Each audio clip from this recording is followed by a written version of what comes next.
hot summer's days when you can sometimes see the moon through the blue sky, you would be able to see some celestial bodies beyond the blue sky. Anything that I'm not familiar with? You haven't spent much time on Eberron looking at the sky, but it doesn't look unusual. There's no Death Star there. Alright. Alright, I say to Kakashi, I'm fairly sure I saw something move on the other side of the island. Perhaps after we rest, I wanna go investigate the northern side. What do you reckon? Let's tend to our own problems first before we start finding more. Well, if there's a survivor there, then we must help them, right? We need rest, and we need a way off this island. Then we'll go find them. Hi, Kyle. Sure. I'll rest here then. And I start moving some glass shards away so I can sit and overlook this from this position. Okay. Yeah, sure. Takes a few minutes, but you can clear the glass away.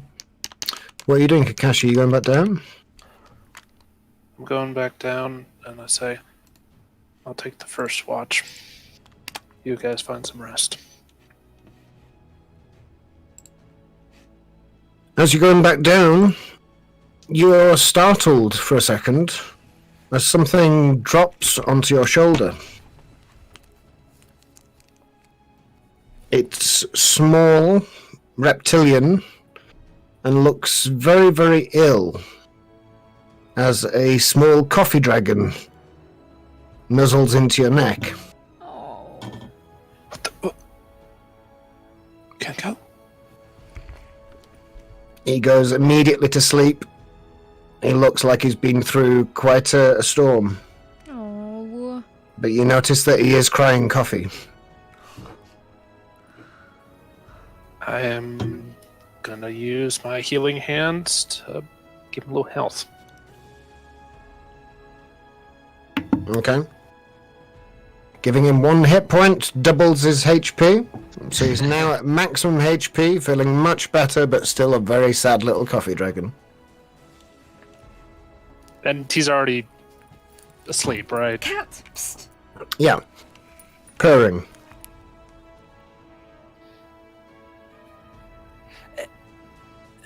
I leave him rest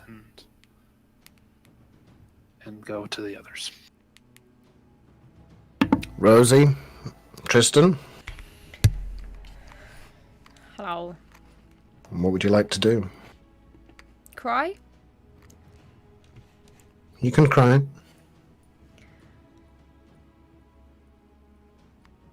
Yeah, Rosie's just gonna be sitting on the floor in a state of shock, to be honest.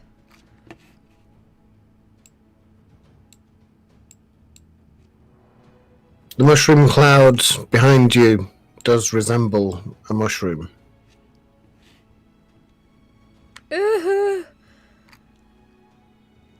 Rosie will just start crying then.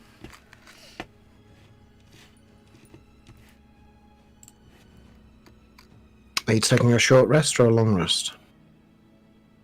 If I can take a long rest, I'll just curl up in a ball and just cry myself to sleep. There's no shade other than inside the boat, which is very waterlogged and slowly draining of water. Oh, crap. You would either have to wait until the evening and when the sun sets, or attempt to build some kind of shelter. Tristan? Tristan would help to drain the ship. Just make sure it's stuck on the shore and not gonna plummet into the sea again. Okay. Tristan's working inside the ship. So, what happened? Is Rex, like, on the shore, or...? Rex is in your pocket. What about the carriage? Is the carriage gone? The carriage is in the hold of the ship and is probably fairly wet, but may be serviceable.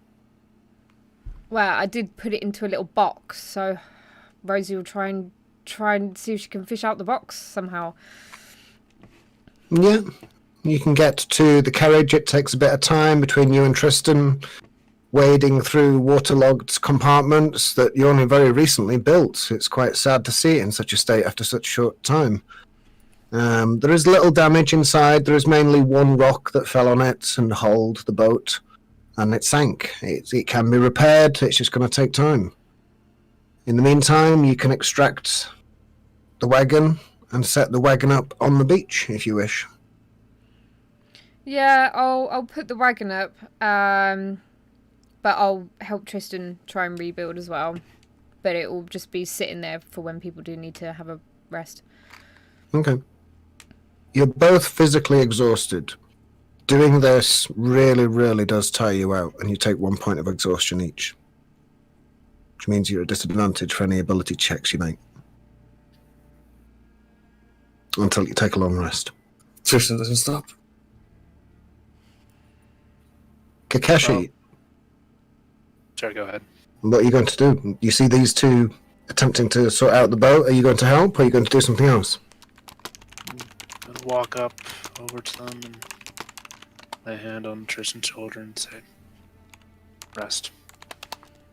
The boat can wait just a little longer. I need you to get better.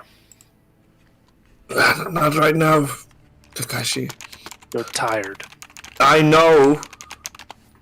and it ain't gonna move itself if you're tired. It is gonna sink if you don't at least get the water out faster. The water will come out on its own. It's Just better, time. it's better if you do it right now. Just a little bit more. Tristan, Let you need rest. me be. Kakashi, just leave him. What I need right now is to clear this ship of this water, and then I can rest. You turn and look and see that he's got Kenko on his shoulder. His eyes are tiny little slits and the bloodshot red. He sneezes, and the little spatlets of coffee that sprinkle over your face, Tristan, give you just a little bit of a burst of energy, enough to push through this arduous day of repairing your ship, making it good, and ensuring that you've got a place to rest that evening.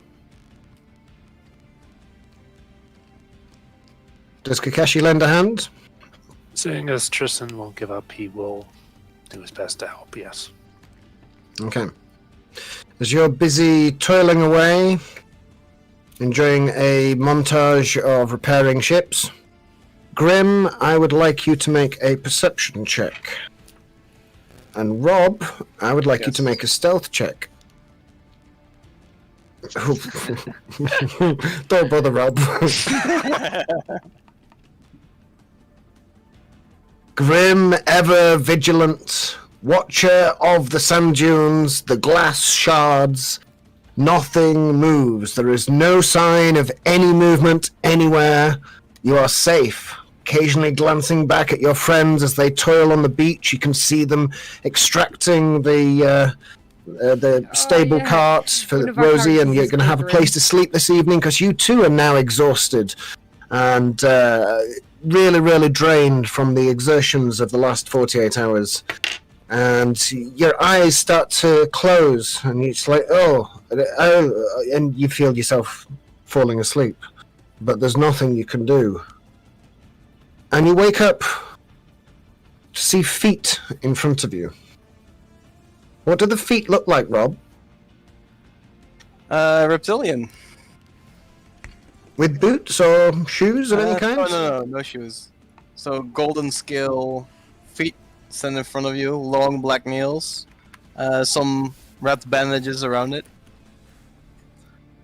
As you look up, you see chainmail and an axe close to your neck. And on the back end of the chainmail, two golden wings sprout. And the Dragonborn looks at you. Hush! If you value your life. Who are you? What did you do here? The fuck? Who are you? I am Caroline Rex. Tell me, did you cause the dragon? Was it your doing? And Did she I do presses- what? She presses her war axe closer to your neck. The explosion! Are you blind? I am she- deaf. Hang on, let's see. Make an intimidation check, Rex, with advantage, because you stood over Grim, and Grim, make an insight check. Oh, that's a low roll. Oh, well, Yeah, let's get all Grim, that out of you're the way. so tired, and you really weren't expecting this, that you're not sure if this is some kind of apparition in front of you, or if your tired brain is seeing mirages in the desert. But whatever it is, you're feeling like you should inform somebody below. You feel like you should be calling for backup. You just don't think you're capable of taking on this threat alone, whether it be mental or physical. Intruder! The rest of you, working on the beach, turn to look up. You would only see Grim.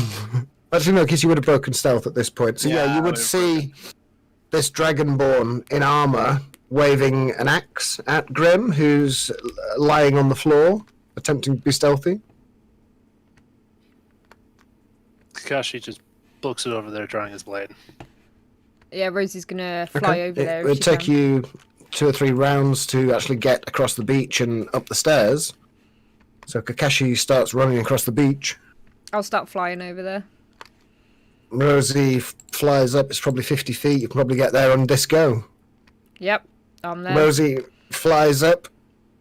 You can see this dragonborn in front of you. Describe in full, Rob. Yeah. So in full, it's a medium-sized dragonborn. She has golden scales, so her entire skin is covered in golden scales.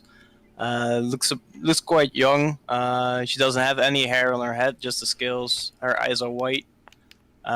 She's about 5'3", I would say. She's wearing a chainmail on her shield. Her shield is on her back, but on her shield there's a symbol of a blue dragon on a white background. And yeah, she's building a large war axe. She has chainmail. Maybe I can put the picture in. That's maybe best. Oh, actually, yeah. Do you want me to do it? Do we need to crop the picture and? Yeah, if possible. Oh dear, more work. Sorry, man. Wait, maybe I can do it. No, it's difficult. Yeah, no shit, it's doing it. You came to Fine, the wrong yeah. place, dragon. Better lay down your weapon. Before my Dragon? friends get in here. Dragon, don't insult me. There's a big difference between dragons and dragonborn. Are you stupid? You're all a bunch of reptiles to me. You are stupid. Thanks for the confirmation. Then you won't be able to help me solve my mysteries. Rosie's just gonna fly up there and point her staff at you and just say, "Who the fuck are you?" Be careful, witch. I have your friend. I'm not a witch. Like, you're holding a staff, right? Yeah. Not a witch. I've dealt creatures bigger than you. Well, yeah, shit. that's all well and good, mate. But who are you, and why have you got a weapon held to my friend's throat? Well, if you didn't cause the dragon and the explosion, who did? I'm here to find out. We didn't cause that explosion. We may have So wha- seen it, but we didn't cause it. All right. Who are you to blame us? Yeah, you don't know us. I've lived here all my life. There was never an explosion, and this island used to be deserted. Now there is an explosion and you are here. Well, There is yeah, a coloration. things happen, you know. You're so hostile. I mean, geez, why jump to the first crazy thing about like trying to kill someone? I mean, just put your weapon down and maybe we could talk a bit. I slowly push with 2 fingers your axe away from my throat. All right. You seem smarter. Please come down. I won't hurt you. I promise. You say this And- island was deserted, huh? Oh, It always I've been was. living here for. I've been living here for months, perhaps even a year. No, I've circled these islands in the past 5 years. Never seen a soul. then you must be blind as well.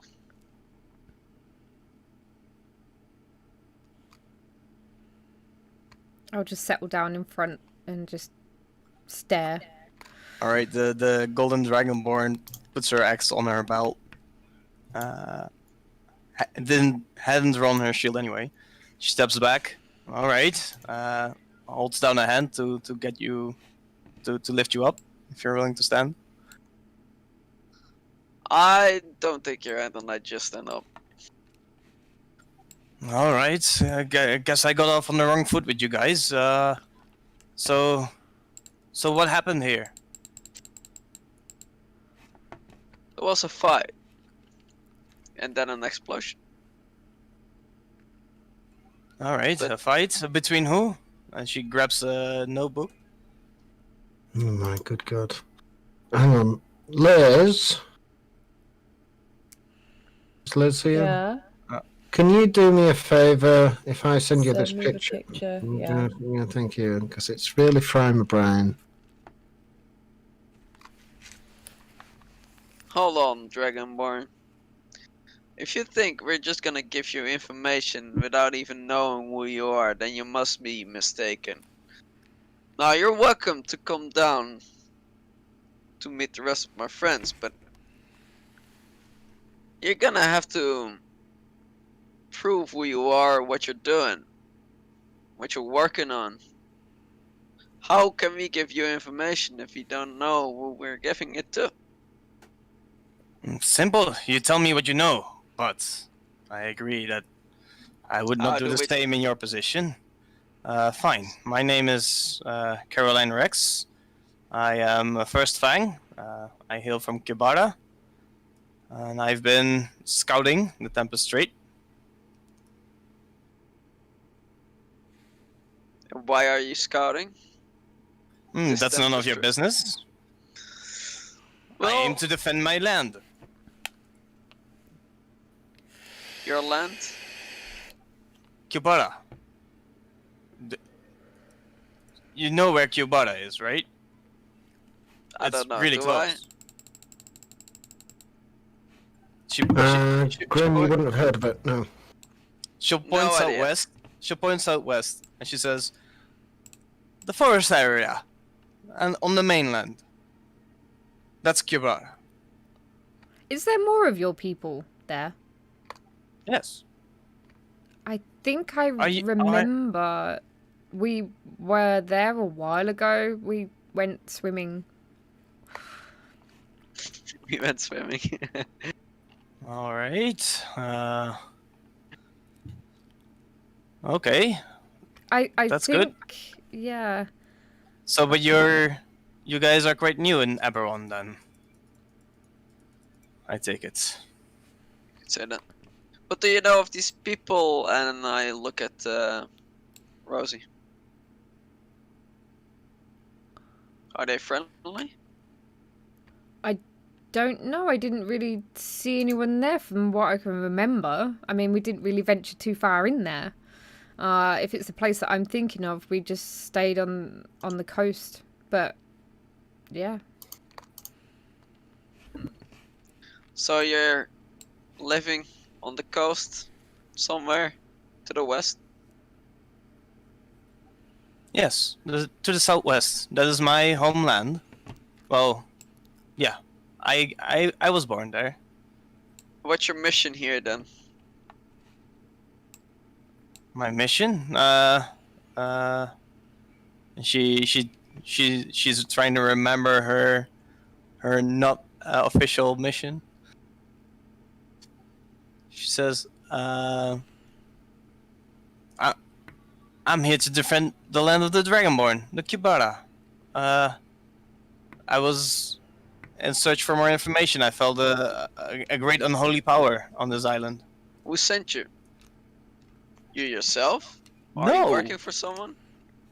Of course I'm working for someone. She points at the badge on her armor. She says, as I told you, I'm a first Fang. I'm part of the Fang regiment. The Fang Regiment. What's your clan? I hail from the Dragonborn clan. The Kubarda Dragonborn clan. Doesn't each Eberron person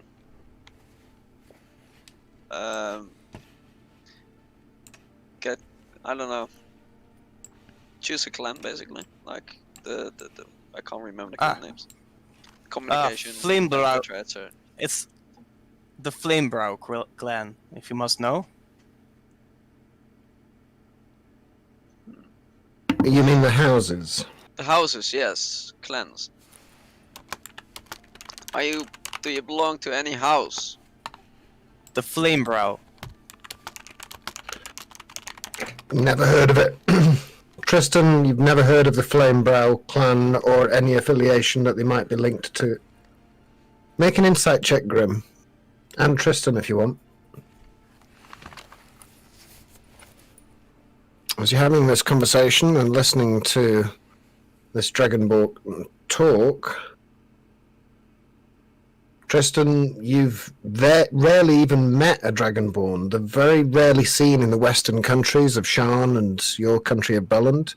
The occasional one that might have been a mercenary in the war, but they were very rare, in some cases sought after, because they can be quite prolific in combat. Grim, you've actually had training into the identification of certain units on the field, and you recognize some of the characteristics of the Dwarven Interceptor crews contained within the embodiment of this Dragonborn before you, but he seems to be somewhere deeper into the chain of command, so less an intelligence gatherer and more of a kind of muscle here to get the basic facts and to punch anybody if needed. But yeah, you've seen this kind of behavior before. He seems to have some kind of like military hierarchy that he's part of and that he's beholden to and besmirching to. As you're having this conversation, when Rosie and Tristan are concentrating on this, Kakashi, you still with us? I'm still here. You feel a prickling on the back of your neck, and turning around, you notice a silhouette of a ranger or a bowman pointing a bow at you, and they glance at Caroline for instructions onto whether to engage or not. How close is this bowman? About 30 feet away. Oh, okay. Realizing that there's some kind of negotiation undergoing, she calls out, she calls out, this is the Games Master inserting a generic bear-shaped character in this place that is somehow affiliated with the Dragonborn. And the generic bear-shaped character that is yet to be revealed has a bow. That's all we know about this void in space. And they seem to defer, hopefully, to some degree, to the Dragonborn. So potentially we can kill his character before it even appears? No, you Oh. cannot interact with them because I don't want to reveal anymore, but I don't want them to be turning up later on and having to undergo this thing. So another one of these two turn up. But it's not a Dragonborn. This one is human. I'm not even going to describe it. Other than it's human, it's got a bow, and it's working with the Dragonborn.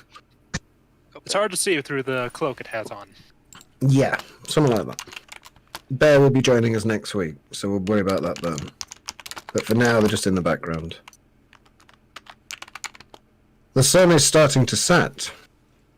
Or getting low in the horizon. It's not setting yet. You've got time in case you want to do anything. Do you want to have this conversation up on the glass plinth or down on the beach? Yeah, so Caroline will follow down the beach as she already got the information or the invite from Grim. She'll say, "All right, it is clear to me that you were not the cause or have any ill intent. I'd like to meet your friends. All right, let's be wary of the night. Are you the only ones on the island?" We weren't before the explosion. I'm not sure who survived the explosion, so I'm not sure. All right. Were you the one that came from the north? From It's the a bit- north? I saw something moving to the north, 5 miles out from here. Was that you coming this way? No, I'm not sure. What did you see? Can you describe it? I saw something moving, but it was around 5 miles out, so I'm not really sure what I saw. But it wasn't. I'd say I'd come from the west. I arrived per ship. The generic bear-shaped form holds up his hand and says, "That was probably me. I slipped down one of the glass sides," and shows you her arm that was gashed. But yeah, it was Bear that you spotted. Ah. You should work on that. She does. He, she, Bear, it tells you that nothing else was found. Alright. Thanks for the report. Looks like we're alone. Caroline will write down in her notes that only the 4 people that she sees, and she has a short description of each. All right, show me what's going on. Is that your boat? You arrived here by boat, all 4 of you? Not me. I met them on this island, but I knew some of them before. You met them on the island? I've been here for months. How? I was captured. By? Yeah. Don't tell me it were the pirates from Port Crest, right? I can't remember the name of those guys. What Right. were they again? Hicks. Yeah, that's it. The Hicks. I'd have to check with Oh my god, how impossible is The it to get into this damn headquarters. suite? I don't have any intel on Headquarters? them. Yeah, well, Just give me yeah, it! my commander. Ooh. Would have heard a briefing about the Hicks clan. Okay. The Hick. You would yes, recall the them to Hicks some degree. Make a history check to see how much you recall. Go on, roll a 1. Yumminess. Yeah. Sure, the Hicks clan. I know of them. Okay. You know that the dwarves, you know that they're not native to these lands. They crash landed here about 10 years ago towards the end of the war, and they set up the village of Cliffscrape, which is towards the end of the war, possibly when Sire was detonated.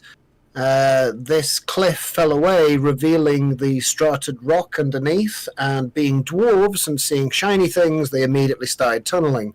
So they built this temporary mine-stroke village that's kind of in the rock of the cliff and created a small port nearby. Because of the amount of gems and jewels that they found, they've actually become quite a mercantile centre where there was none before in this region. And they are in some degrees working with the pirates, but in other degrees using these funds to work heavily against them and pouring their research and this material wealth into the production of various weapons of war, from machines that fly to machines that crawl and machines that walk.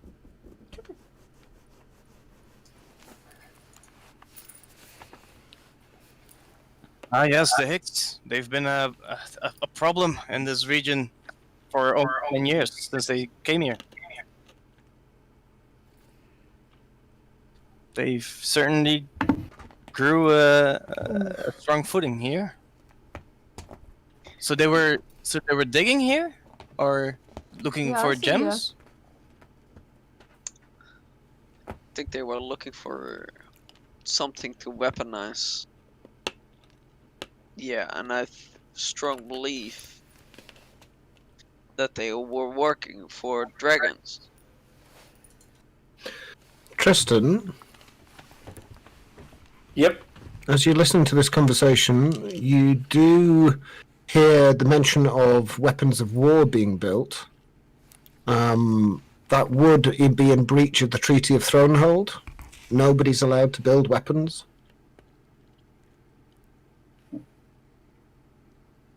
So I don't know how Tristan would react to that. I think at this point he's too tired to even react.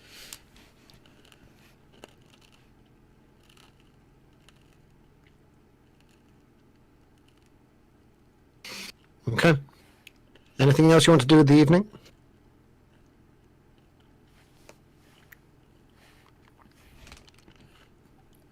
Yeah, so I think Caroline will come to an agreement with the group, offering to stand guard for them to rest.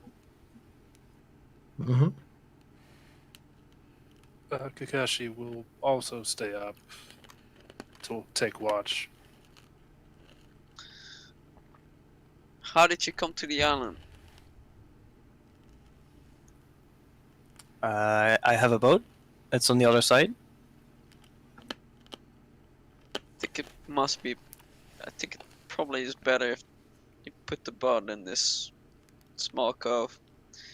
Those dwarves could be looking for their mates after that big of an explosion. I'd like to see them break our agreement of the boat. I will bring swift justice to anyone breaking the law.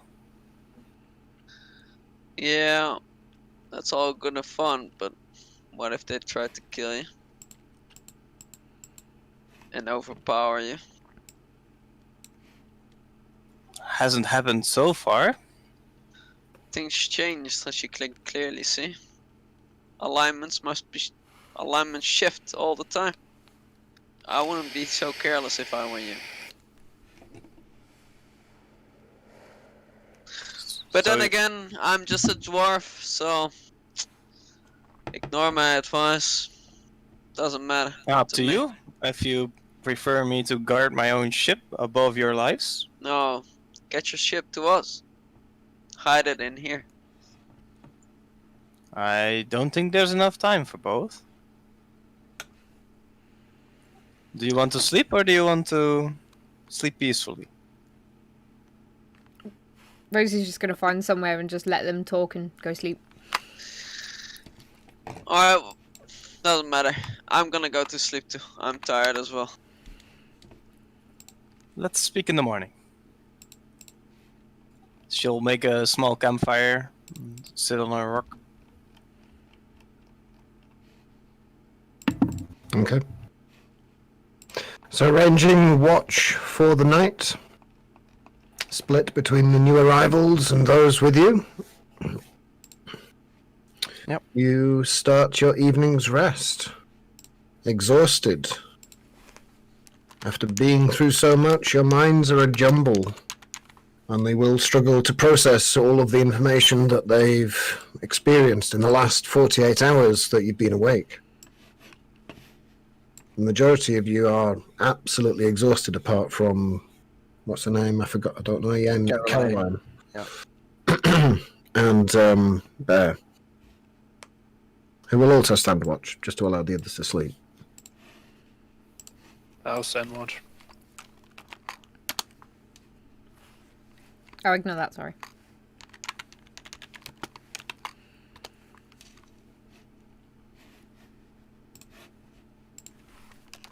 As you sleep, you dream. Your thoughts are processed, your experiences are processed. Tristan, make a wisdom saving throw. That I have to explain a mechanic. If you're within 10 feet of me, you gain a bonus to all saving throws made, equal to my charisma modifier, which is 5. I'm not sure you would stay within 10 feet of the wagon. Yeah, I don't know. Roll a d20, because it's a 5% chance. So if you roll above 15, no, you're not near the wagon. Okay. Tristan, your dreams are like the others. A jumble of battles against that you've been through and walls of blue glass, dragons screaming. But then you're in a forest. There's a thin layer of fog across the ground, clinging to all of the leaves as you walk. And you realize that as you walk, you no longer have 2 feet, you have 4. And you don't have feet anymore, you have claws, teeth. You can see to a different layer of the forest that you never saw before. You can actually see through the fog. Fuck You me, can see Tristan's a rabbits, you can werewolf. see squirrels, you can see things moving through the tree canopy. It all catches your eyes. Your yellow, bespeckled eyes. You run. You jump. You leap. You howl. Oh my You have god. friends with you. They howl too. It's fun. It's addictive. Something within you changes. Some desire.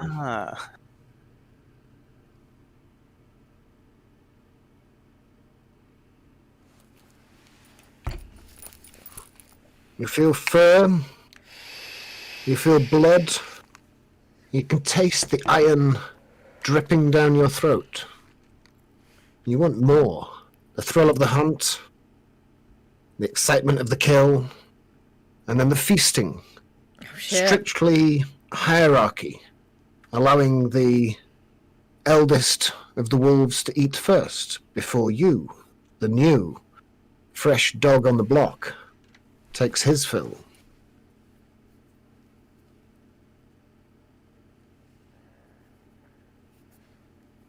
The night passes uneventfully.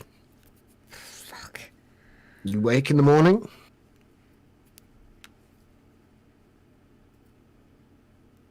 And you all feel changed slightly. As if something manifested within the universe. Something happened last night whilst you were asleep. Something that you should be aware of, but you're not. You missed the briefing, the memo. An alignment in the stars, a new form of cloud, a new insect. Perhaps the squirrels changed their hairbrushes. You're not sure. But something changed. Wait, squirrels But have not here, hairbrushes? very far from here. It's difficult to put your finger on it, but the universe feels different today. And for Kakashi, and for Rosie, and for Tristan, you all level up to level 11. Yay!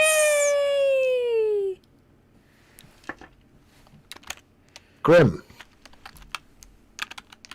Yes. would you like to level up to level 11? Of course. Graham doesn't perceive the perception of leveling up. Very good, correct answer. You can go to level 11 as well, because I forgot you. My apologies. As you're busy doing that,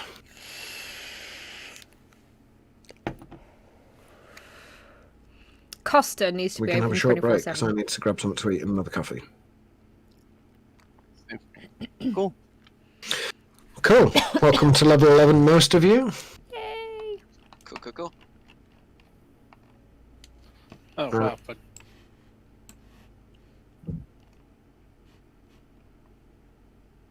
I've got my amount to bloody level up now. Oh, sorted points. And to ensure that you don't get left too far behind, I'm going to make sure that you're level 10, Rob.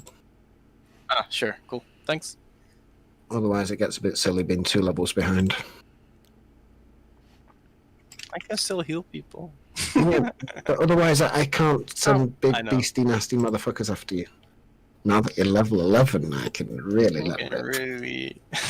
Shit. There's all sorts of tables that say levels 11 to 17. You're like, oh, I can't use that then. It's a Rusk. No, we can't. That could be fun. Level 10. Oh, I get an aura. Nice. I'm in the triple digits of health-wise! Nice. What? How much? 104. Nice. Wow. What's my con? 2. What does a cleric get? 1d8, so that's 5 average, plus 2 is 7. Yep. Sounds Luna!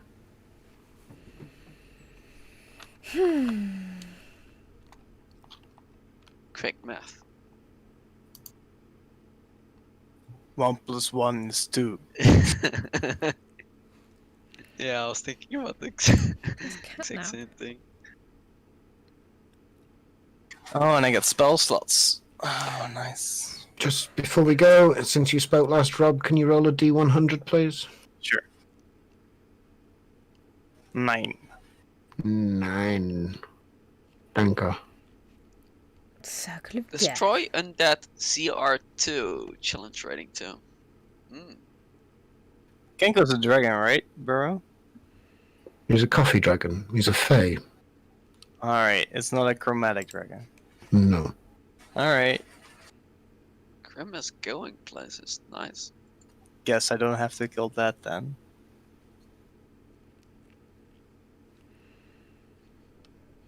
Mental prison. That sounds No, there's cool. not one atom of evil in Kenko.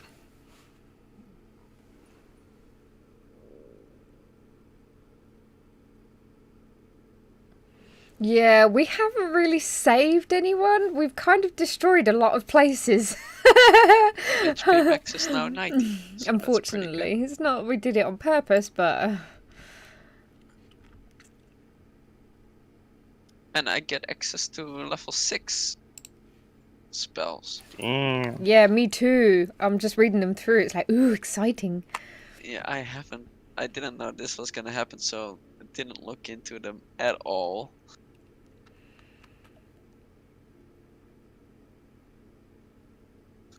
Usually my characters die before this level. No, I'm just kidding. What do I want to do? You lose your points of exhaustion as well, get all your spell slots back, and all of your hit points back, and half of your hit dice. Thank you for the follow.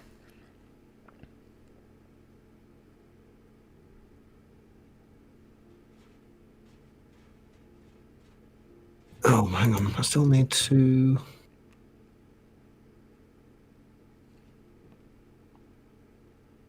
Wow. No, don't tell us. Reveal it in roleplay.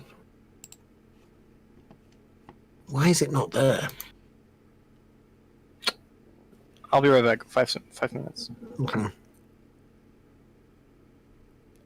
It's gonna have to be that one. Blatantly Circle of Death. My god. Okay, and I can also change one if I want to. I can replace one spell. Okay, I don't know if I want to replace a spell though. Actually, I might replace that one. Because I never use that one.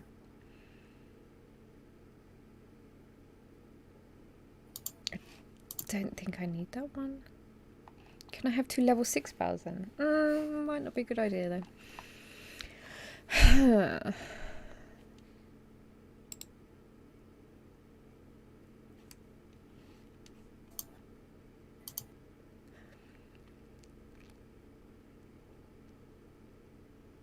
Grave cleric. Let's see.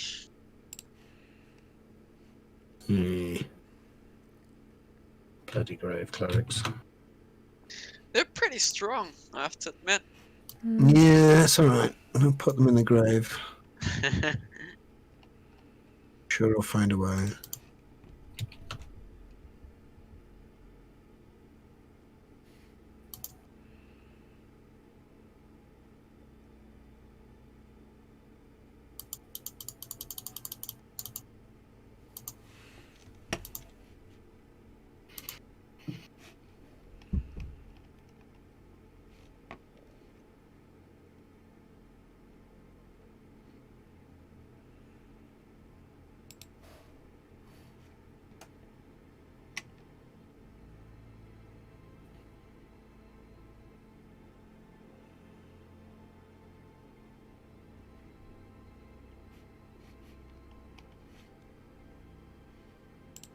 Let's go all darky darky, shall we? Cool. Luna! Luna! Luna! Luna! Luna! Please stop doing that, cat. Thank you.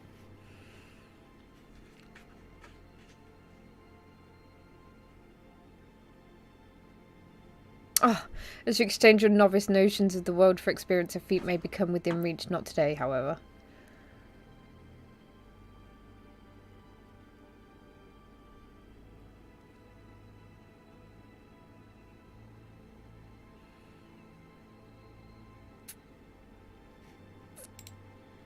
Ooh. Exciting!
Oh, wow, character's taking a while to build.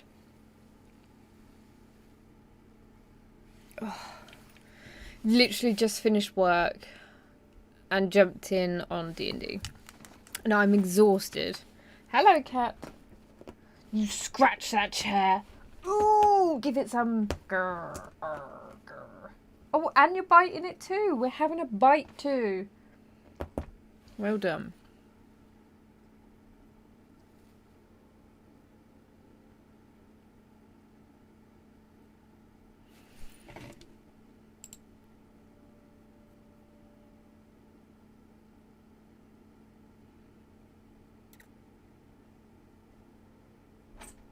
Is it broke?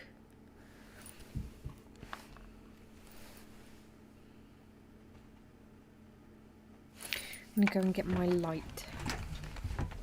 Because I can't see anything. Come on.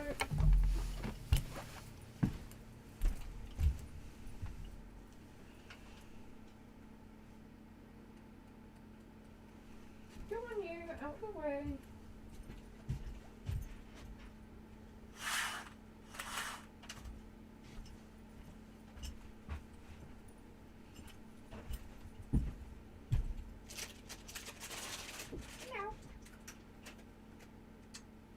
I'm back. Stale Twiglets. I think my character sheet thing's broke. Welcome back. I had a question for you, but I forgot what it is, and I got distracted by something else, and I still haven't been to get more coffee, so be right back. Sure. Take care of yourself. Host. Hey, man. Yeah, I thought I'd give it a go. Rob, I have access to create and that. Oh, fuck me, have I broken it? Create on that. I think I've broken my character sheet. Oh no.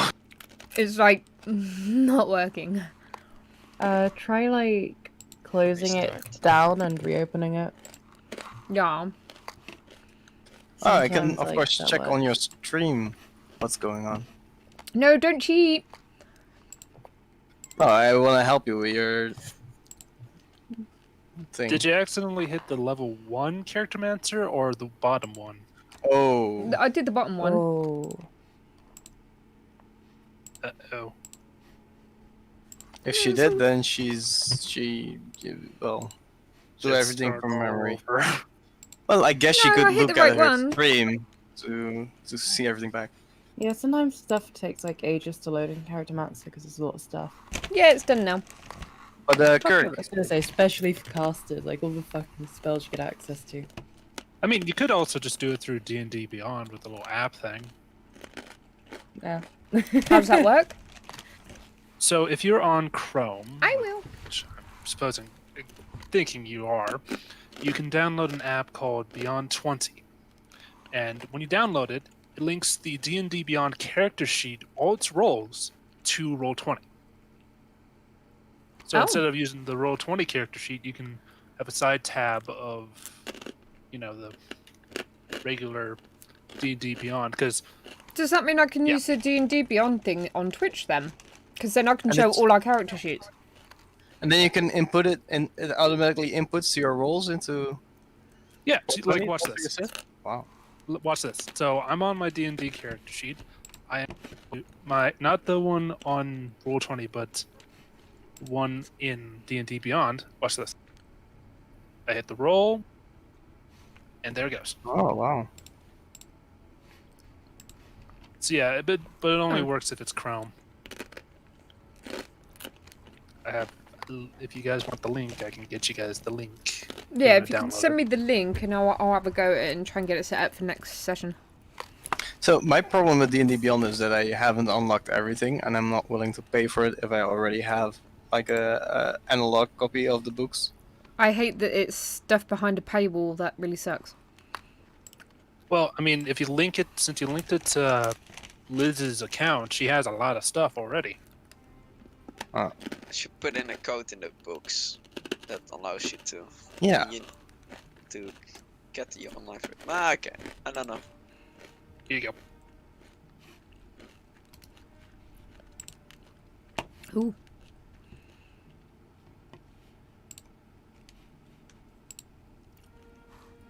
Might as well have a quick nosy, eh? Oh, sucks that Cyrus is now not there anymore. Yeah, I was just Yeah. gonna say, creating undead, Cyrus like that sort of thing, but like a paladin Hey, what? usually doesn't like those things. I need an ointment for the eyes that is made from mushroom powder. Oh, sucks to be you. Oh, it's for true Oh, seeing. I'll figure this out another time. I'm more afraid of what's Oh. going to happen when she finds out about Kakashi's necrotic shroud. Oh, look. Oh, I really have to. Oh. I haven't thought about all those dynamics yet. No, you haven't. It's gonna make it very fun. The word team.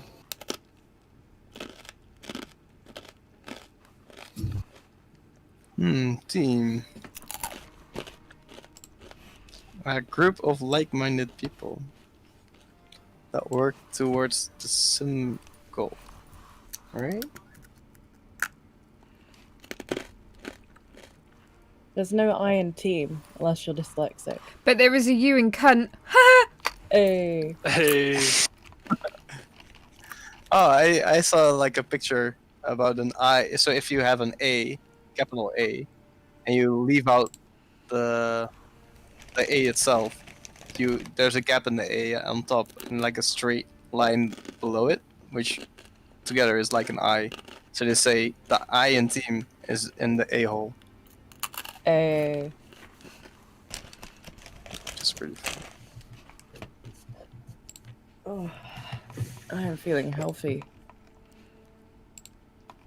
Find it. Ah, here it is.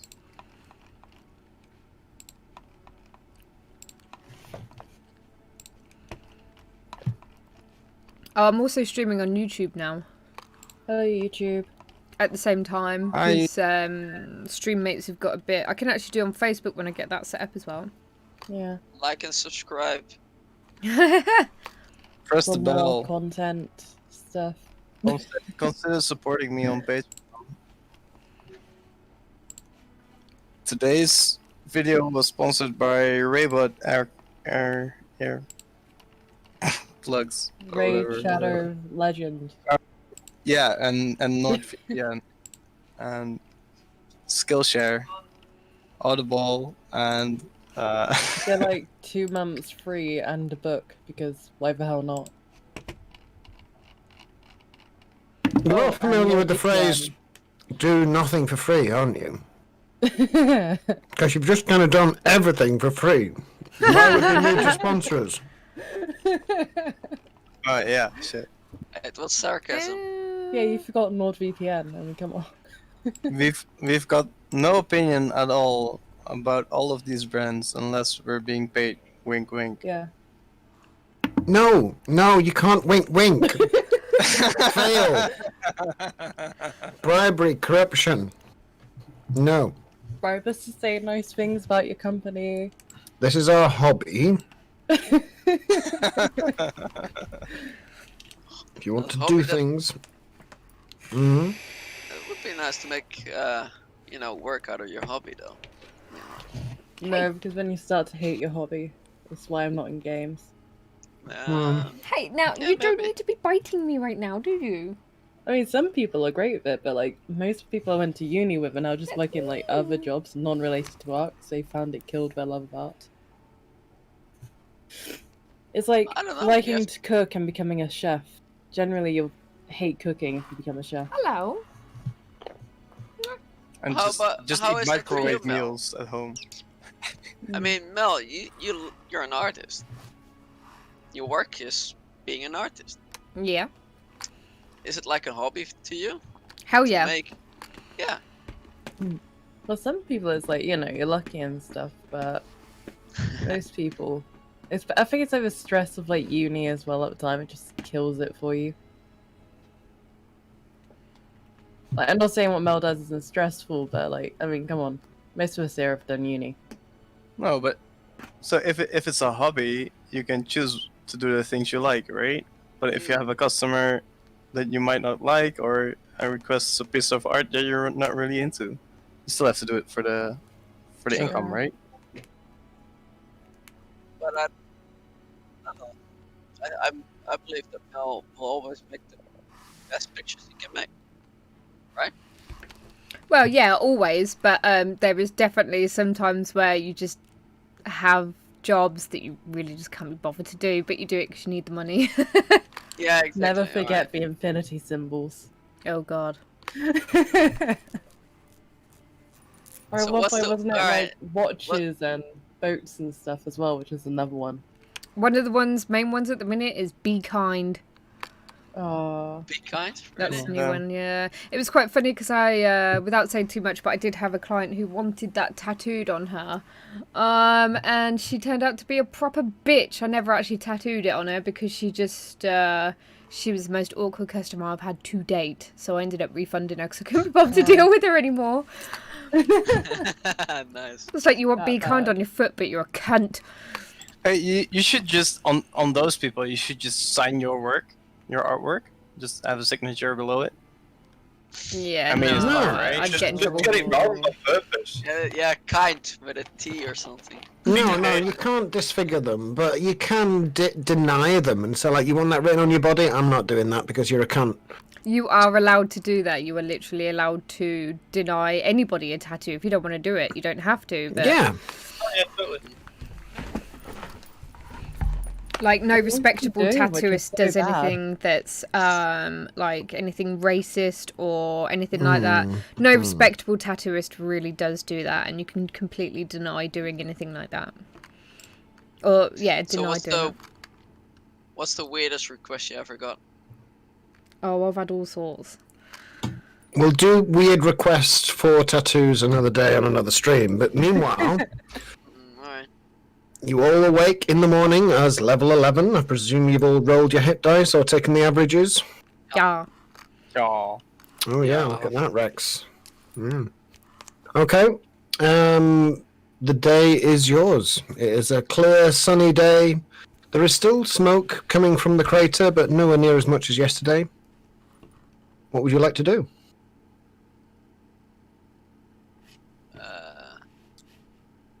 I'm gonna go back on that ridge and scout again from there.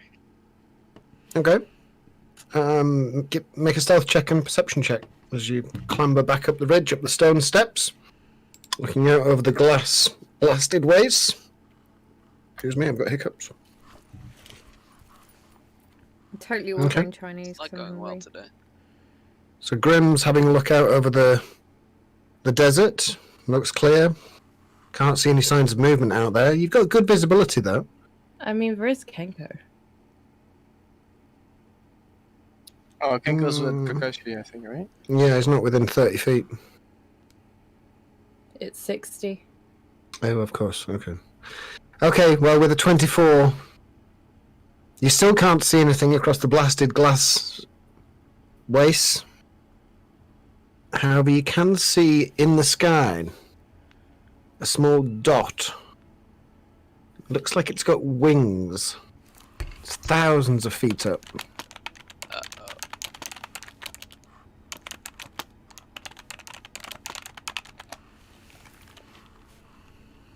Doesn't seem to be coming closer.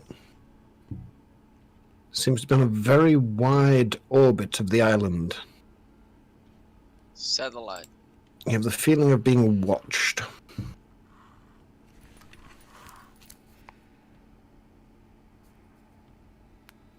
Rob, how many spell points cost a level 6 spell? Level 6, I'll search it for you. And what is my I don't know if you hit guys point, can see that. spell point max? Let me turn I'll on the also other search that for you. camera. Cheers. In the meantime, Caroline All will you can walk up see is next his to you. paws. She'll say, There's Loki begging at me. "Oh, what are you looking at? What's up there? Is it a dragon?" Hey, what's up? Are you hungry? Make a perception check with advantage. Actually, no, don't bother. With Kenko's aid and it pointing out to you, yes, you can see the silhouette of a dragon. It looks like a large adult dragon. You can't tell the sex. You can't see the color of it even because it's just a silhouette at that height. But it's definitely orbiting the island. Why are you biting me? All right. That's just really unfair. It is a dragon. We must take it down. We must take it down. How can we get it?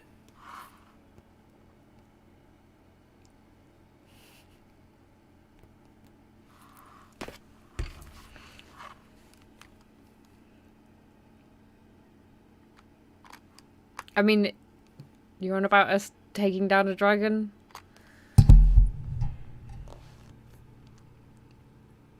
No response from anybody. Alright. Just crickets, tumbleweeds. I did respond, but for some reason my thingy keeps not Oh. talking. Sorry, s- didn't hear you. Yeah, no, Rosie just said you expect us to take down a dragon? Yes. Do you take down many dragons? No, but they're evil. We should attempt to. Well, yeah, we've taken some dragons, and I tell you, that it's, you know, it ain't easy. He might be right. I need to send a report back to my hometown. She'll go down the hill and start writing something. Okay. What's Tristan doing? At top of the morning, he'll start working on the fixes, making sure all the hulls are fixed up with whatever wood he can find. Just cover up the hole. You do have the repair materials and the tools on board. Make a hull repair roll. So make a survival check.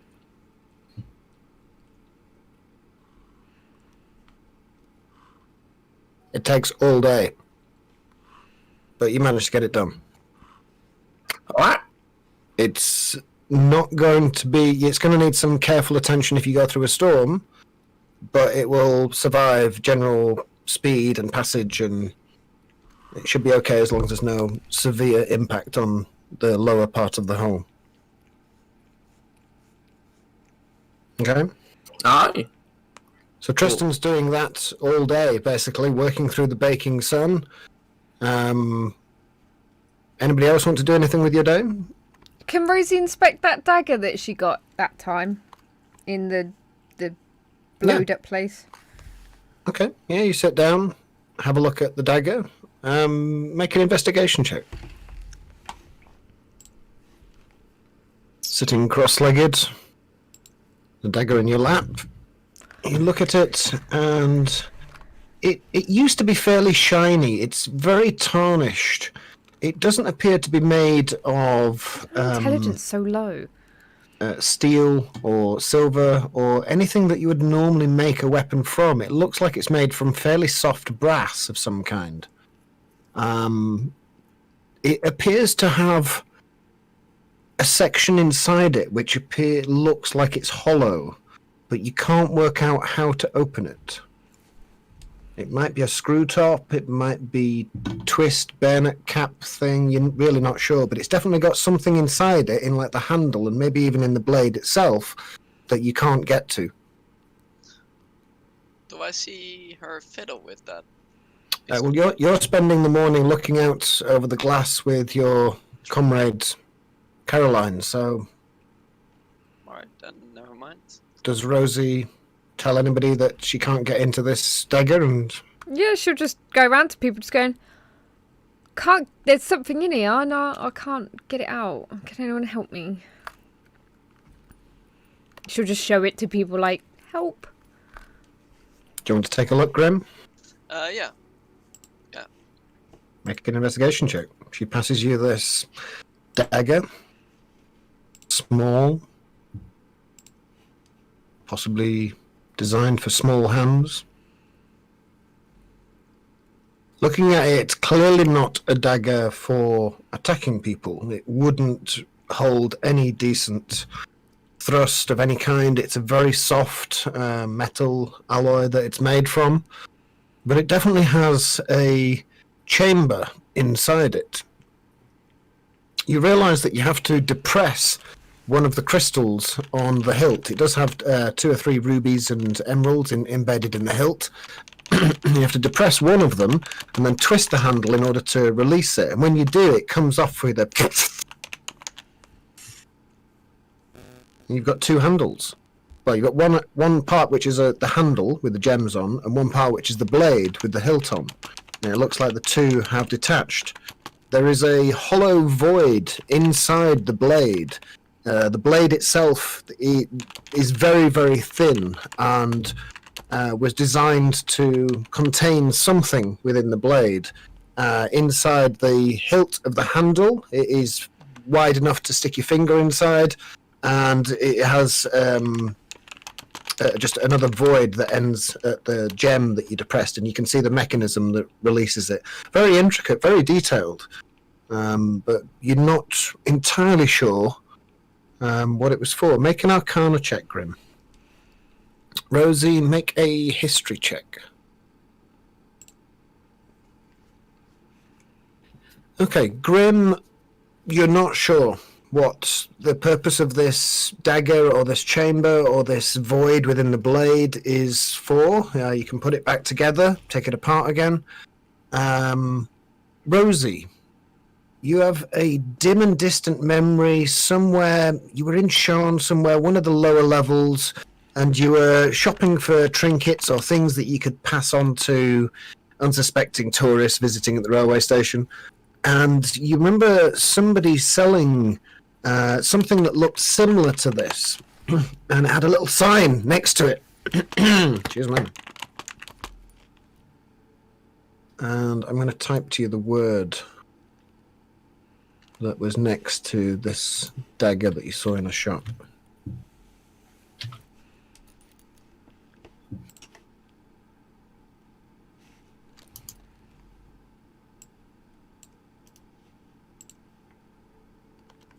And I remember this, yeah? Yeah, you have a dim and distant memory of that singular word. I think I've seen something like this before. There was like a sign next to it. It said something like genie. Does that make any sense to anyone? I didn't really pay too much attention. I was too busy selling stuff.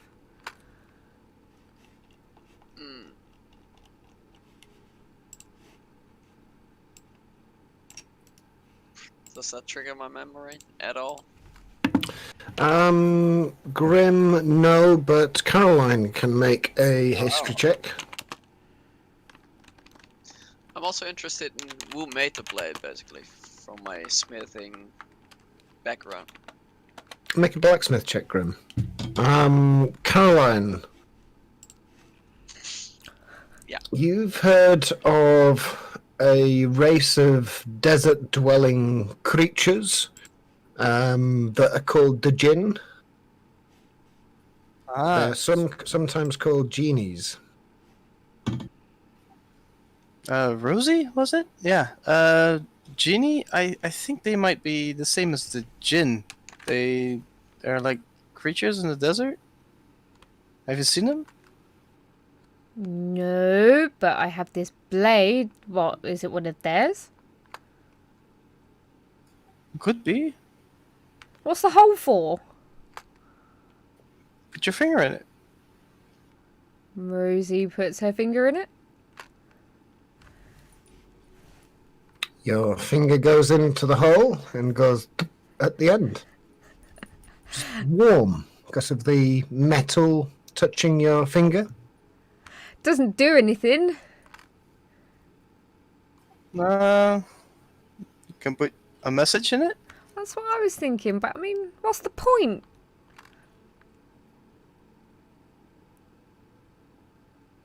I'll have to... I don't know, I'll keep asking and seeing what I can find. I think there's a story about some Ali or Aladdin. I'm not sure. Tristan, Yes. you've just finished repairing the ship.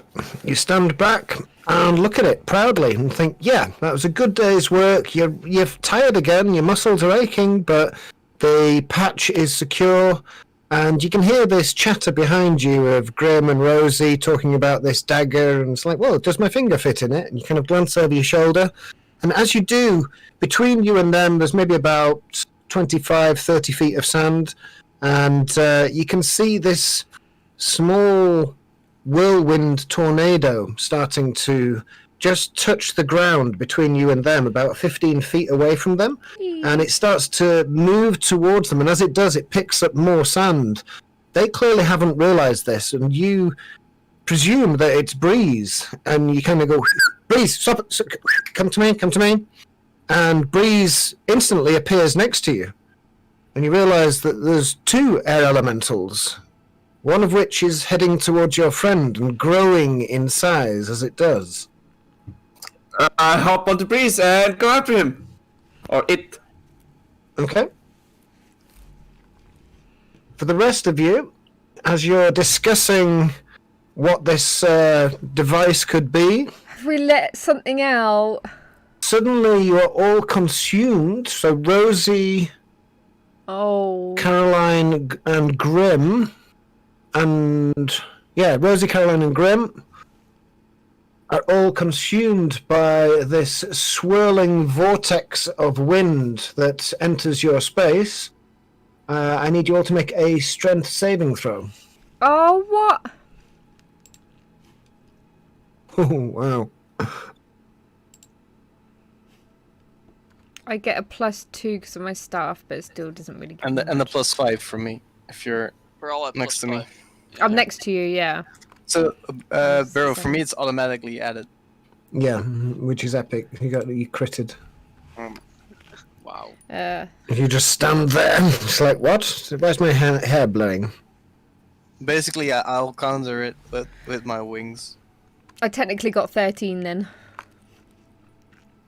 Okay, Rosie, you are restrained and picked up into the air as you're tumbled round and round with all of these elements of sand and bits of glass whirling round. You take 9 points of slashing damage. And Grim, you pass, and Caroline, you pass. You don't take any damage, and you are not restrained, but you are... sorry, no, you do take some damage. Hang on. You take 4 points of piercing damage each as these whirled bits of glass whip past you. And...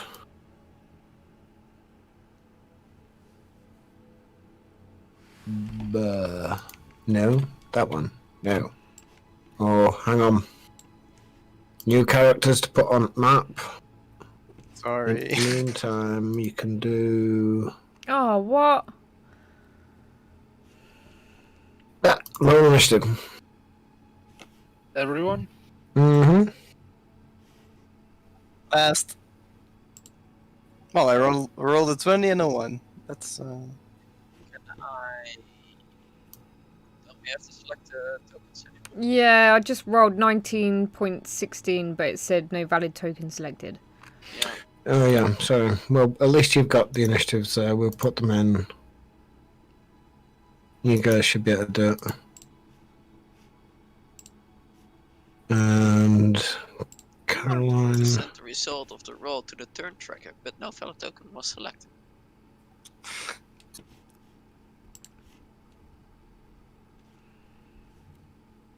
Okay, so what did Rosie get? 19.16. Grim? Over 9,000. 16.12. Nerd. Tristan? 14.18 and 6.18. Takes one to know one. Oh, bollocks. What did Rosie get? 19.16. What did Grim get? 16.12. What did Tristan get? 14.18 and 6.18. It would have been much easier if you just handed us our token. Thank you, Mr. Obvious. What did Kakashi get? 5.13. Ooh.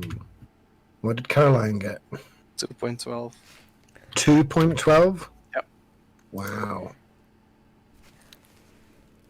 There we go. Locked in. Now then, we just need to get, let's see, so we've got Grim, Tristan, Rosie, Kakashi, Caroline. That's everybody, isn't it? And the whirlwind. Yes.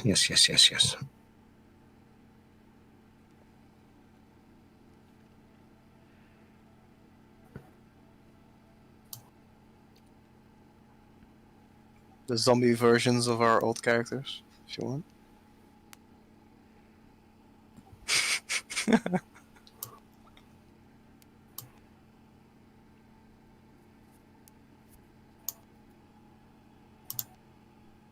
Could you imagine a zombie Torvin chasing after us? Would be Oh, that's a good idea. I like that. Yeah, we might do that.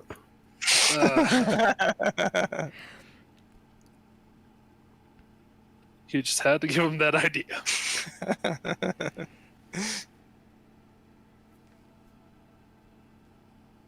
Okay, let me think about this because I haven't drawn a map here. So that's there. That's there.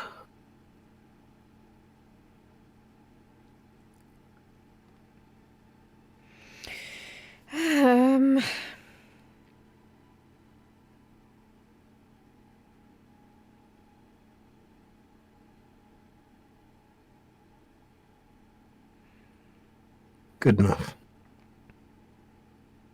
What more do they want? Art? Oh, they might want to see themselves. Yeah, that might help.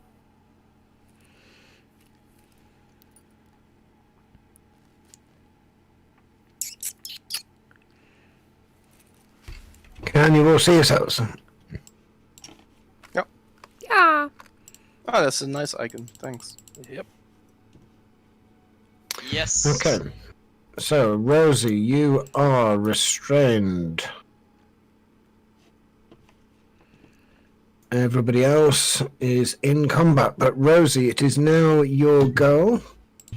You are being whirled upwards as this mysterious whirlwind just apparated from nowhere, and you're being thrust into the air. What would you like to do?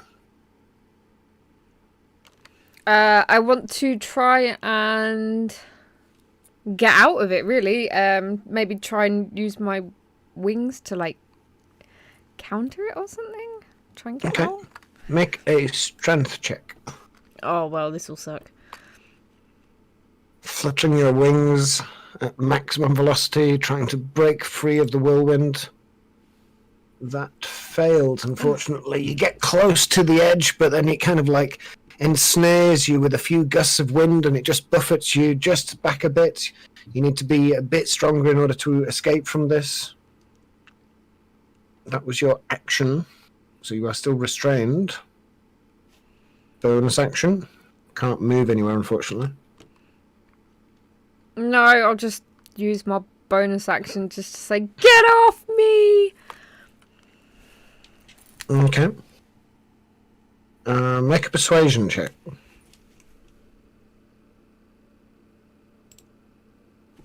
$33? Jeez. Okay. Actually, hang on, I'm forgetting. And I the didn't crit. put it in.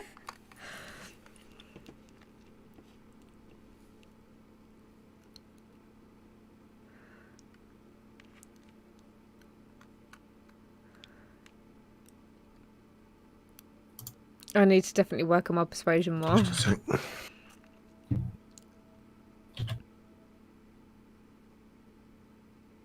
Oh dear.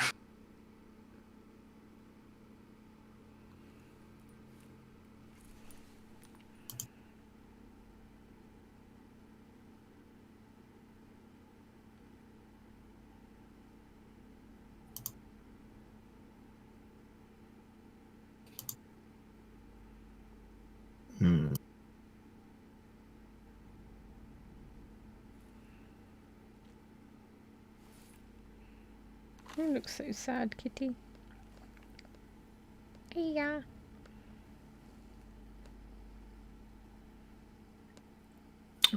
Grim, you'll go. You're being buffeted on the beach by this tornado of wind that has picked up Rosie and flung her into the air. Did nothing happen with that roll, Burrow? It did, but not yet. Okay.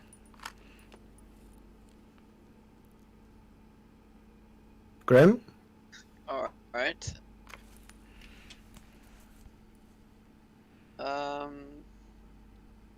Can I break my way out of the tornado, basically, and move out? Yeah, you're free. You're not restrained. You can use your movement to move out of the whirlwind.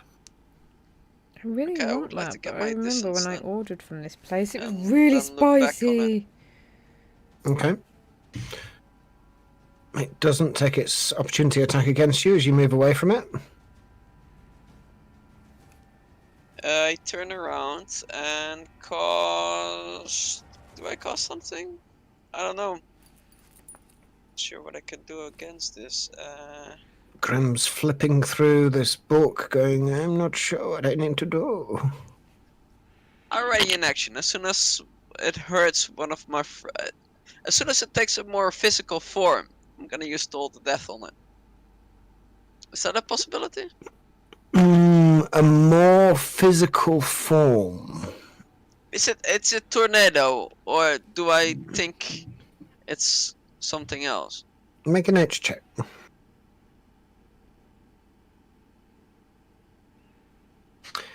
You're not sure what it is.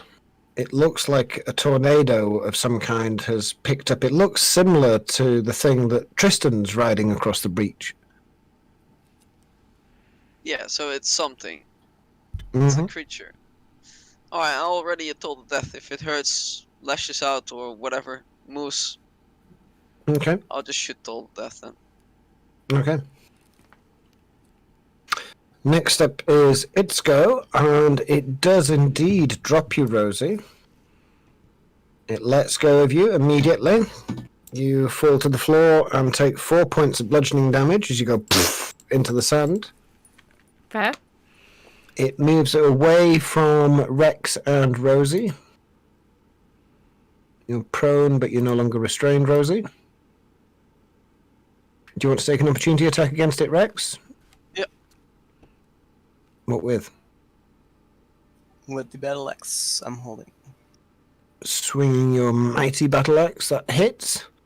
Gains purchase on some of this air, and you feel it bite into it, and wisps of it get dragged away.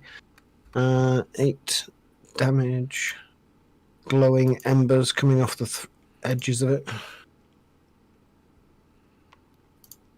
We could probably Yeah, use so that. Caroline's axe is looks really sharp, but also the axe head on the not sharp side is glowing a bit.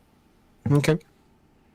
So as it moves away, where the vortex whirlwind has been kind of balanced on the sand and kind of sucking bits of sand up into it, and the rest of it funneling directly upwards into the sky, as it moves away, it dips the funnel and angles it towards Grim and extends towards him as it charges into Grim's space.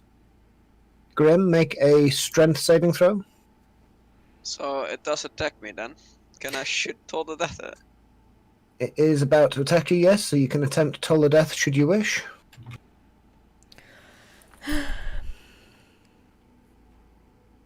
What do I want to eat? That's a 19. He passes. Make a strength save. You are restrained. You are picked up in its grasp and restrained. What a cunt. You also take... And hang on, let me see if I can do this right. Yes, look at that. Shortcuts.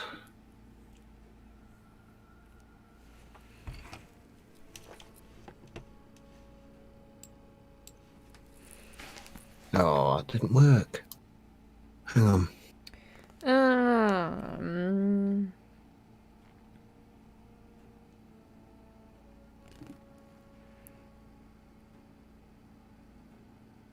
Ooh, 13 points of bludgeoning damage. As you are buffeted by the wind, constricted by it, and take slashing from the bits of sand and glass whirling around inside it. Yeah. It's also going to move with you inside it towards the beach. So there, Free that's as movement. far as it can get. Tristan, your go. Tristan will fly with Breeze, just try to like intercept it ish. Yeah. And once close enough, try to jump on top of it. Okay. Make an insight check, Tristan. As you're hurtling across the beach towards this creature, there's something about it. It's clearly of the same elemental nature as Breeze, in that Breeze is snorting. Breeze recognizes it. Breeze might even want to mate with it. You're not sure. But Baby breezes! there's something that you can detect about its makeup. It's artificial. It's not attuned to nature as much as you are. It is something made this. It didn't come to this place of its own volition. It's minutes old, if that. It's not like Breeze that is several years old. It is an unusual creation that doesn't belong here. Yeah. Do you want some Chinese? Okay. Yum yum. What do you want to do, Tristan? I'm gonna jump on it. Make an athletics check to try and grapple it.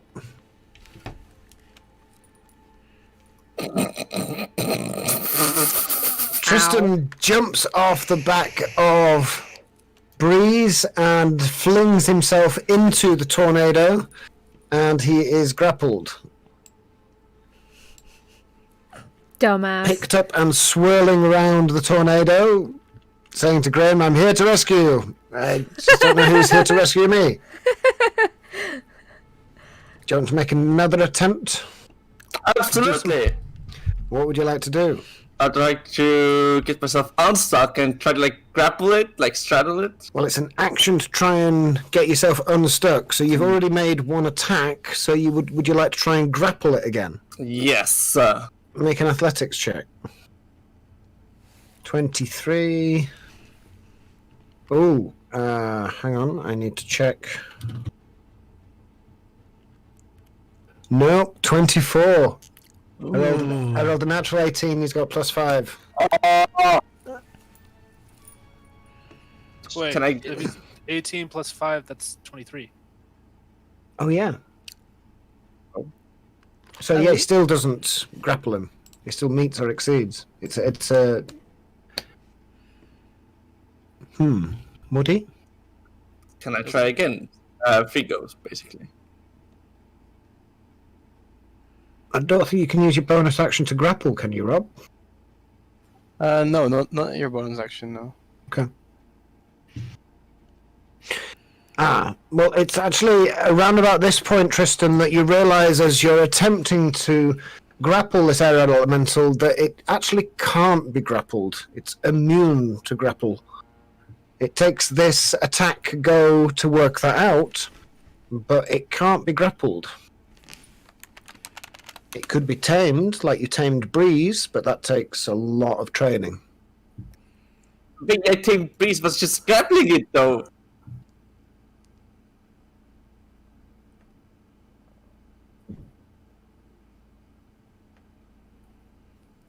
So that's your actions. Do you want a bonus action? I mean, you've used your bonus action as well to attack, to attempt to grapple it.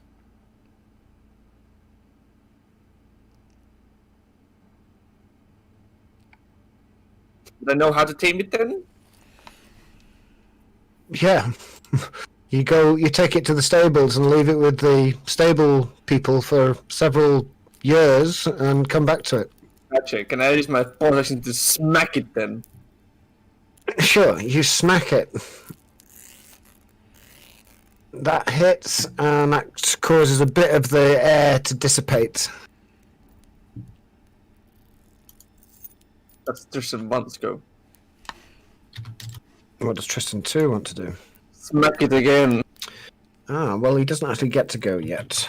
Ah! Just a minute.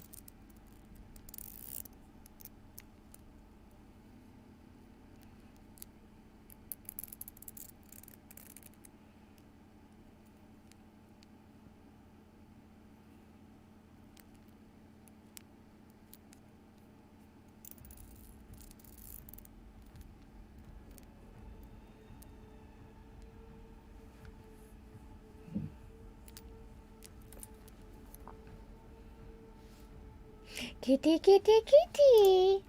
Hello. Hi, kitty. Nom, nom, nom. Hello. You must think I'm insane, right?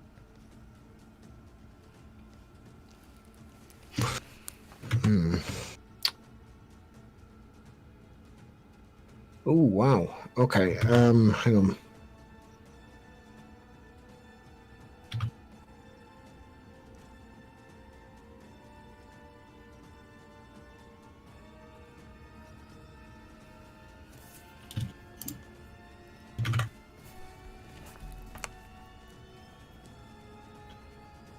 Food. Hungry.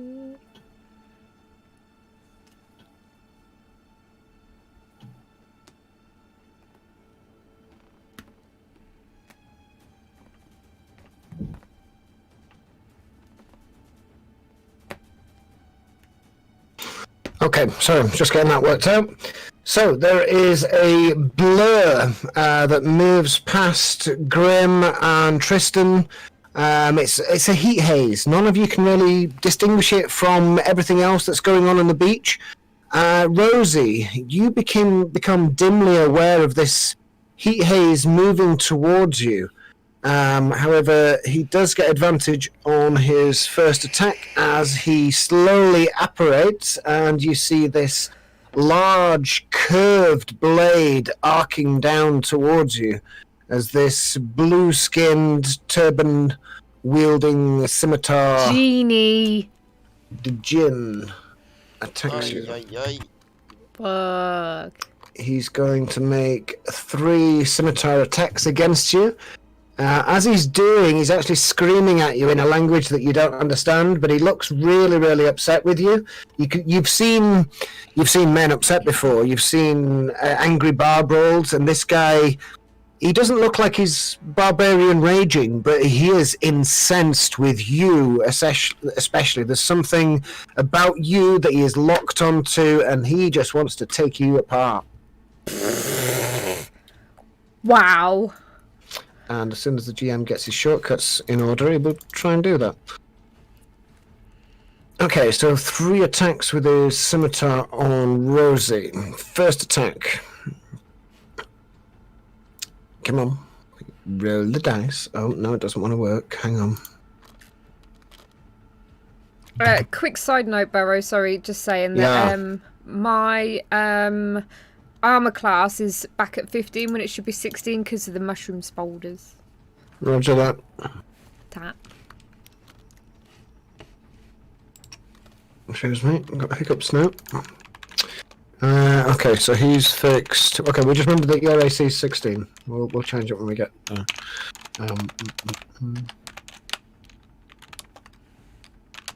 Okay, first attack he has advantage with, and he rolls a crit. Oh. Uh-huh. Kirk, So, he rolls Rosie? a quit. Rosie, you take 15 points of slashing damage, 5 points of lightning damage, and 3 points of thunder damage. Ow! As this blade carves into you, you hear this resounding thunder crack, and you see the lightning dispersed off the blade, coruscating across your body. It's painful, really painful. That was his first attack. I presume Grim's not here. Guess so. Grim. It's getting good. Second attack is a 19. Hits. You take 17 points of slashing damage, Oh, I'm fucking down. I'm down. 1 point of lightning damage, and 1 point of thunder damage. This is Rosie because I goes put my down. finger in his hole, wasn't it? The second attack he makes on you Wording. is an automatic crit. That's 2 death saving throws that Rosie loses.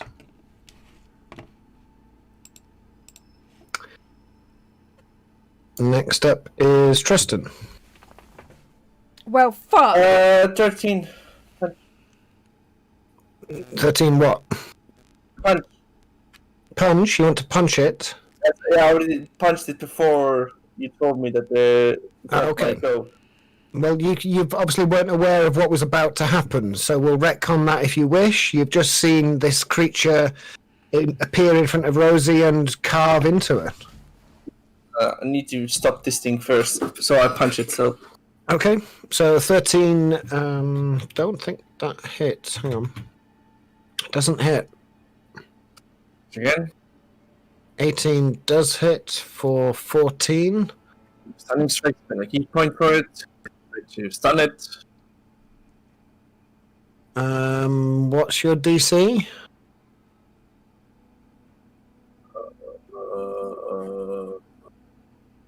It's 14, isn't it? We've been here before. I think so, yeah. You rolled a 14.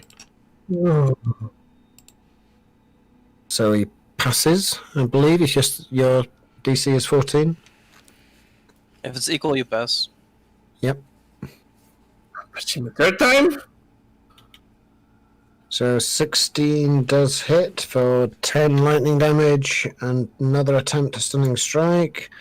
That's a 7. He is stunned. Just a minute.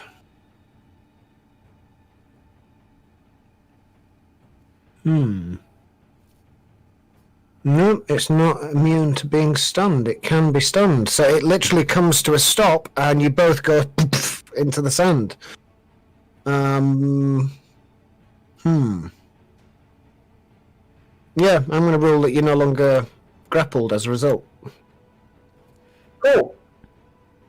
You are still prone, but Can I get up and walk myself up next to this guy? okay. So half your movement to stand up. Nope.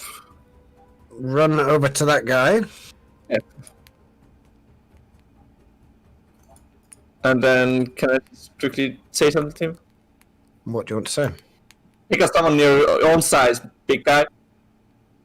He glances over his shoulder and says, "Where would he be?" Oh, over here, bitch. Let's go. Okay.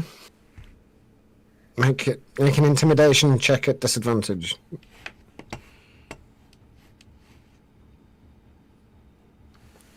Make a what? Intimidation? Intimidation check at disadvantage.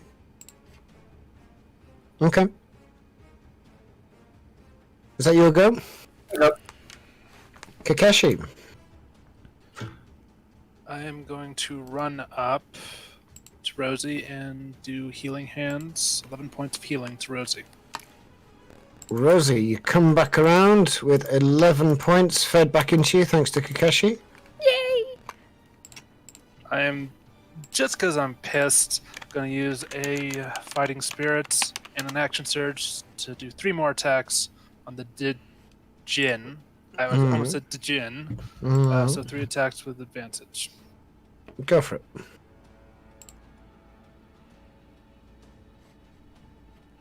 Ooh, that hits. 30 hits. A 16 doesn't hit. That's 17 hit. Oh, sorry, 17 does hit, just. So, hit, and a hit is... Add up all that damage for me. Let's see. 24, 19, plus 18, 19. 61.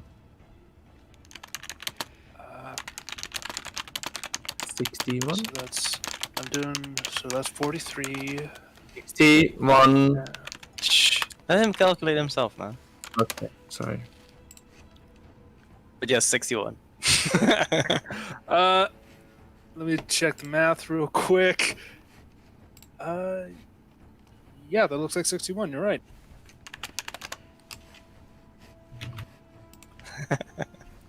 Okay.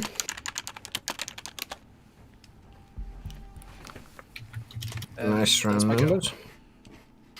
Massive amount of damage caused to him. He had 161 points. He's now got 100. Caroline. Would it be able to drag Rosie away from the genie? Is as the Dragonborn rests his hands on your shoulder, Rosie, are you willing to be dragged? Hell yeah. Half your movement, Alright. yes, you can drag it. Alright, let's go back here. That's all I can do, right? That's my action. Yeah, I'll drag you here. And could I use Lay on Hands? You on her? can. He is going to take an opportunity attack against Rosie as she gets dragged away from him. Okay. Come back here! Actually, no, you don't know what language he's speaking. It's just... Brilliant. It's a 19 to hit. Hits. You take 10 points of slashing damage and 3 points of lightning damage and 3 points of thunder damage. Yeah, I'm down again. Rosie, as she gets dragged away, goes down again. Then I'll use Lay on Hands. To do what? Heal her again. How many? 45. Okay, so as an action, you do lay on Holy hands. crap. Bomb would save his soul. 45, did you say? Yes, 4 or 5. Wow. Holy so Rosie shite. back to almost back to full health. Now, Lay on Hands is 5 times your. Yes. Okay. Yes, yeah. So I have 5 left. That's the end of my go. Yeah, I'll stand in front of her with my shield raised. That's it. Rosie, you'll go. Okay.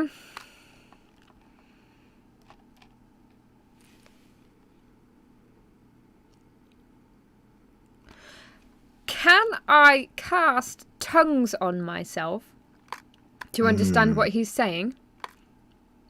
You can. His tongue's in action, I think, yeah. Yep. Yeah, so you throw a small clay model of a ziggurat into the air, which is consumed in the spell's casting.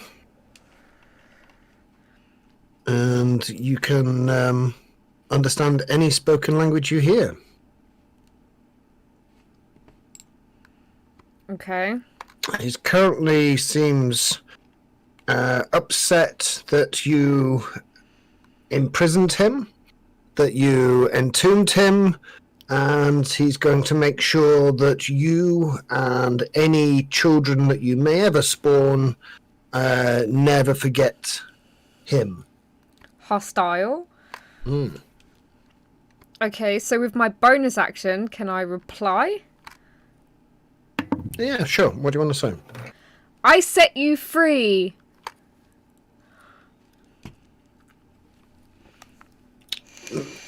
Okay, is that all? And stop hitting me. Okay, make a persuasion check. Now this I can do. Disadvantage, because he's still hostile to you. Ooh, sorry. He just snarls at you. I don't listen to you, witch. You kind. I know you're kind.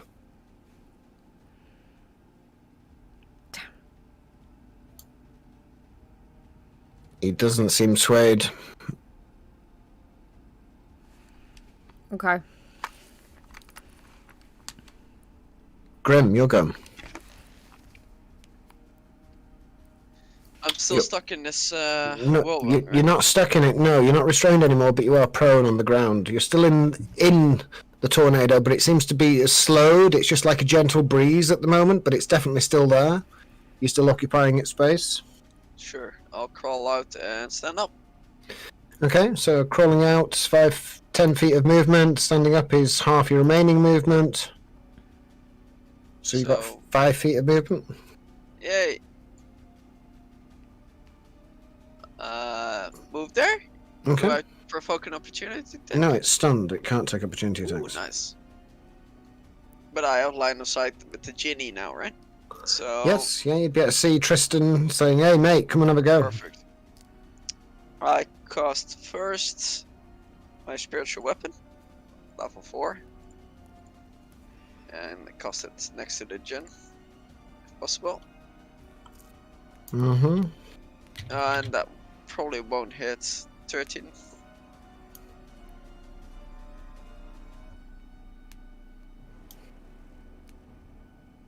Uh, 13 doesn't hit. Misses. Yeah. Can I cast it in this square? Sorry, I run can it there. see. Yeah, Okay. thank you. And then I shoot all the death on it, on the genie. Okay.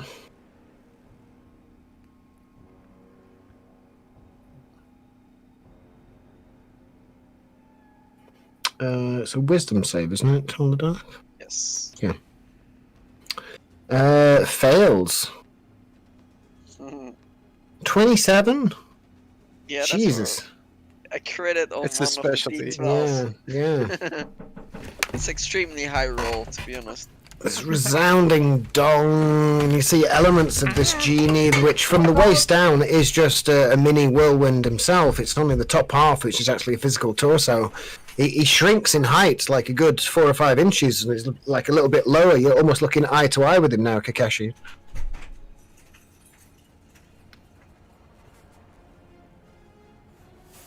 Alright, that's what I do. Okay. Just doing maths. Okay.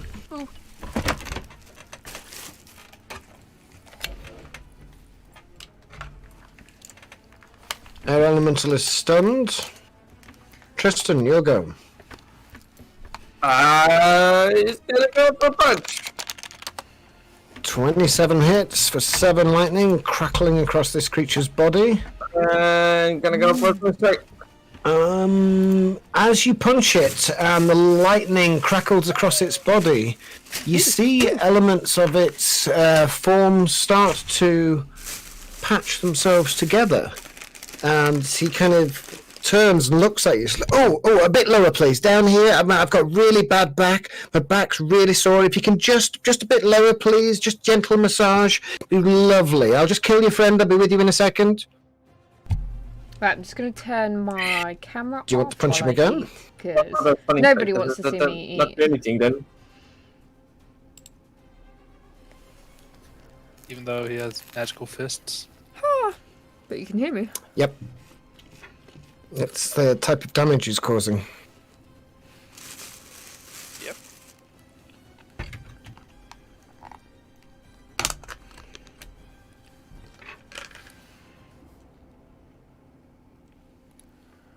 Tristan? So nothing on the Sunny Street? No, because the punch doesn't actually deliver damage. You punch him as like you would any other creature. You see the lightning pass into his body, but it seems to heal him rather than hurt him. But I don't have to hurt him, I just have to hit him. Yeah, fair enough. It does say when you hit another creature, you definitely hit him. Genie. Who? Oh, that is a 25.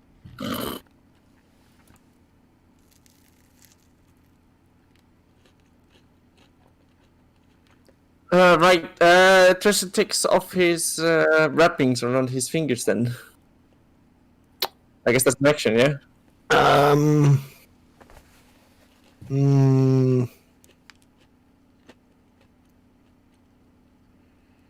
Maybe you can just kick instead of punching.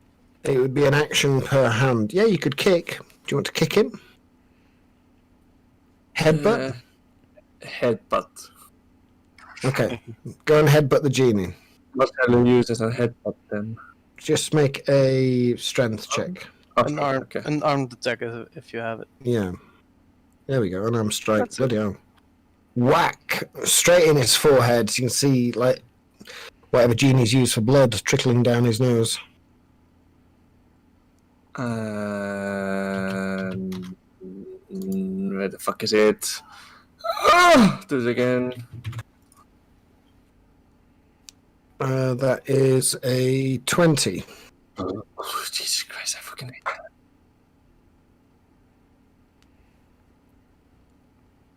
Alright, let's go for it. Another bonus action attack? Or are you going for Flurry of blows. flurry Yeah, of let's blows? go for it.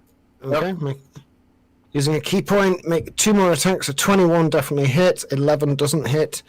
So for 9 further bludgeoning damage. And where the hell is it?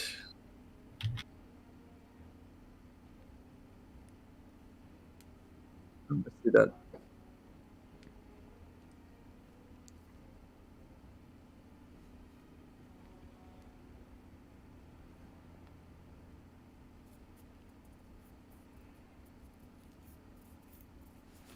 Okay, so Trying to knock him prone.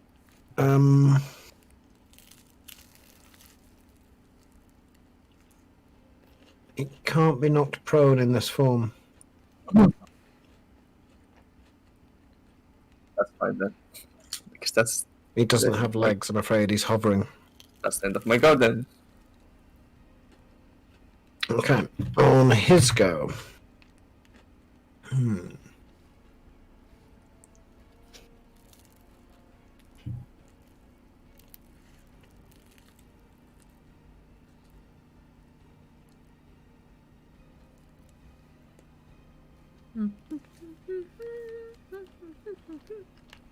Yeah, he's going to move here, so that provokes an opportunity attack from Tristan and Kakashi. And Grim if he wants to use his hammer. My hammer doesn't provoke. Okay, so oh, Kakashi, yeah, do you want to make an attack? 28 hits Yes. for Tristan, 29 hits for Kakashi. And I'm going to expend the rod. I'm going to expend the feature, the paralyze feature.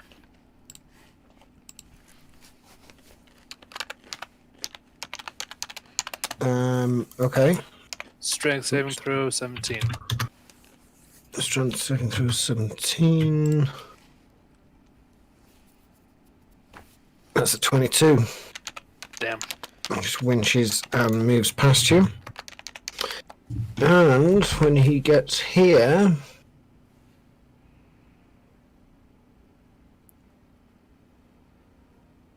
Yep, he is going to cast Thunderwave. Damn.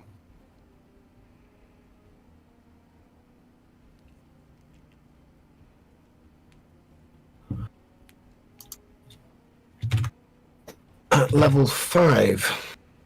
Holy. Oh shit. Damn. Good night. So, Rosie and Caroline, I need you to make a Constitution saving throw. You get a +5, Rosie. I also have to make it. I'm in 10 feet of him. 29. No, it's within a 15 feet cube. 20. Oh. 29 and then +2, so 31. Jesus. For me, it's an 18. 18 is a fail. Whoa. Rosie, what did you get? 31. 31 is a pass. Ah, So, Rosie, you take half damage, and you are not pushed. Caroline, you take full damage, and you are pushed. okay. 5, 10. So, Caroline's pushed to there. And...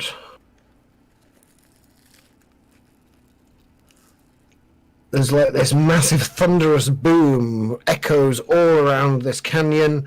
The sand is thrown up in this wall of sand as it spits into your face, going up your nose. It's in your mouth. You know, sand in your mouth.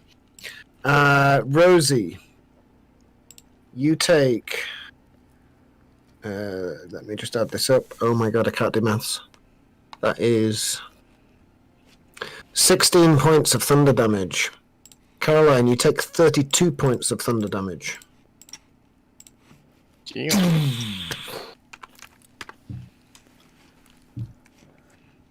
And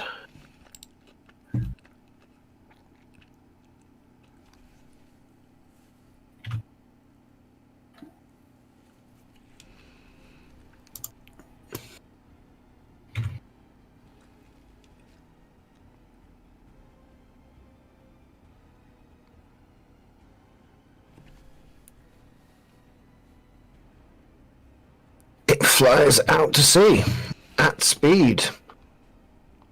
It can move 90 feet. Oh shit.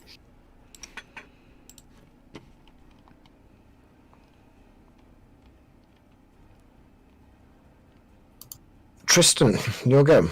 I run towards Breeze, hail him, hop onto him. Yep. Go after that motherfucker. Okay.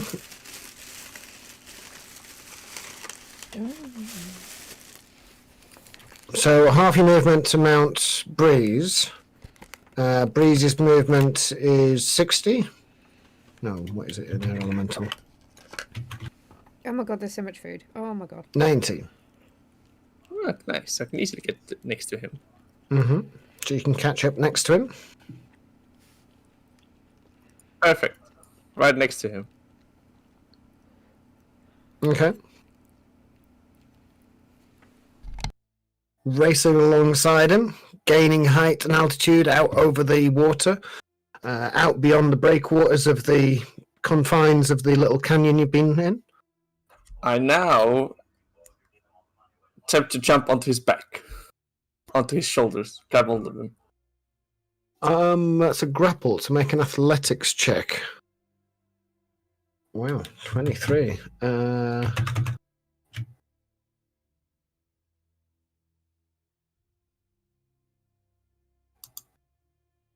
Fails. You are grapple on... oh, actually, hang on. Yeah, you've got your arms around his neck, but he's a much larger creature than you. So you can't actually grapple him. Can't I use my feet for that? I can use my No. legs, my legs to choke him or something. It's a large creature. You're only medium. Well, can I just piggyback on him then? Yeah, you would essentially be piggybacked on him at your request, with Breeze riding alongside you. Awesome. Kakashi, you'll go. Wait, I can't attack? Well, the athletics check was to grapple him, so you've got him grappled. How do you want to attack? Could I use... Oh, yeah, okay, never mind, yeah. I need to attack. Yep, alright. My fault. Kakashi, you'll go. I am going to get right up next Caroline. Mm-hmm. Sort of like a defensive formation. And, Oh yeah, this air elemental starts to rotate again. It's no longer stunned. and I'm going to hold an action if the Jinn comes back into melee range with me. Okay. Holding your action in case the Jinn comes back into melee range with you. Okay. Yes. Caroline, you'll go. Caroline sees Kakashi stand. She'll stand up herself, stay in the position. She will hold her hand against her axe, and as a bonus action, cast a Wrathful Smite on it. I'll do the text later. And as for the action, she will also attack the Jinn if it comes with a melee attack range. Okay. So that's a wisdom save for the air elemental? No, not yet. Only it's a smite, so it only counts if I hit. So it's a Sorry, concentration. yes. Yeah, so you're holding your action. Cool. Yep. Top of the round. Rosie, you'll go. Okay, Was Rosie down? No, she came back around. Yeah, she was brought back around. You just prone on the ground again. oh, did I get knocked over then? Yeah, when you got dragged away, you got taken down again and got resurrected with 45 hit points, wasn't it? Yep. Yeah. So yeah, this is Okay. top of the round. What do you want to do?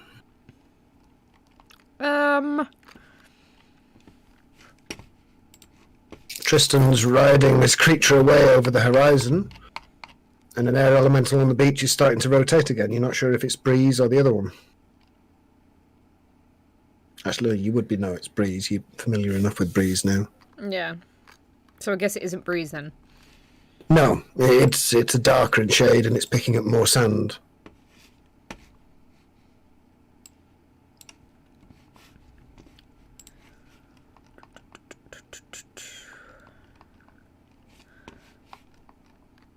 I'm going to cast Blur on myself. Blur. What does that do? Okay, so they all get disadvantage because you're going a bit fizzy. Yup. Yeah, that's a good superhero effect. Called Damon Albarn. And then I'm... That's your action, so you start to blur. Yeah, and then I'm not really... I'm just gonna stay where I am and try and see what happens, because Rosie's pretty damn confused right now. Okay. Grim, you'll go. Okay, I'm gonna move. Let's see. I can't really do anything against the tornado, so I'm just gonna ignore it.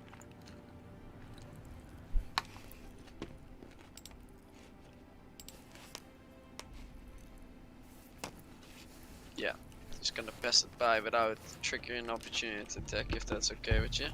Mm-hmm. Just... Alright. Fuck.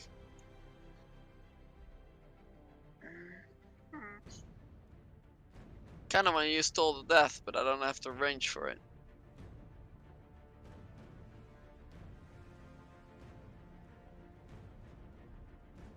Oh dear. I think you did that on purpose. No.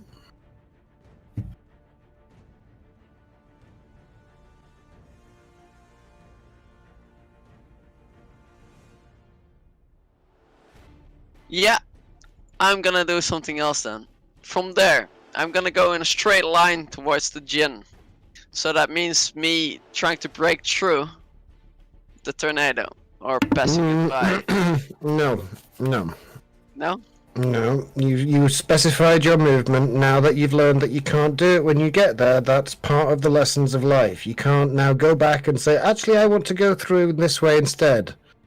Stick to what you were going to do or improvise from there, please. Okay. Alright.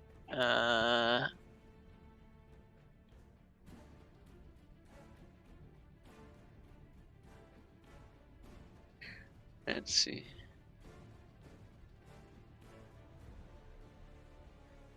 Son of a bitch. Thank you.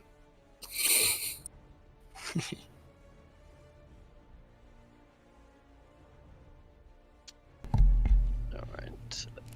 I am going to...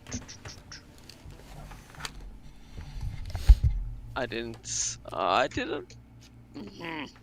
Alright, no, I can't really do anything.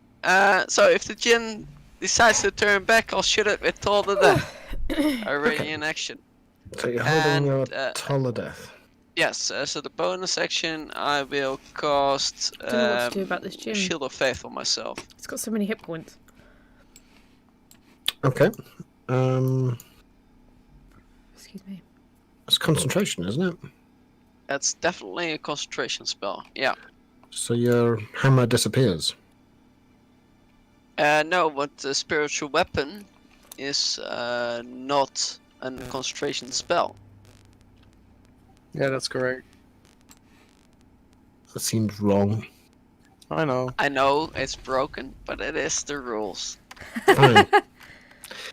The air elementals go. It's going to charge you, Grim. Enter your space. I need you to make a strength saving throw, please. Should upload the strength, surely. 15. Okay. Noodles.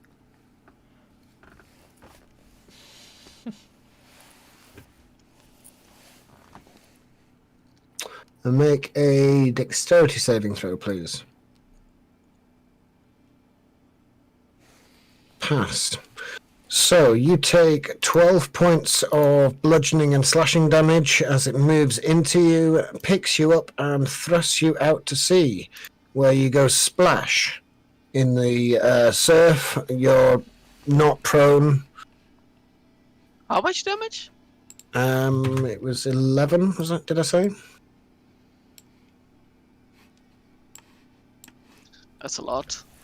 Mm-hmm. Well, my Shield of Faith drops right away.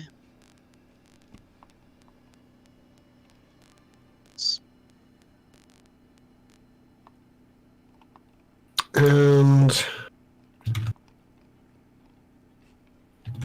it's going to fly upwards 50 feet. So it just goes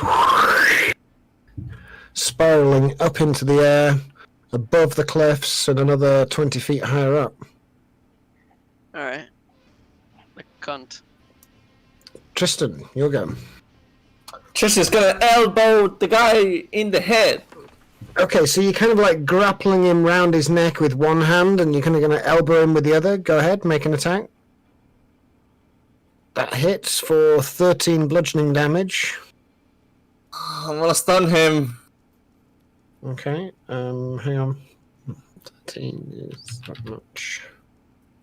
You can see he's bleeding blue goo out of his ears and his nose quite a lot. Stunning strike, you try. 19 passes. Oh, okay. Seems useless. I'll elbow him again. 17 just hits for 10. Whack.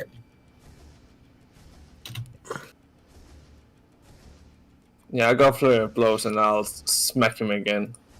Okay.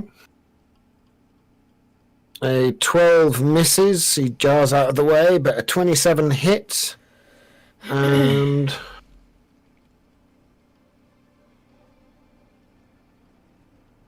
by this point, let's see, what was he? You're about 30 foot up. So as the final elbow comes down on his jaw, he turns into a warm breeze drifting over your skin, and suddenly you feel gravity start to take hold as they're no longer being held Fighting aloft a by gin. anything. Oh no. Please! Who is hovering alongside is carefully placed to swoop underneath you and catch you just before you impact into the ocean. What is that? About 50, 60 feet offshore, which is probably the place that the sharks hang around, just to look for anybody falling out of the sky. Yeah. And you can make your way back to shore. Was he The disappeared? air elemental disappears into the sky, Oh, no, never to be he's seen again, disappeared. and combat is over. Grim, you wade out of the surf, dripping wet, salt water in your beard. That's not good for the beard, is it? No. I'm gonna rummage my stuff for beard oil. You don't have any. Frizzy beard. This is beard it is then. Yeah, it's all. Plump. What would you like to do? Rosie, I saw you talking to the creature. What was he saying? Well, what happened? He wasn't very happy with me at all. He said that he wanted to kill me and wanted to kill any, like, basically he just wanted to obliterate me. He just wanted to kill me and everything about me. Are you surprised? Does Yeah. this happen more often to you guys? No. Why would I be? Why? What have I done? I don't know. I just met you guys. I need to know these things if they're gonna happen more often. Rosie stares at Grim. What do you mean? It's kind of true. People do try to kill us a lot because we mess with them. I didn't do anything. Tristan, I need you to make a constitution saving throw, but you do have advantage. Oh god. Back. Tristan, you suffer 1 point of exhaustion. Ooh. You are at disadvantage for any ability checks you make until you take a long rest. Ooh. Tristan, you want me to look at you? Oh, ship is ready, guys. Huh? No, I'm just tired.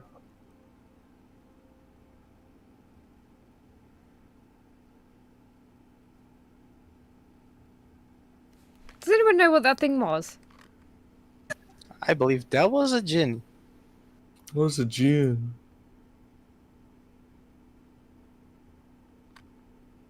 Barrow, will I mean, a djinn is a genie in other words, isn't it? But would any of us know that? Yes. You would be familiar with the phrase genie relating to a djinn. Okay, so Rosie just stares at the dagger and just says, "Wow, I wonder if it's something to do with this then." Probably was its container or something. I don't know. But why would it be mad at me? I let it go. You're the owner. I did put my finger in there though. You're I was rummaging. probably thinking you were its captor. Ah, but I'm not. You might have poked him Well- while putting your finger in there. I might have So- done.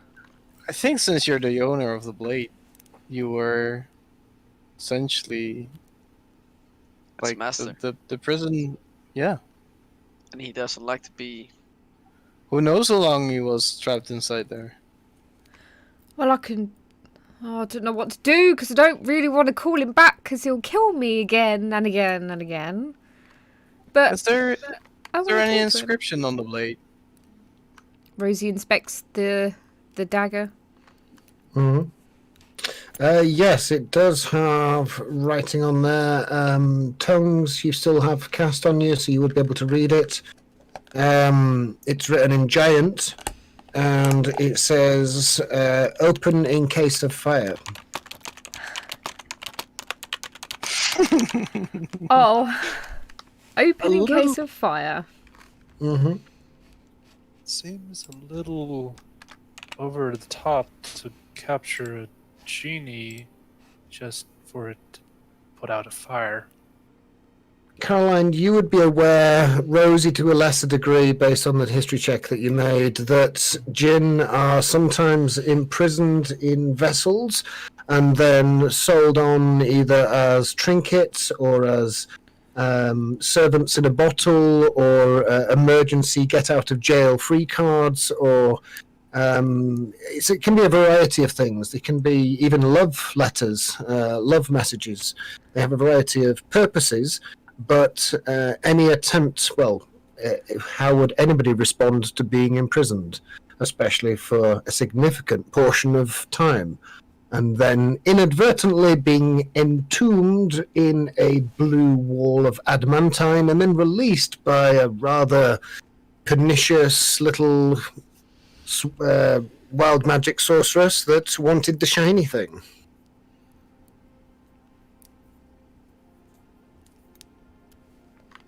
Well, it's gonna come back, right? Because I don't know. I mean, Would you come back? if he's out, then he's gone. Then surely, and that's that, right? He's free now.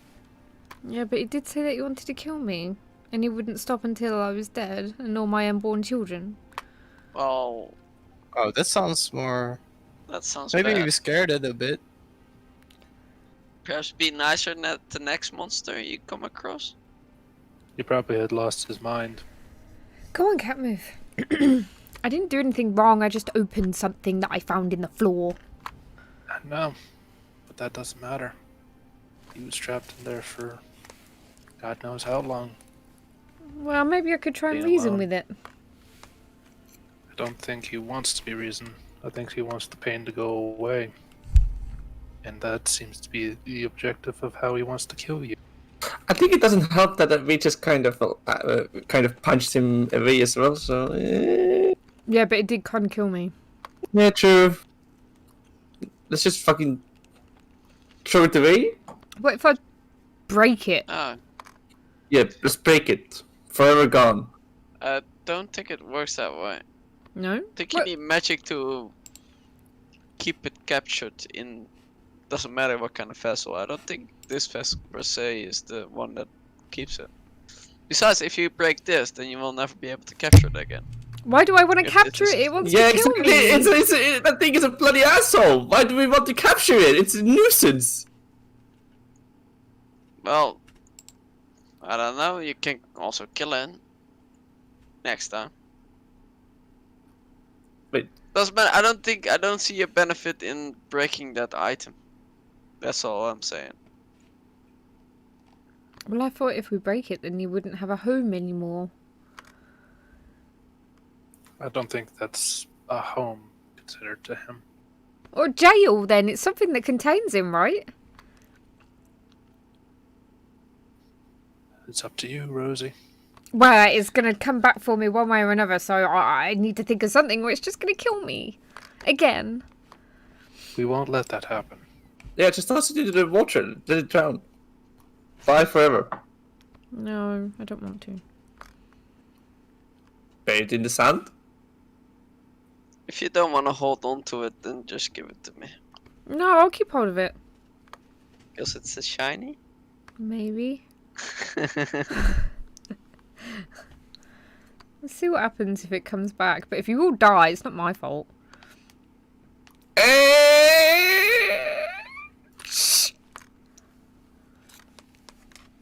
Oh, by the way, ship is ready to go, by the way. I gotta finish something before I hop on. Join you shortly. Okay. The boat still needs to be launched. And it is getting towards sunset now.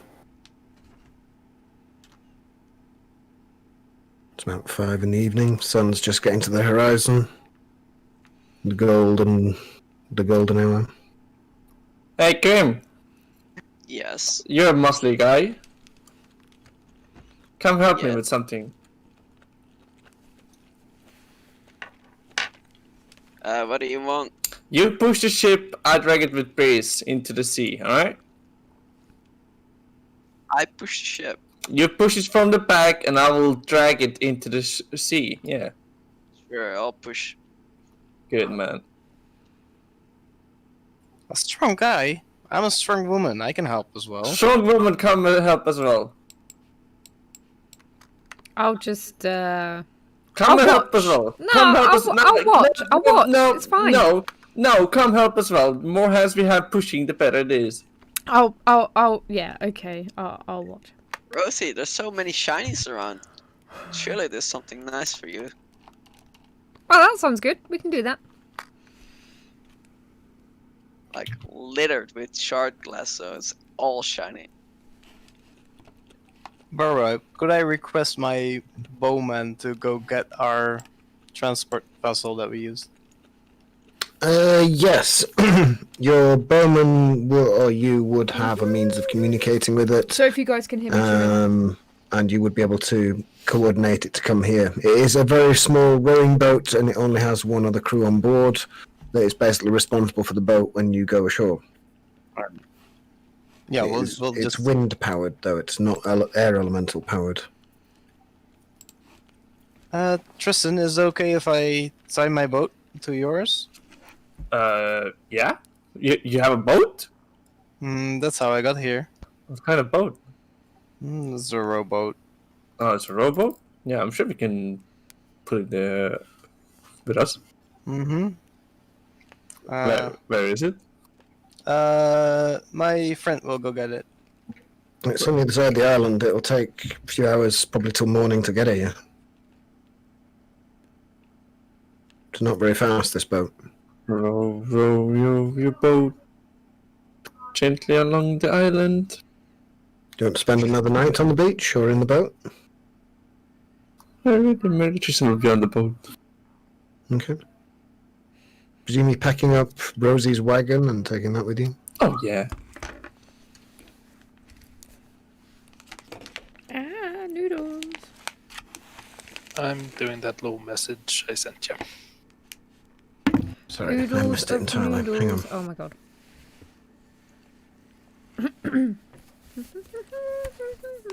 Mm-hmm.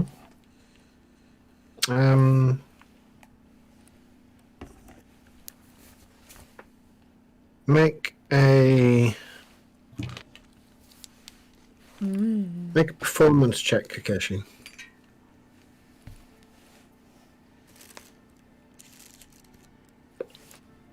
Okay. You do that. Did I miss my mouth? No.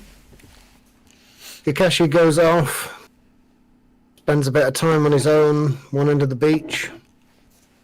Looks like he's constructing something. Okay. The sun slowly slips over the horizon. We push the boat.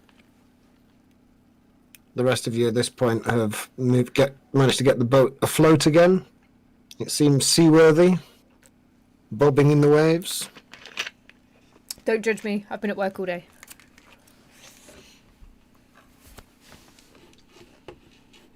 The boat is anchored. You're ready to depart, should you wish. So, where are you guys going? What are you going to do? I mean, we should get off the island as fast as possible, of course, but what about the dragon circling the island above us? I mean, I have the Luna! the air elemental we have. Maybe could just quickly just maybe quickly go past it, and hopefully it won't fly after us. Let's just go and Let's ignore it. just go. Yeah, let's just. Is the rowboat here yet? No, won't be here till morning. Yeah, we gotta wait till the rowboat goes, then we can go. Shouldn't we really... Well, if you want, we can take your boat towards where we put our boat. Which way did you go then? I came from the northwest. Are we positive your friend will come to save me around so we don't start circling around each other, this stupid island? Yeah. Just along the south line. Are you sure? I don't want Yes. to take that risk. He's not stupid. I'm not convinced.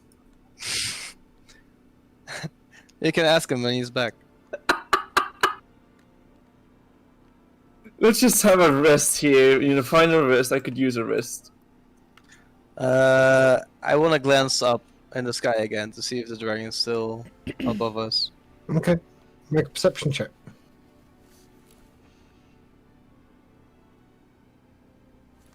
Spend a few minutes scanning the sky as the sun's slowly setting, watching the stars coming out. It's a clear night sky. There's no sign of that dragon now. Alright. Seems safe for now. Yeah, sure. We can camp on the beach again. Yeah, man. It's gonna be nighttime soon. We can sleep here. Okay. Settling down on the beach. Or in the boat, which is moored slightly offshore. Do you want to do anything with the evening?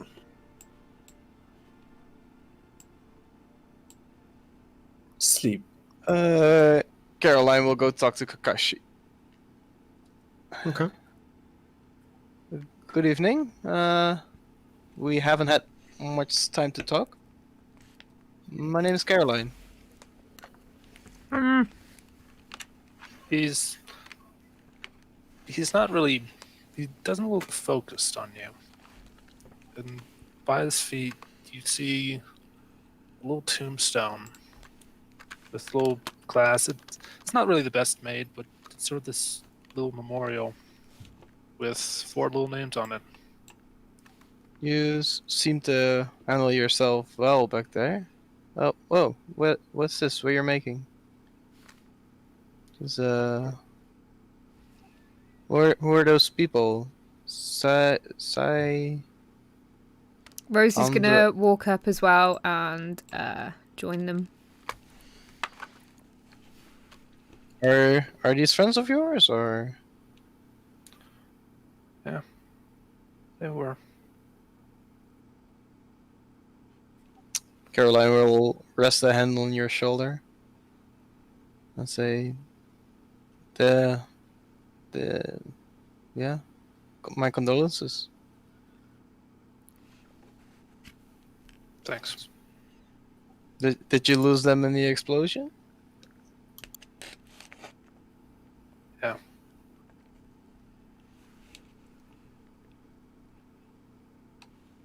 During this, you can sort of see that since the explosion, his hair hasn't changed back to its normal color. It's still long and black. Yeah, I wouldn't recognize you otherwise, so for me that's Yeah, I was pretty mostly saying that to Rosie. cool.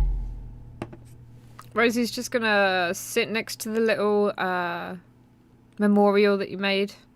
Wings drooped down, looking quite sad. Does she want to say anything? No, she'll probably just start crying again. She's pretty upset by it all, to be honest. On the tombstone, it kind of doesn't just say their names, but a little quote right next to it. It says specifically under Andraste and Torvin's, kind of this lumped together. It says, "Here lies the king and queen of the Apple Lords. Long have they reigned, and long have they rest." Under Sethra's, it says, "Now, oh, no more to run, and may she rest where she is." Under Cyrus, it says, "Even as he knew of old ways, but always tried to make everything new and better. Long may he rest." Caroline feels kind of out of place, so she'll wander off, just leaving the group with their losses to process on their own. Caroline, as you turn to walk away, your spidey sense kicks in. Ah, yeah. The hairs on the back of your neck bristle. and you glance back towards this simple representation, a memorial, and the people gathered around it. Kakashi, Rosie. As the tears start to slip and blur your vision, you have to blink them away. As both the names of Torvin and Andraste are scrubbed out. The names of Cyrus and Sethraste. Little mushrooms go boop, and grow all over the gravesite. And a little snake goes and hisses and coils itself around the grave.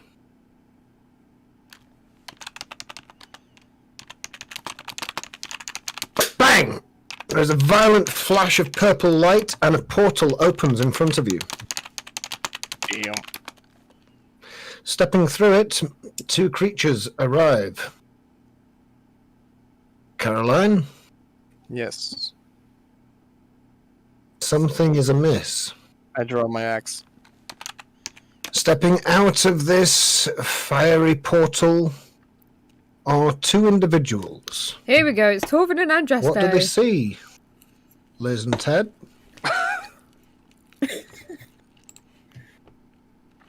One of them is a sort of fairly tall tiefling with large, elaborate horns.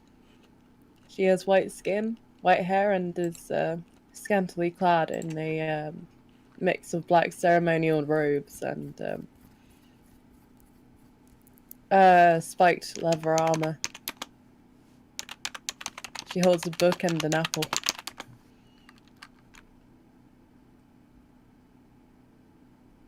Ted, what does your character look like?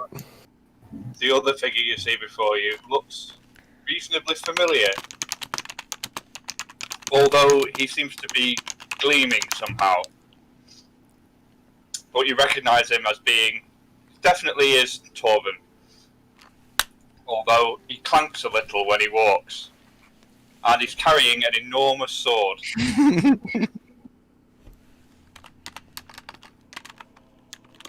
Fucking knew it.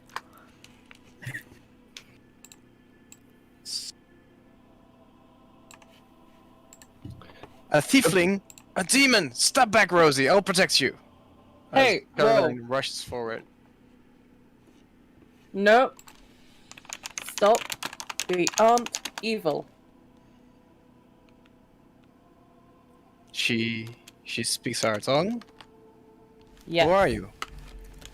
I am Andraste, and this is Torvin. Ah. Caroline looks over to the gravestone. I see. Whoa, what the fuck was that? Fuck is that? Feedback. Oh. Phone's gone. Alright. What does that, what? I guess I'm the new one. Hi, I'm Caroline. Gosh, it goes I over guess and you hugs both of guys them. already know each other? They have a strange smell of sulfur about them. And Torvin is made entirely of metal. Great. Caroline will take a look around at all party members and takes a moment, closes her eyes, uses divine sense. You get a distinctly horrible smell emanating from the very core of Torvin and from the very core of Andraste. You also get a fairly foul smell from Tristan. Excuse me? Oh shit. He will intercept Grim, knowing he's a cleric. Alright. Take him to the side. Say, are you really sure you know who your friends are? The muscle guy and those two from the portal? They don't seem right to me. Does Grim notice any different from them? What? Who? Torvin Andraste and Torvin? Andraste. Yeah, Yeah, maybe. Torvin's made entirely of metal, and Andraste's got horns, white skin, white hair, and boobs. And Yeah, a right. tail. And a tail. I don't sense any evil, do I? Not have- just set it with your natural skills, no, but the same height, same build, but they've clearly made some kind of arrangement in order to return here. It's not natural, to say the least.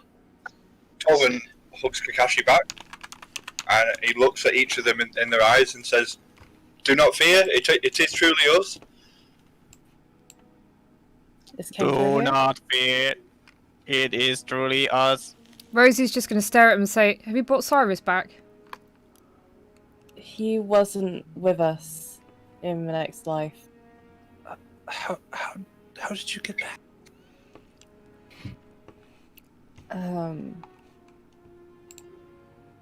Well,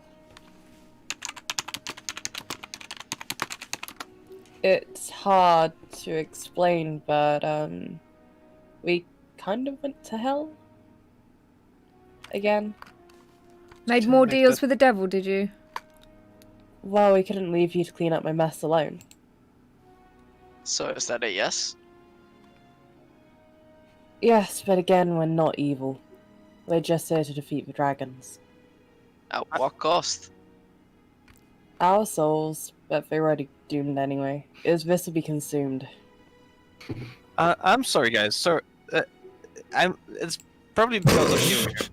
This is not the way it's supposed to go. There are rules. There's laws. There's Last year I was on Faerun and now I'm on Everon. A lot of things has changed since then. I don't Making- think you guys are making deals with devils. No, they are, not us. I'm certainly not making deals with devils. Let's say we found ourselves in a somewhat awkward situation. Yes. No and shit. this is our only way out. But we chose to How did you both end up in hell? further the cause. For you to end up in hell, you must have lived a wrongful life. Well, see did mess up quite a lot. Back in- Originally, the devil was holding my former lover captive. In an attempt to try and save him, I made a deal with him. Upon my death, my soul was dragged there, and Torvin's was dragged there. See. Yeah, honestly, I would have been fine. So at the moment But- that she says that she's not evil, is that genuine? Make an insight check. Oh, I want to know as well. You can make one as well. Can I also? Yeah, sure. Everybody, mass insight check. Can I make an insight in my sleep? No, you're asleep. You're having wonderful dreams about flying over clouds. Oh, so it's a good dream this time. It's a very good dream, yes. You're enjoying it. Good.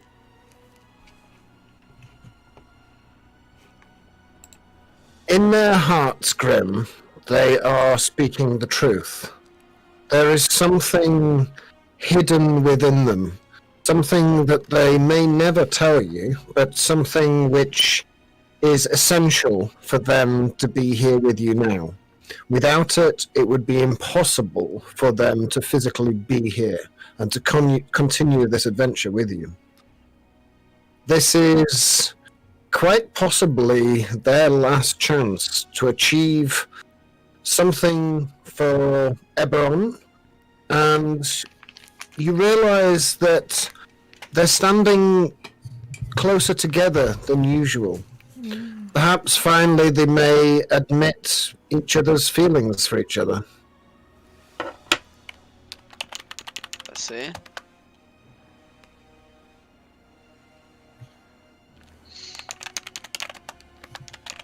Alright, I do nothing. I just look at them.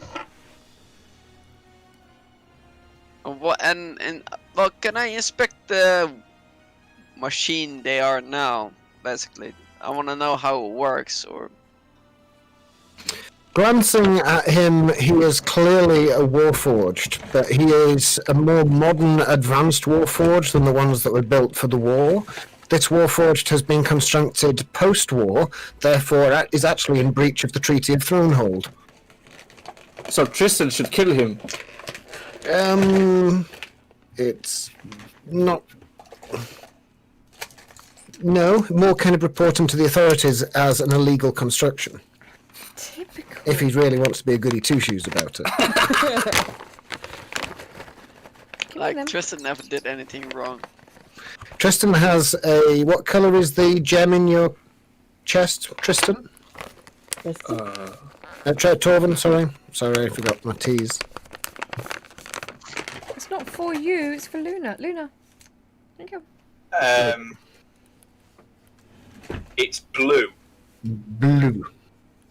Blue gem in your chest. Yes. Those of you familiar with Warforged will remember from the battle in Sharn, any Warforged with a crystal in their chest is usually more superior to the ones that don't. In what sense? More capable in battle. Mm.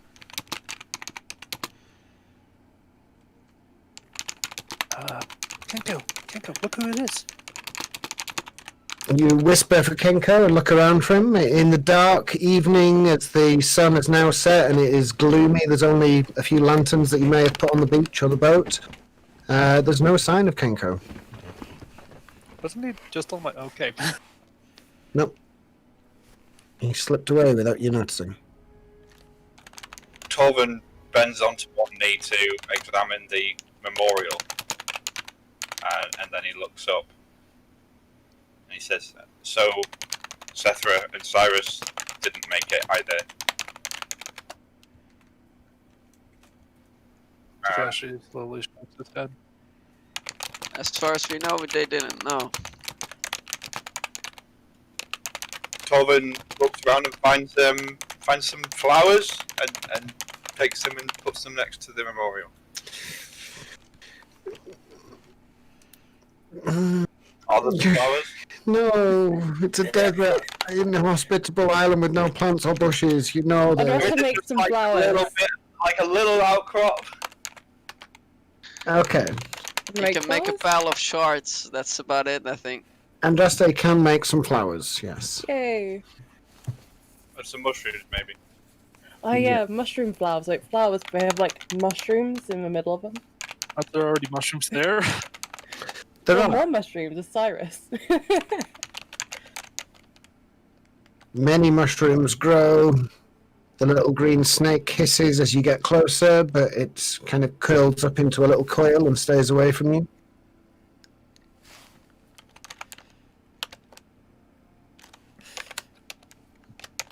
You pay your respects to the fallen comrades who've gone to whichever afterlife they chose. Long may they reign. Valhalla. No. Cast, Hmm? Go on. cast light. Again, which I usually do. So base memorial. Beautiful. I really liked your contribution earlier.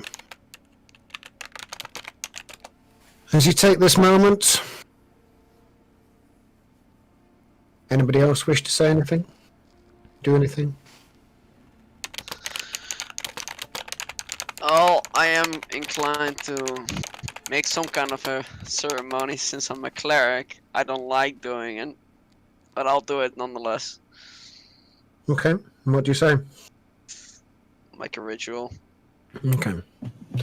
So Grim, with a very resigned, grim feature on his face, puts on his vestments and his robes over his armor. You can see they're a bit faded. They haven't been used very much. Clearly doesn't get them out of his bag very often. And he's about to light a candle or some incense in order to perform some kind of funeral ritual. You all hear the same sound, but those of you looking at Grimm's face, he suddenly realizes that he doesn't have to perform any ritual. But Oh shit. As you hear the horrific sound of something to your south being attacked by the roar of a dragon. Is it the ship? Is a boat being screwed over? Eden. No, your boat's fine. I take it, Tristan, did you get his long rest in? No, you haven't even started the long rest yet. It's still in the evening, this. Yeah, well, he has. He's already. Well, no, you get woken up then.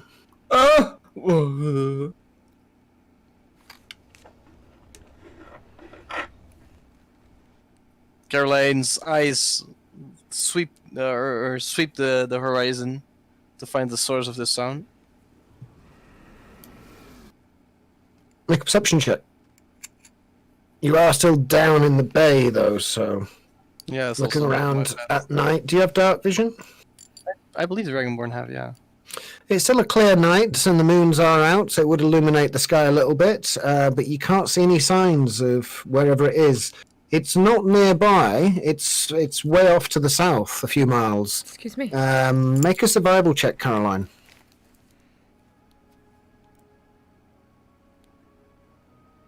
It may be attacking your home city. No!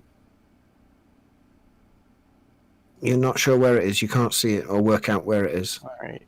Did Caroline suddenly become Cyrus Fair? Oh man, it's so difficult. Try to imagine a Give him female time. Dragonborn voice. I will have to practice this. Yeah, give him time. Give him time. Fuck. I challenged myself. It's difficult. Maybe it's just Aw. Cyrus with an accent then, Dragonborn. Yeah. Oh no! What do you want to do? Practice voices later. What are you doing now? Should we investigate? Or should we get the fuck out of here? Let's get the fuck out of here and then investigate. Oh, you little Okay. dragon. That's my home. I might be my home. I've sworn to protect it. We must save it. Look, we'll get to the boat and see what's happening. What are we gonna do from here anyways? I mean, I told you a bit about the Death Star, but what is our next plan? I mean, getting out, of course, is a plan, but it's not a destination.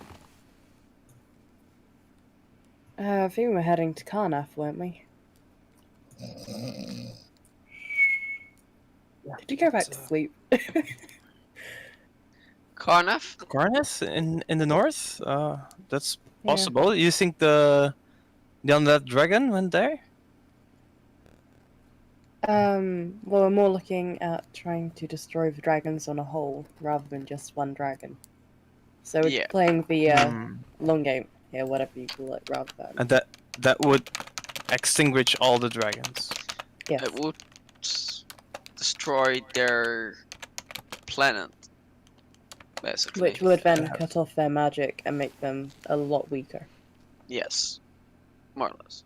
Well, I don't know if you know about the history of our land, but there was a weapon that destroyed Sire, so That that's destroyed what I was what? looking for. Sire. Have you not heard about it? No, what a sire. Oh, come on, What you is that? have heard about it.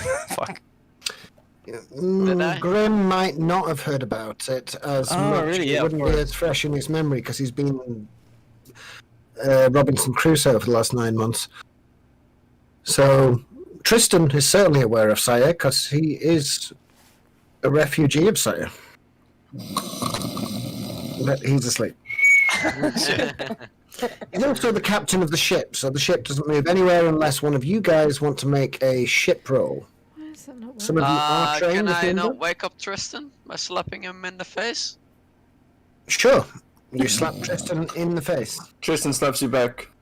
How? You're asleep. I wake up after you slap me. Okay, Grim, make a Constitution saving throw, because Tristan inadvertently stunning strikes you as you slap him. He slaps you back, Sure. and you are stunned until the end of his next round, by which point he's gone back to sleep. Useless. You're like his alarm clock that he just snoozes. Well, between us, I believe, Torvin, were you trained in the rigging thingamabob? Yeah. I think between us, like me, you, and Rosie, we can get out of here.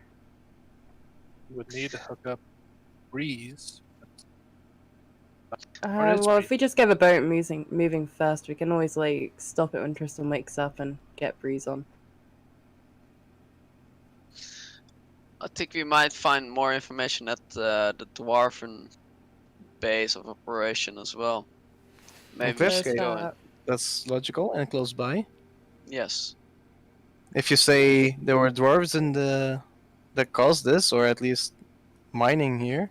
Yes, they Oh, might are you have a lot talking more about the information. cliff scrape place? Yes. Ah, What are they called again, those dwarves? I keep forgetting their names. I should have read Hicks. that down. Oh yeah, the Hicks. Yes. I think we should go there and capture one, kill the rest, and interrogate. Might be challenging. They have their town or settlement inside of the cliff, and They there's also large have- numbers of them. I think it would be worth to knock down a door there. Besides, dragons can't attack us there. There are several hundred dwarves there.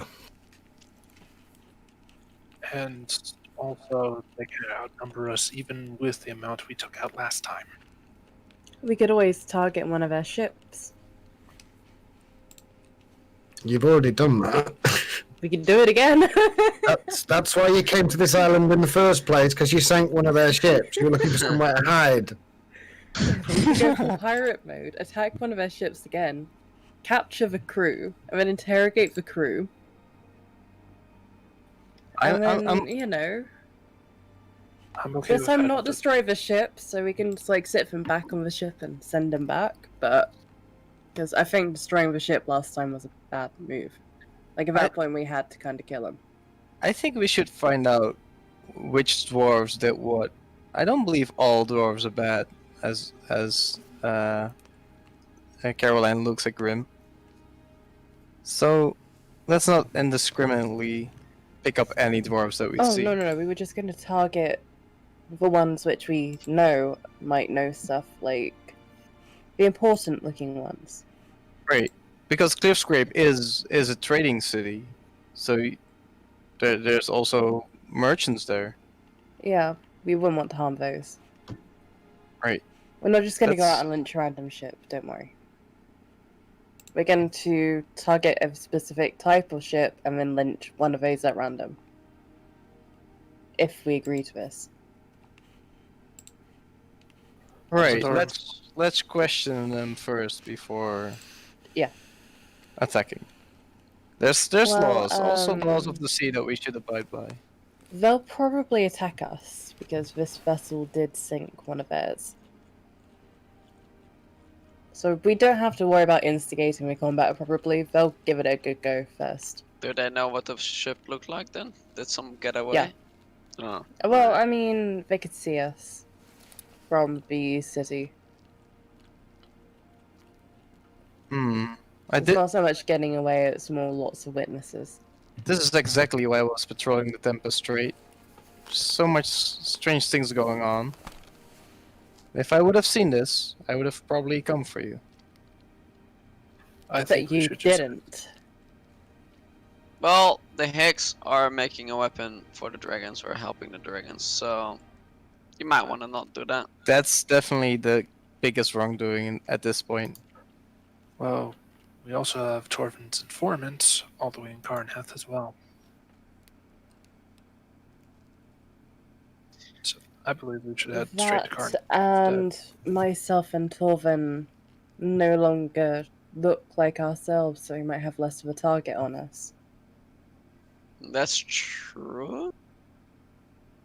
Yes, we were But I can make wanted. stickers. I can make a Thorfinn and Dressy sticker and place it on your forehead. I'd rather you didn't. That's alright, mate. Alright.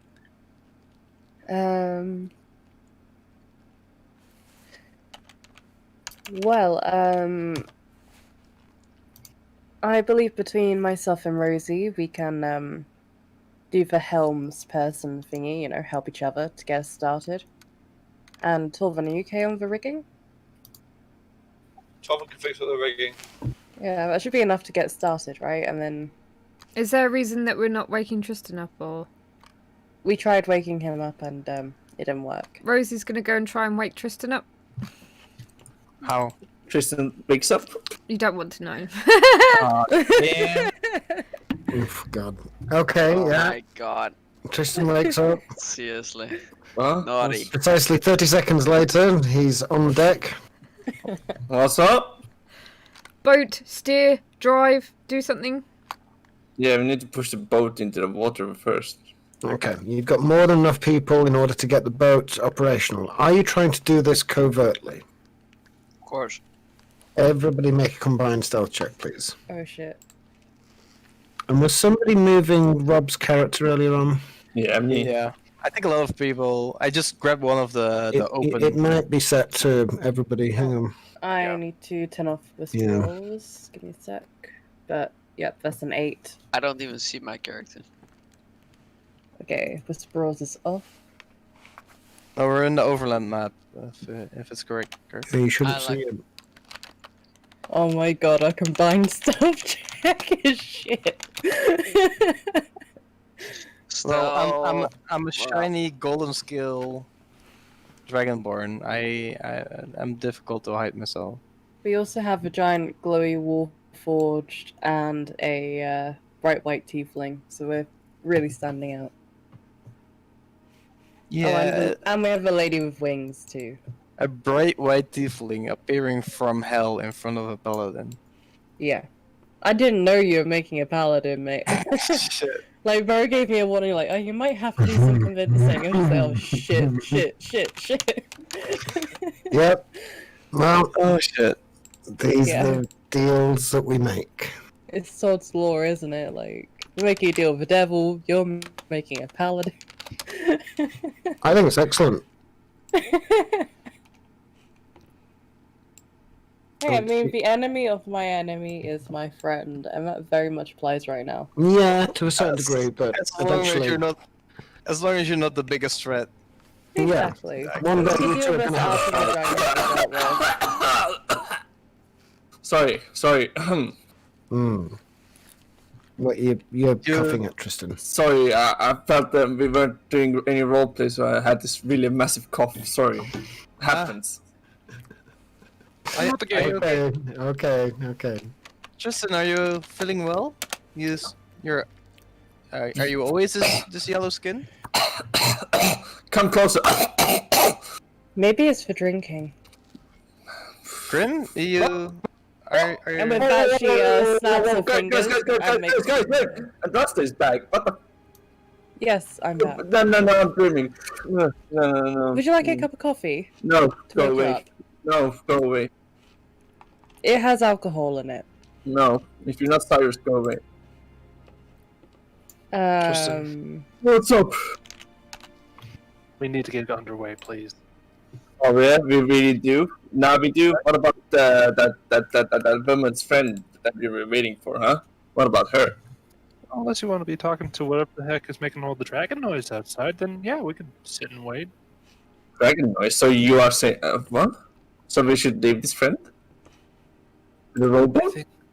I think we should just get moving somewhere. Somewhere. So We'll pass our you- friend on the way. Just how do we know which way he's coming from? I'm telling you, we gotta circle around the island like dumbasses. because I communicated How? with my voice. Uh-huh.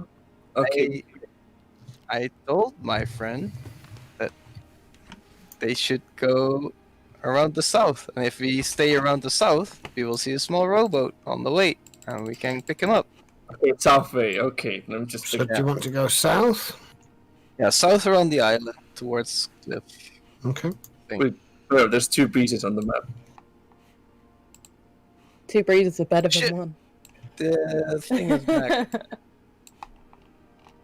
Can't see one. Okay.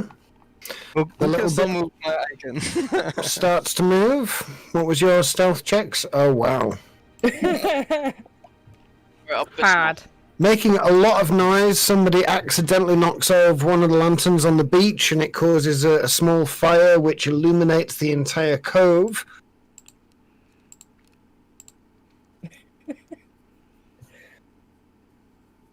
Not everyone. We've got nothing to hide. We're on the good side. Hang on. What was with it for 14? Yeah, You passes. You keep thinking that you might get a halo. Paladin. That would be wonderful.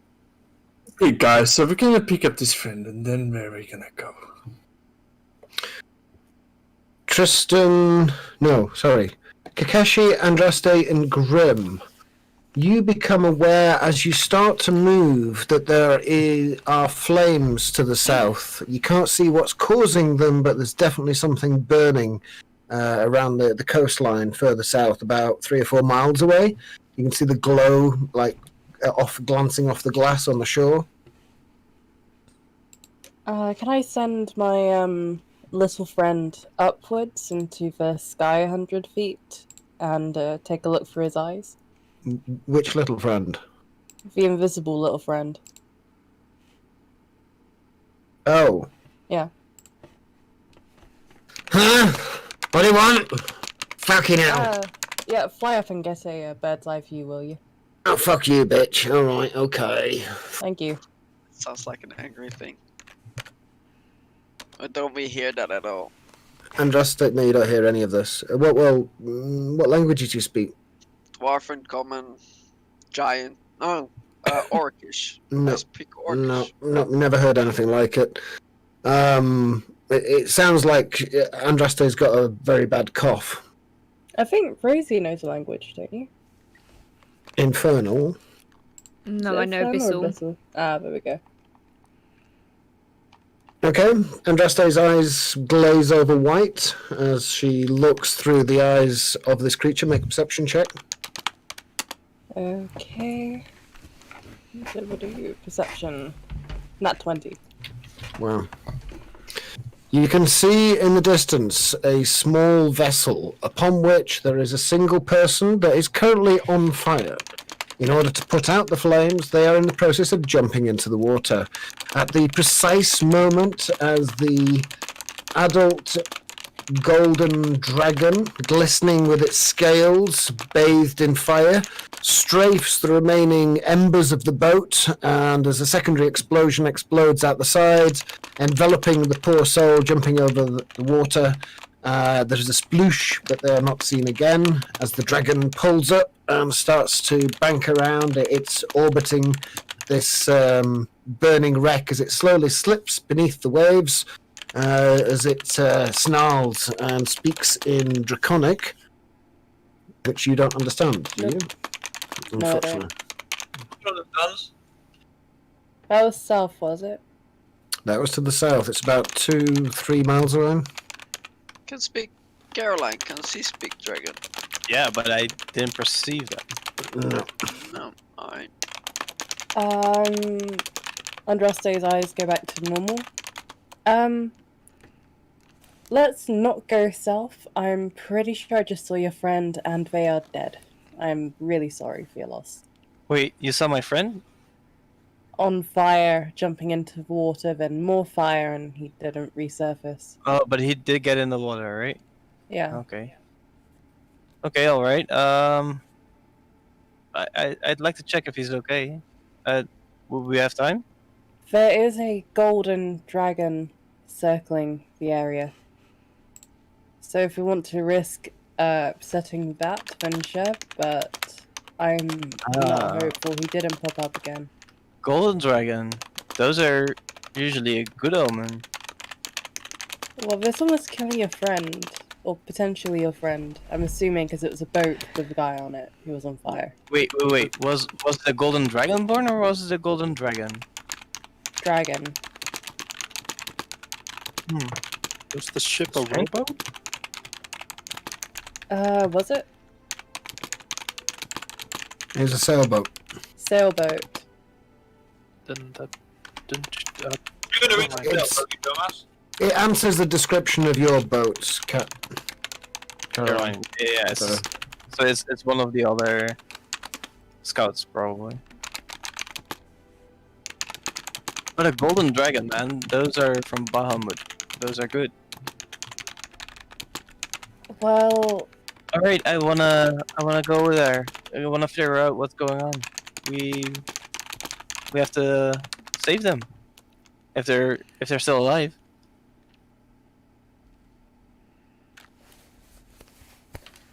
I mean, you told me you still had some good inside of you, right? yes, but I'm not hopeful they're still alive.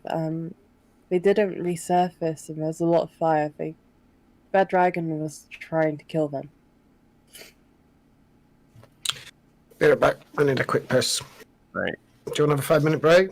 Yeah, let's do. Yeah, I let's need do a a pen. break. Okay. Be right back in 7 minutes. Cool.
Do, do, do, do. No. I like the Outcast At version better with Carolyn. The glow around the coastline goes away. There is no more glow. What would you like to do? Wish I had a foot. Tristan turns the ship southwards towards the burning wreck. Alright, guess we're going Right. south. There doesn't appear to be any burning wreck in sight. Or where the flames were coming from. Okay. Make a survival check. With advantage, because you are the captain of the ship. You know what you're doing. Oh, thank God you had With advantage. advantage, so. Okay. Yeah. Setting course south around the island. Oh, God. Who's on watch? So I'm gonna head up to the crow's nest, whatever the equivalent is on this boat, and so like keep a lookout because I know roughly where it was, so that should be helpful. Okay. Okay. You clamber up to the top of the crow's nest. Oh, God, I'm so tired. Make a perception check. Okay, on Andraste, be good to me today, please. Not 20 again. Fucking hell. I'm gonna get fucked later. Don't worry. Yeah. Actual roll. I was just checking if she just didn't enter 20s. I was just checking as well. But that's fine. 24. So peering ahead, you can see the ship has now sank. It has disappeared beneath the waves. There is just a few burning embers on the surface, slowly sizzling away and causing this dark smoke to rise into the dark sky. But you can see, reflected only by the moonlight, this silhouette of this dragon that's slowly going woof, woof, and flying ever higher and elevating itself back up to a few thousand feet, growing to almost like a distant speck when you know it's like a massive creature. And it must be by now about 10 or 15 miles away and probably about 7 or 8 miles high. So it's getting up a bit high up now. Looks like it's heading west. Okay, I'm gonna like communicate with Tristan to try and like guide him over to where I saw the embers.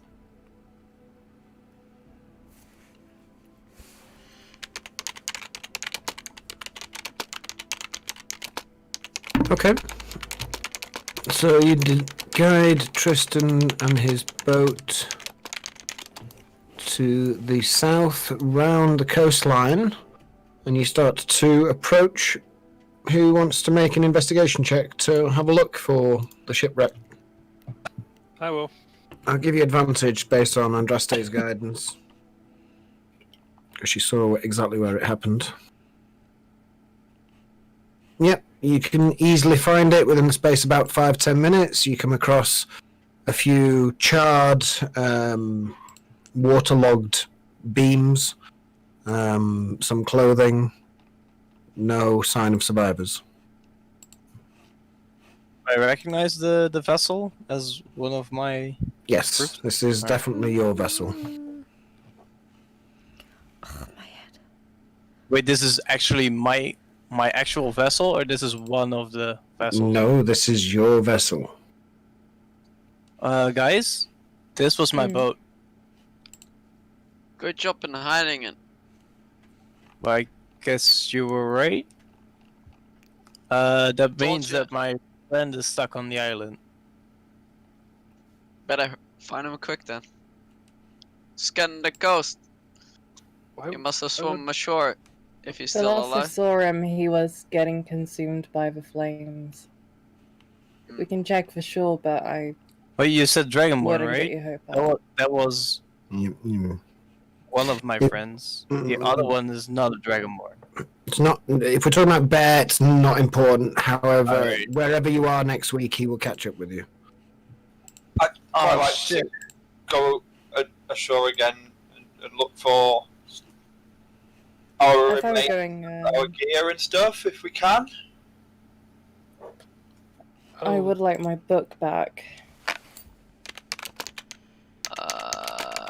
Didn't Well, everything we- get we- incinerated?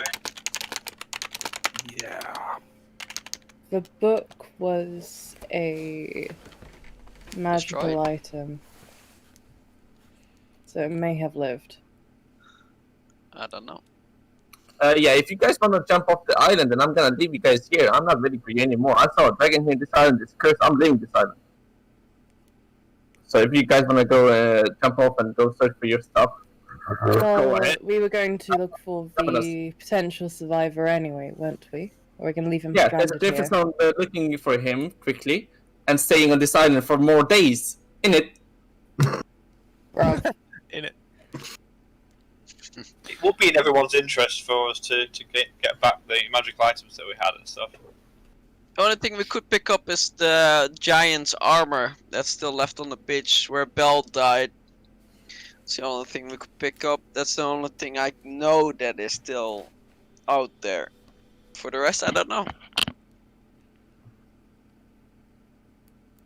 But it's That book has survived a long time and has likely been through worse. I shall slow down the ship. The three of you can jump off, and I will sail the fuck away from this island. Good luck. With all due respect and trust, that bomb vaporized everything. Like, and more importantly, the crater itself is a mile deep. There's no way we're going to magically find our stuff. And in a little time either, because I can imagine that's probably going to take some decent time to search through.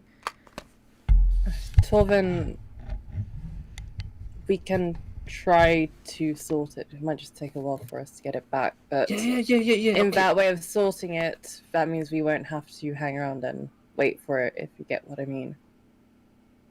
Yeah, I'll bring the ship to the coastline. You can jump off. No, what we're saying is we're not going to look for our gear. Oh, Okay, you've won. okay. We're going to look for a survivor and go. Oh, he Okay? he might have been the one on the burning vessel. I have other friends in Cliff Scrape.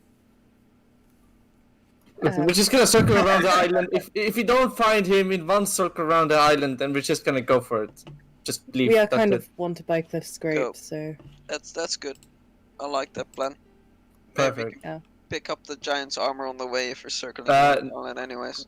Yeah, Grim, you wanna jump off and outrun the ship? Go ahead. Well, it shouldn't take him too long to get the armor, since it isn't buried.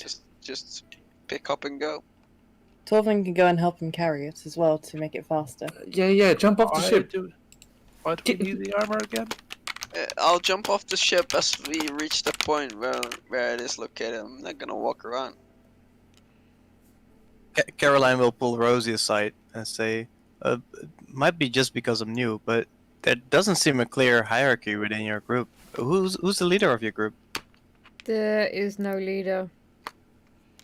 That's the Strange. problem.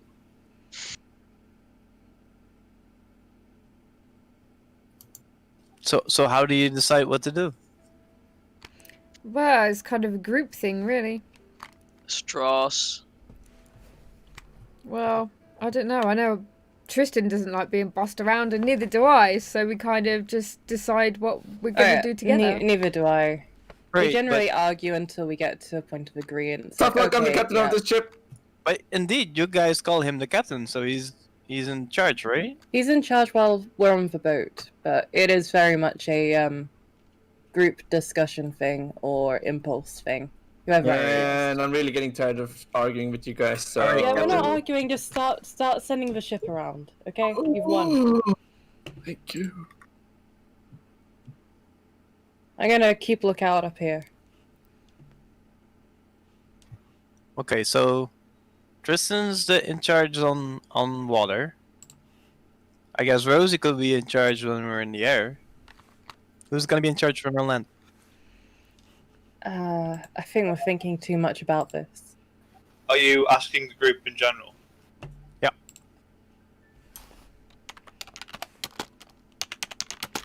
I want to say if I were just arguing it out, we get stuff done, don't we? We just like Well, we'll put forward ideas generally and go with like I think strategically, Torvin is best positioned to take command. In battle, maybe. No one's commanding me to do shit. I'm here because I want to be here and because I kind of like some of you. I respect Aww. that. Aww. I kind of like you too, Rosie, even when you're being a massive bitch. Yeah. Andraste just grins.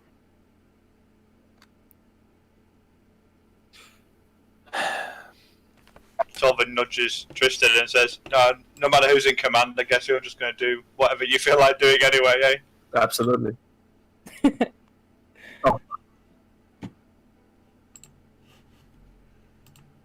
We're dysfunctional, but we're effective. Let's put it that way. Well, Plus, it's kind of fun. Effective? as far as I've seen, there's been a big explosion and a bunch of you and somebody coming from hell. Hardly seems effective. A couple of them died. Yeah, but that was a one-off. Usually it's just Rosie. Wait, I missed that. What? Oh, when it comes to dying, it's usually just you, isn't it? What? Sorry, I can't hear you. No, I just can't hear you. What? Can you hear me okay? No, I Like, is it literally, my mic? yeah, I couldn't. No, I don't think it's mic issues. I just couldn't hear you properly. Oh. Did you say I'm Um, always let's see. dying? Yeah. Oh. I'm gonna remind you that the last two deaths were basically you, Andraste. Yes. One of them was definitely my fault. The second one wasn't, at least, so, you know. Although not for the first one, that one was stupidity.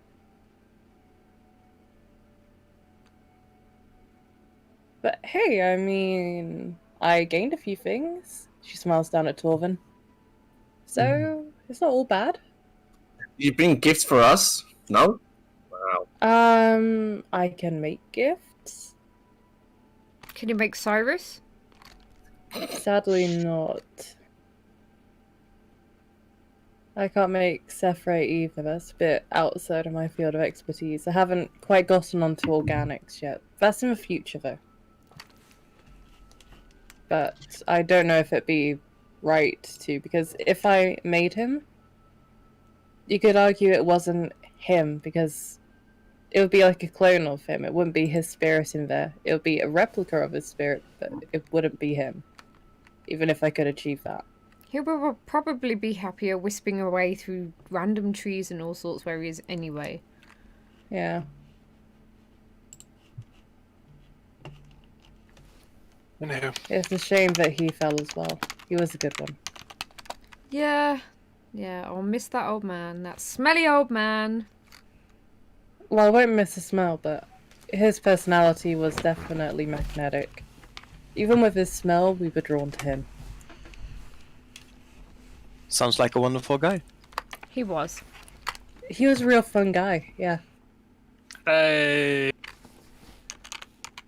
Guy. There's a wave that knocks the ship, and Andraste accidentally falls. No. I'm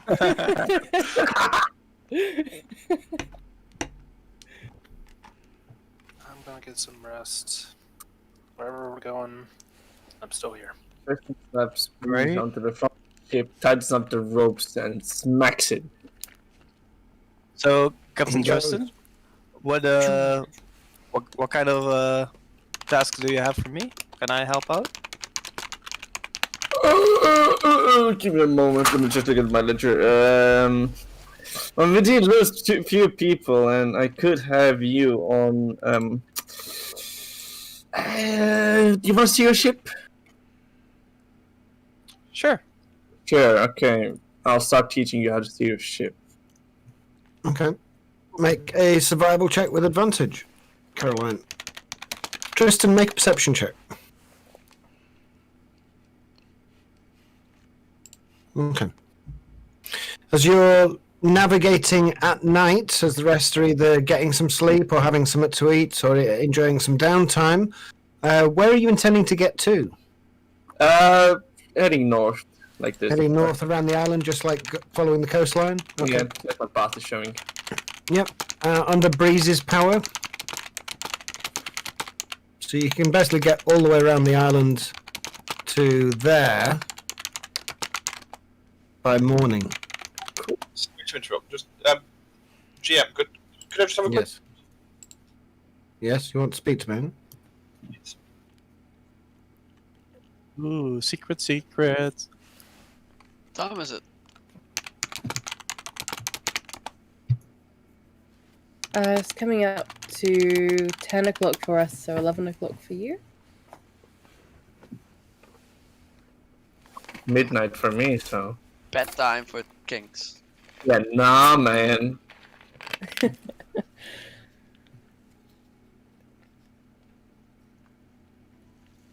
Oh, I can share the image of my character Eh? in Discord. Oh yeah, I could share Torvin and Andraste fine. I've been itching to show people this one. I'm so proud of it. Why did you have to name your character Caroline? I keep getting that song from Outcast in my head. Sorry. Caroline! Caroline! Bro, Basically, I wanted to make Carolus Rex. Of course, Rex being dragon, because T-Rex, blah blah blah. Don't lie, you named it after my donkey. Yeah. I was confused by that. So I initially said to Biro, let's call my character Rex from now on, and I was like, oh no, that's a donkey. First I thought you named it after my ex-girlfriend Carolina, but No. that's on the end. bro, Yes. when I saw your name, I actually really thought about Carolus Rex immediately. Just a female version. Nice. But yeah, that's Torvin and Andraste now. That's good, because that was the reference I wanted to make. Come on, man. You need to of that. He's a smart boy. Alta you guys watch The Expanse at all? Anyone? No. Except for Tattenborough. If you're into sci-fi, you definitely should watch that. It's really good, especially season 3. Kings, do you know the song by Sabaton?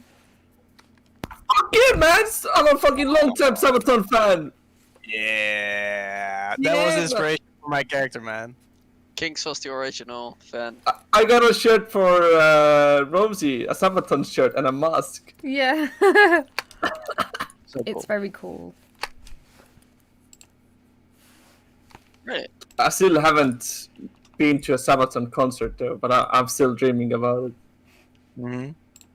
Pretty sure Hellfest will probably have them playing. Hopefully. I'll subject you to all my music at a festival. Hey, let's go. So my character was initially named Carolus, but then I found this pretty cool image, and I thought, oh, let me challenge myself to play a female for Yeah. once. So, Kings, did you get a tattoo whilst you were with Mel? Or are you Yeah. still- You did? I'll post a picture of I was- myself. In Because I was wondering if you're gonna be a clean slate forever, or Not anymore. not anymore. Rosie, no, never. I broke him. You broke him? Yep. Oh my god. Does he have a piercing as well now somewhere? Not yet, but you never know. Oh, What is it? The King Alfred or something? You mean a Prince Albert? Prince Albert. That's the one. Jesus Yeah, Christ. yeah. Shut up. That was how.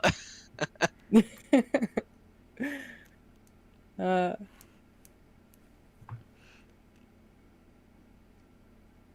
Sabaton is not on it. Oh That's no, something but on it's the kind of festival that they will probably play. This is actually the lineup for this year that's been postponed until next year. But it's still a fucking wicked lineup. Yeah, man, the Who, Wardrunner, Deep Purple, Dropkick Murphys, Judas Priest. Yeah. You guys going to the concert then? If it's allowed this No, year? the festival tickets sell out like within half an hour. They're so hard to get. Fuck. It's like rocking horse shit, I'm telling you. Can't you be in some game on a radio station to get tickets?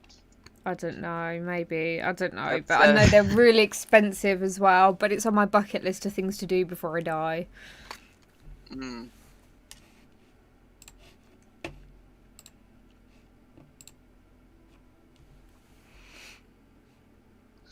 One of my ex-girlfriends was into Iron Maiden and went to concerts of them as well. Yeah, I've seen them a couple of times. We have a festival over here called Download, though it's dubbed Drownload now, but because it always rains. Drownload. Yeah, it always rains. Yeah, that's funny. But yeah, they have some good bands playing. Sometimes. Hey, Void, Sabaton is coming to Los Angeles October 6th next year. What is? The band. Sabaton. Oh, Sabaton. Oh, okay. They're not And, coming to Estonia. Damn. In the Microsoft Theater. They probably don't even know where Estonia is, man. No, they do because they do the Baltic Sea voyages where they play, but they sold out already. Fuck me. Kinks! Ma? Wardruna are playing on my birthday in London. Oh no! Yeah! We should go. We need to go. We need to go. How much is it? Don't know. You Send need me to the take link. me. Send me the link now. Everyone come to London in April and we'll go watch Wardruna. London. Send us a link and I'll first see what it is. In London, I've been to London. I don't really like London. I like the London Lake isn't District though. great. Yeah, Attention. London's pretty shit. Attention, please. Hello. Attention. Tristan and Caroline, as you're nearing of your end of your night's watch and somebody comes upon deck to take over, Tristan, as the sun rises in the east, you can see a small island just about 200 or 300 yards off your starboard bow to your right. And on this island, it is little more than a sand dune. Just like you can see the waves just kind of rippling against it. It's quite unusual to see this out in the middle of the ocean. You are a good distance from land or from the other island. It is just a sandbank, maybe about 50 feet by 50 feet. It's stationary, it's not moving. But the thing that stands out for you is that there appears to be in the center of the island a table and set of chairs with a tablecloth and candelabra and what looks like food and fruit laid on it. Looking at your map, there is no mention of this island on any map. What would you like to do? Do you see that, by the way? Yeah. What is that? Don't know. You wanna investigate? Not really. That seems awfully suspicious. Well, it's not on the map, so it's not allowed to be here. No, it's not. That's why I don't really want to stop for it. The tablecloth flutters in the breeze. You see the candles go. But doesn't it look so pretty? That tablecloth is breaking the law, Tristan. I need to. Okay, Grab quick stop, okay? Half an hour or an hour, and then Alright. Thanks. I hate myself. Caroline will jump off and go towards the tablecloth. Okay. Willow will be It's- flying behind. It's only ankle deep water somehow, and you can easily wade ashore or beach the boat. Approaching this table, it is indeed a vast gourmet meal that is laid out. There is a roast suckling pig with an apple in its mouth. There is steaming hot chicken and turkey and a variety of other meats. There's all manner of carefully prepared vegetables and fruits. You know, those careful, like, the way they cut things so that the radish all kind of looks like a flower. They've done that to kind of every kind of fruit, so it just looks incredibly mouth-watering. And as you approach, even you can see morsels kind of dripping onto the plates, and like the orange juice mixing with the caramel and the chocolate that's fresh. The smell of the bread in the air even. And as you approach, the chairs move to one side as if a butler was holding them out for you and saying, "Ma'am, sir, there's no voices, but the chairs definitely move to one side, inviting you to sit down." I poke the chair with my war axe and say in common, "State your business." You poke the chair with your war axe. It has weight when you touch it. It's solid. The chair moves a little bit. You see it dig into the sand. Doesn't respond. Something doesn't seem right about this. Do you want me to try and dispel it? If it's magic?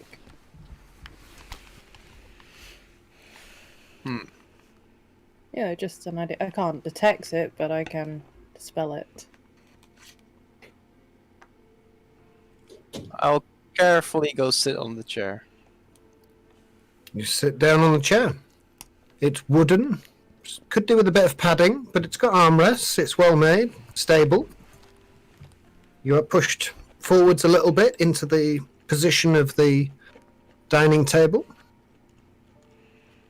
There is cutlery before you and a plate.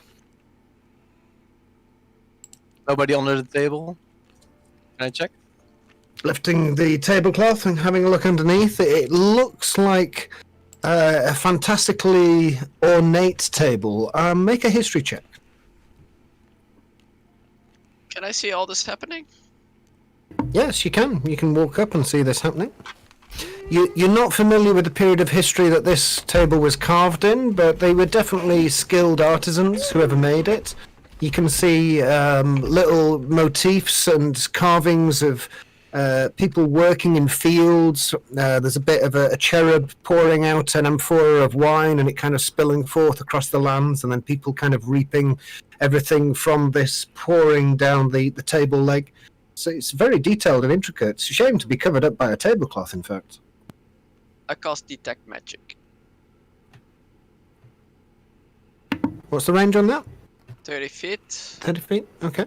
from myself, so I'm gonna make sure that the whole table is in my range. Okay. Apart from the magical items on your friends and yourself, you don't detect any magic. Okay. It's not magical. All That right. makes it even more suspicious. Is there any Yes. lotuses there? Make a Nope. perception check. Lotuses? Yeah, lotuses. Like with flowers.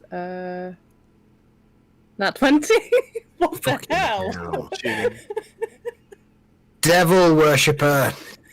It's Should like have rolling never three brought sixes it in a back row. from the. Holy shit, I'm gonna get so shat on That's later. what you get for bringing her back from the dead. I didn't bring her back. She brought herself back.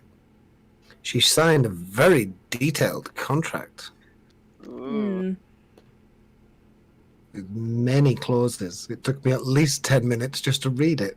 It was a really Really? impressive contract. Anyways. There is no sign of any... Would you say lotuses? Lotuses? Lotus flowers, yeah. Lotus flowers, no. There are flowers as part of the decorative elements to the dishes on the side of them, and some greenery and some nice daffodils, it looks like. And Does there look? Is there anything that looks really expensive there? the plates and the silverware, most of the cutlery looks quite expensive. It's similar to what you'd find in one of the luxury casinos in Sharn. Can I take some of the cutlery? Yes, what would you like? Knife, fork, spoon? Whatever I can fit in my pockets. Okay, so Rosie's just going around the table, just kind of taking all of the cutlery and all of the...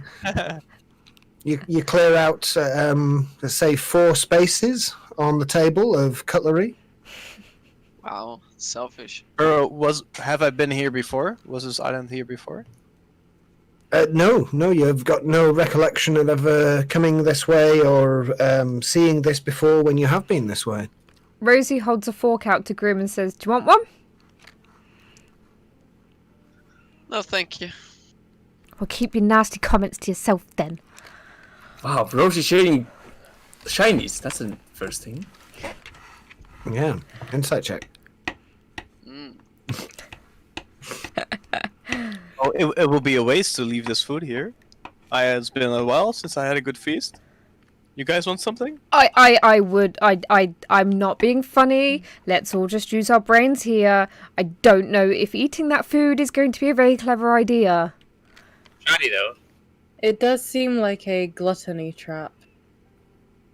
It Smells just- delicious. It seems Just, really, not good. Who just When leaves we out nice start food? eating, we probably won't be able to stop, kind of thing. I have to agree with Rosie here. Well, it's not magical, so No, Poison?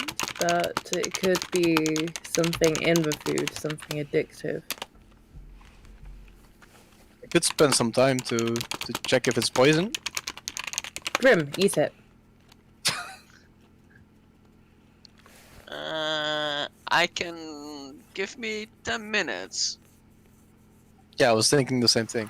Give me 10 minutes and I can at least purify the food and drink. Oh, here. wait. Give me 10 minutes first, and I'll detect if it's poison. Yeah, you do that. Hey.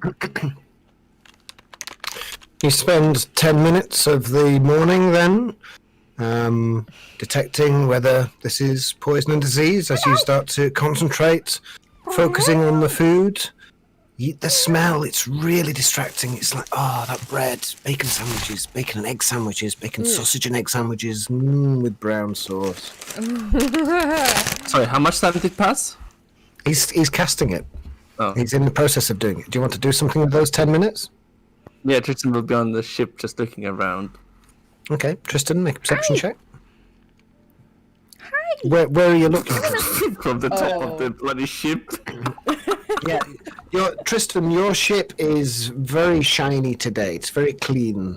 It looks like the dunking it took in the seawater manages to wash away some of the scum. Mm-hmm. It doesn't have advantage for being on Nope. top of the. Nope. Alright, food seems 10 good, minutes guys. pass. It is not poisoned and does not contain any disease. Alright, I'll grab a piece of chicken leg Mm-hmm. and I'll eat it. Okay. It is succulent, beautiful chicken. Cool. See, guys? No problem. It's Alright. not poison. Okay. Grim will I'm eat gonna too. stay on the ship. Dig in, guys. Grab some. Oh Try no, everybody. I'm okay. I'm just going to wander off back to the ship with my knives and forks and shiny cutlery. Where's the cutlery? I need some cutlery to eat this. Use your fingers. She only took 4 spaces. It's set for 10.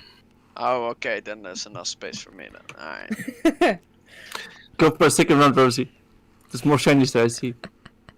Does anybody want to sit at the head of the table, or is he just sitting along the sides? Or those of you going back to the boat, are you just eating dry rations for breakfast?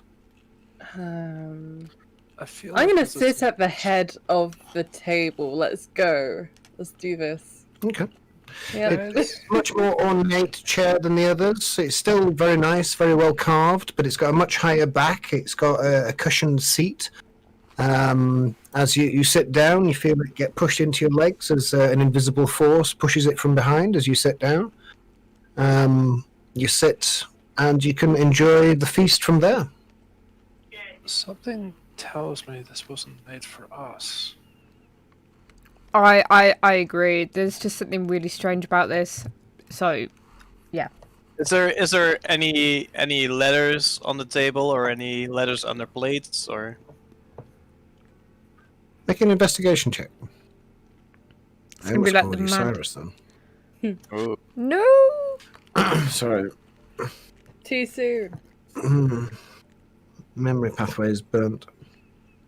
Okay, having a look at the plates and cupware, it looks like it came from one of the more prestigious bone china craftsmen in the city of Shan.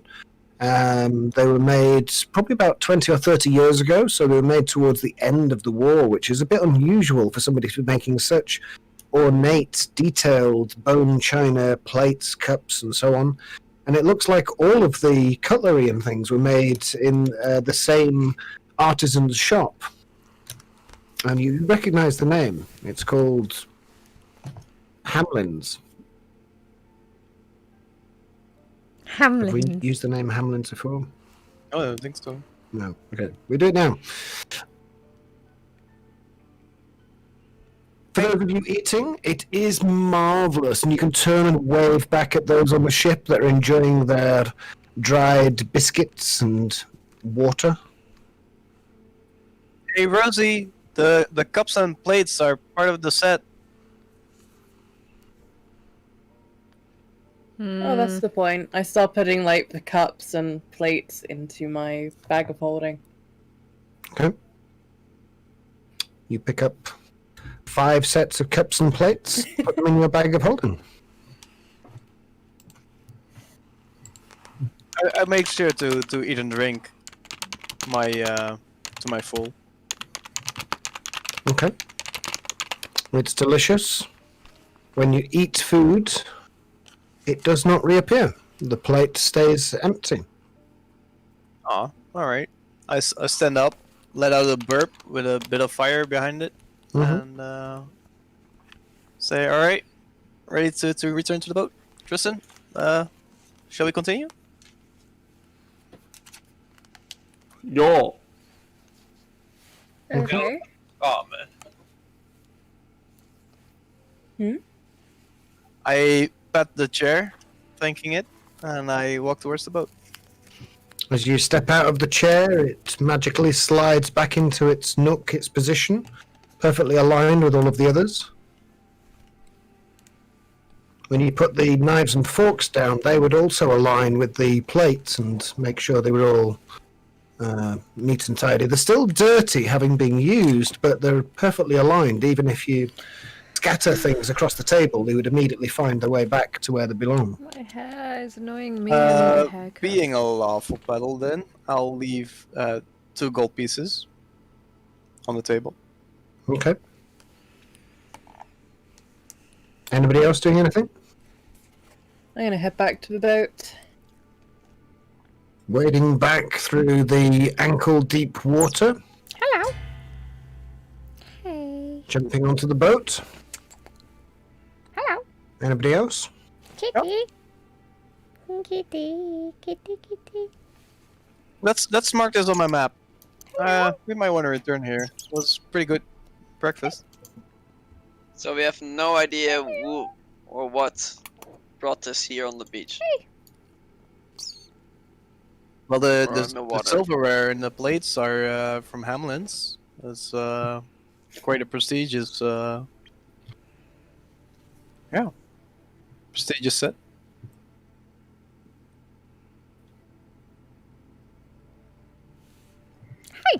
Well, shall we get on our way? Belly, belly, belly. Sure.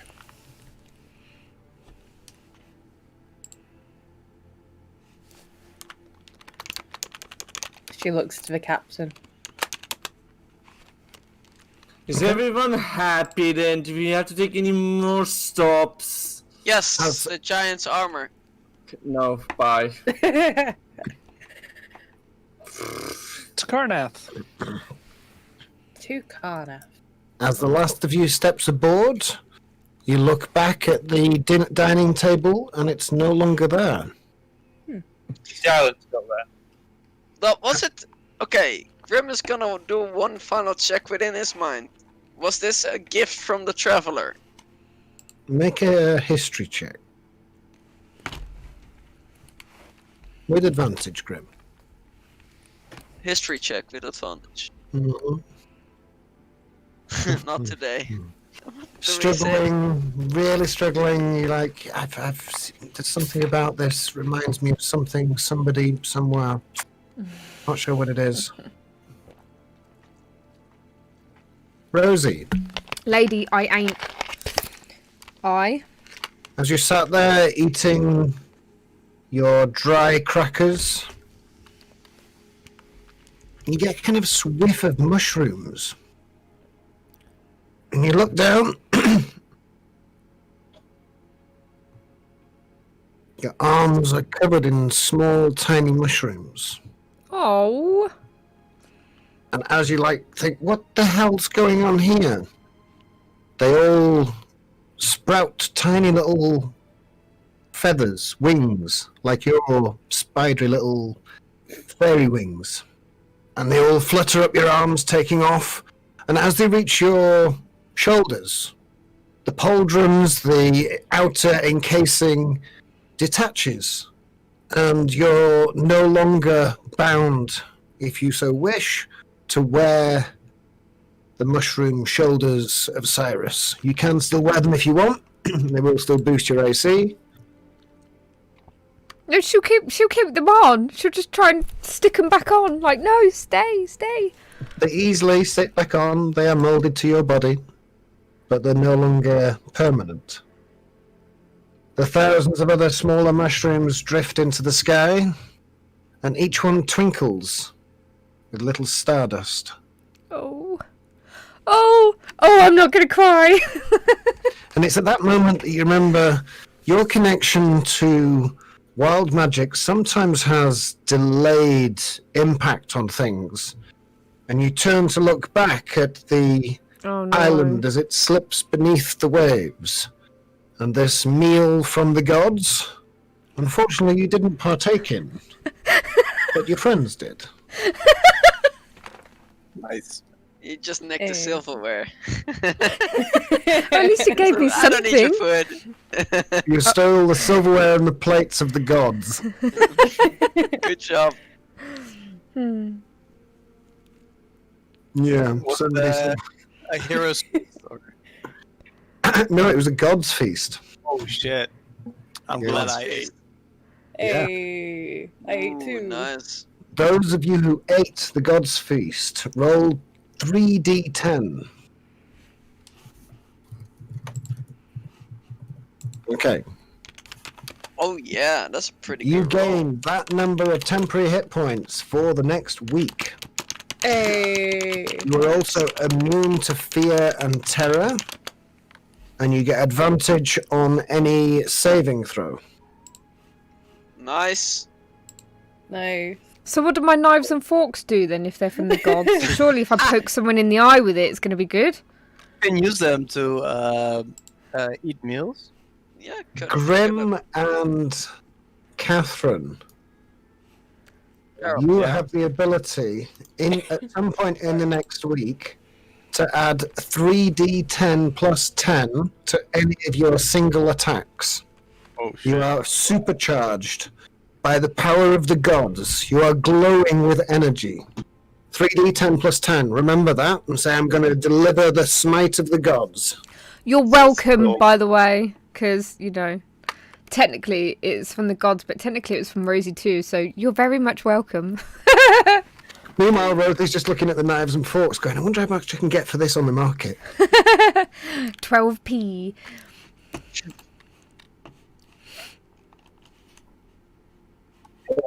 At least they didn't disappear.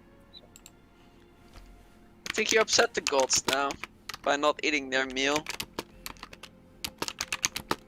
Tristan, as you get underway, finally getting away from this evil island that you just stopped for a pit stop in, make a survival check. The morning is here. Tristan, you actually need to sleep. Who's going to take over? Tristan says, this is the way we're going. I will. Rosie. Okay, Rosie and Kakashi man the controls of the ship. One of you make a survival check, or both of you... sorry, one of you make a survival check at advantage. Rosie is a helmsman as well. Do you want to do it separately or? I mean, I've done it. 21 crit. Okay. Hugging the northern coastline of the Lazar Principalities, you move swiftly on your way.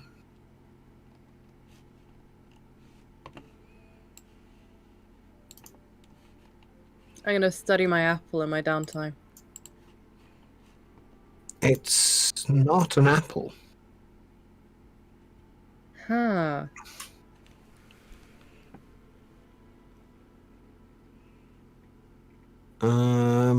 Rosie or Kakashi, make a perception check. Go on, Kakeshi. oh boy.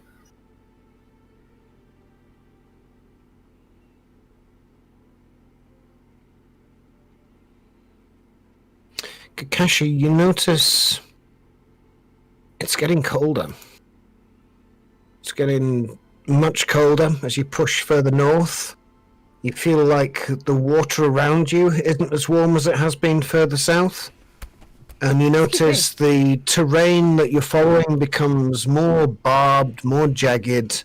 Here and there is the occasional long forgotten shipwreck that's smashed against the rocks and there's just not much left of it. Oh, it's But raining. there's not many settlements up here. There were houses, there were fishermen that would wave to you. Up here, there's nobody. And far to your north, about 200 or 300 miles, you can see the beginnings of... No, that's not the right one. Nope. There we go. Oh no.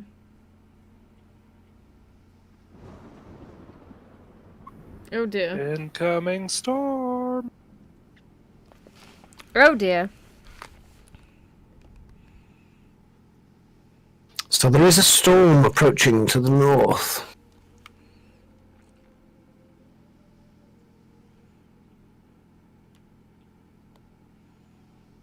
You made a good survival check, so you can continue to hug the coastline.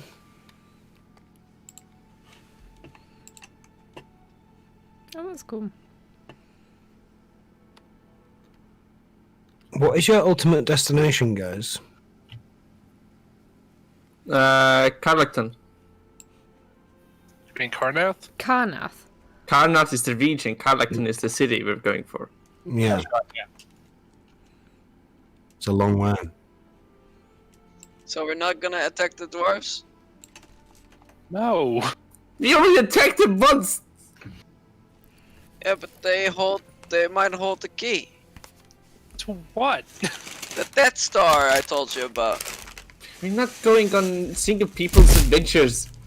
It's not a single people's adventure. It's your adventure! We're not going to for this Death Star! What- just what just is- like we're not going to a bloody The asteroid! Death Star would be useful to fight dragons with. Yes, let's Another go to a weapon. city where everyone hates us, knows about us, where there's like hundreds and 2,000s of. Let's go kill them while we can't even deal with some dwarves who are fanatic and I kill hate- 4 of us! I hate to burst your bubble, but every city hates us. No, they just hate you, Andres. You No, are a no. foreigner. At this point, So, Tristan, what is your goal then, if it's not taking care of the dragons? It is taking care of the dragons. That's why we're going to Carlacton. That's where the Lord of Blaze is at. Carlington? And what does he do, or what does she do? He is a general who has an army. Yes. He's the one making the Death Star our weapon, Tristan. He never said he had an army. It's Is kinda he obvious, making isn't the it? Death Star? I don't know. Is For he or recent- not? I believe he is, yes. And how did you come by this information? Research. And him being one of the old ones. Apparently he fought in the war before and disappeared when constructing this Death Star. He's a big enemy of House Orion. House Orion are, to a degree, from what we understand and what we know, are actually in league with the dragons. So for Mhm. him to be enemy number one means that he's going to be useful for us.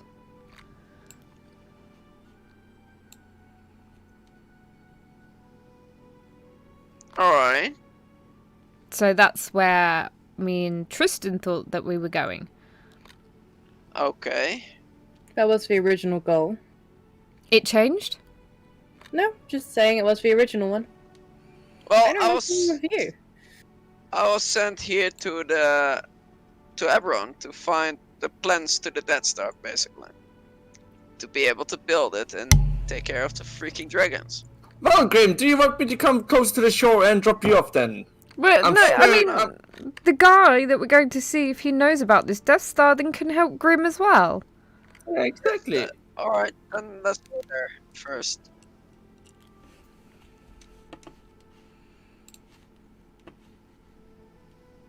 Alright, let's go. Okay. Who's taking the next shift? Trained as a helmsman as well, so I can take over the helm. Okay. Andraste on the helm. Torvin on rigging. Make a survival check. I'm just gonna do the helmsman roll. That's better, I think. I don't have it here. Helmsman was wisdom and proficiency, wasn't it? Mm-hmm. Alright. So I could just do a wisdom saving throw, the same thing while I set this up. 16. Okay.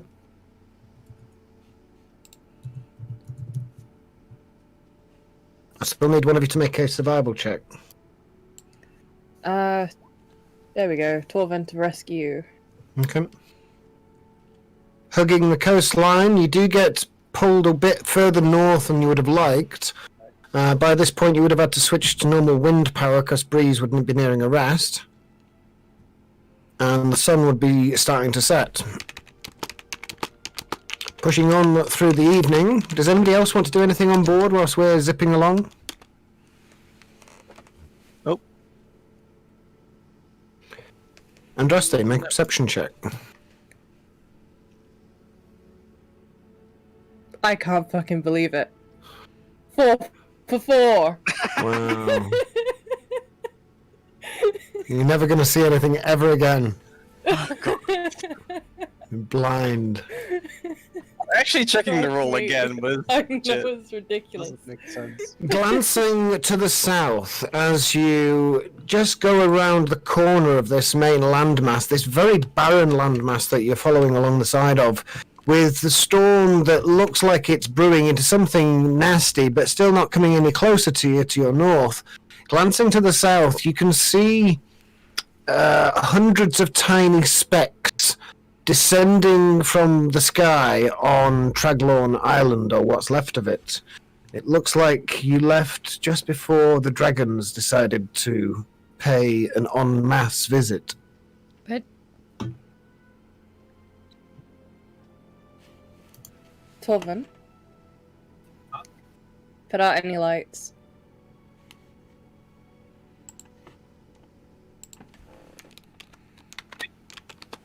Torvin, make a stealth check.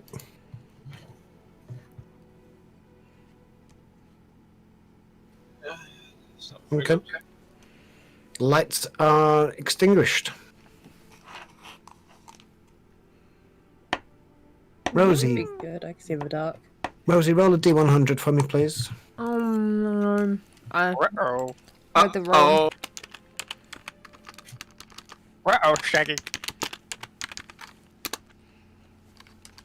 80. Probably a weather roll, I should imagine.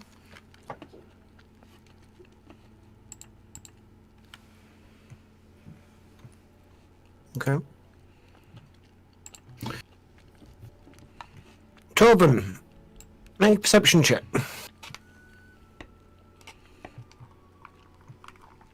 You're clambering around in the rigging somewhere, Torben, with the sea spray in your metal beard, and you're starting to get a little bit concerned about rust. But you think, like, well, hopefully I'm galvanized to the extent that it won't be a problem. And your metal ears pick up a voice from somewhere to your south, and you turn and look over your shoulder, and there, perched on the rocky crags, crashing against with waves crashing against them, in the dim light just fading out, you can see a small person and what looks like the wreck of a ship. And the person is frantically waving some kind of flaming torch in your direction. You can just hear over the breaking of the waves.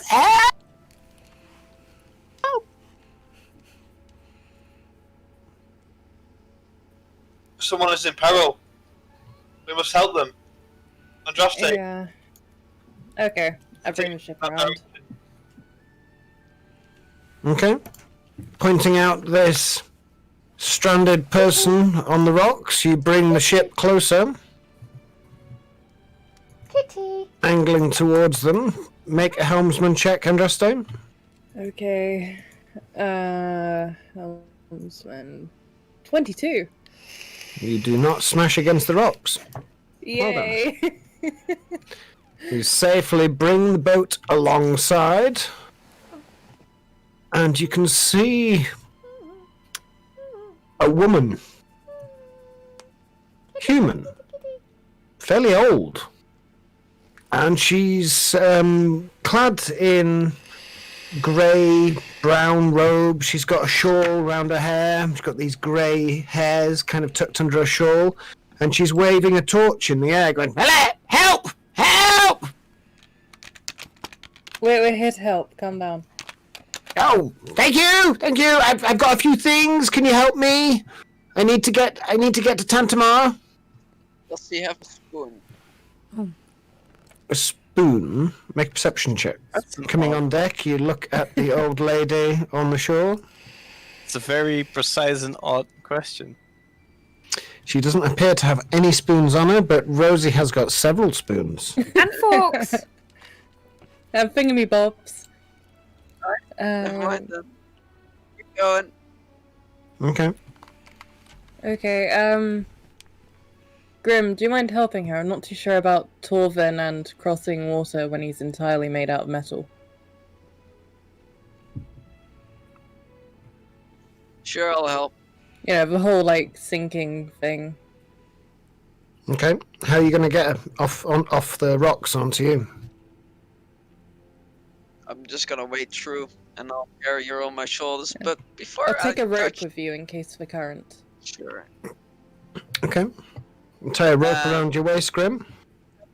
It is deep water. You can't just wade to shore. Oh, I can't? No, you're about 40 feet off the shore. Can I fly over? Yeah. So, yeah, I'll just fly over.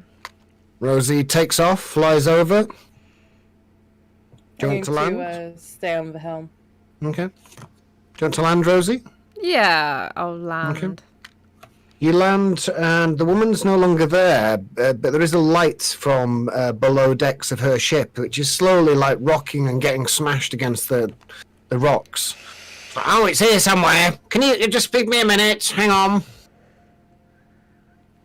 Okay. Oh, can I peek down there while she's messing around down there? Okay. Make a perception check. Rosie steps onto the back deck of this rocking ship, peers into this golden light that's spilling out of the hatch. Inside, it could only be described as Rosie's paradise. The number of shiny things in here is ridiculous. The number of trinkets, the number of... It's like what you want Rex's carriage to be like in the back. There's loads of little compartments with drawers and stuffed, crammed coming out of them. There's some ornaments and sundials hanging from the roof. Looks like some kind of paper-drawn sketches and artwork. There's even some attempt at a sculpture in one corner. Even some of the elements of woodwork. It looks like whoever does this sculpturing also crafted the ship, unfortunately. And the little old lady appears from below decks carrying 2 or 3 fairly sizable bundles of these like brown bags, like stuffed full of stuff. She's like, can you just take that one? Please take that one. And she kind of like hurls one at you. Do you want to catch it? Yeah. You catch this bag and you realize it's actually moving inside. And you're like, oh, what's in here? It's moving. What? No, there's several of them. Why are they all moving? It's tied up tight and knotted. And she's like, yes, don't let them out. Just please keep them out of the water. Right. What are they? Gremlins. My pets. Just a minute. And she puts the other 2 bags down and scurries below again. You can see the light below moving around. She's like, it's around here somewhere. Come on. Where are you? Come on. Get it safe. Come on. Bloody thing. What are you doing? What are these pets? Why have you got so many shinies? Aha!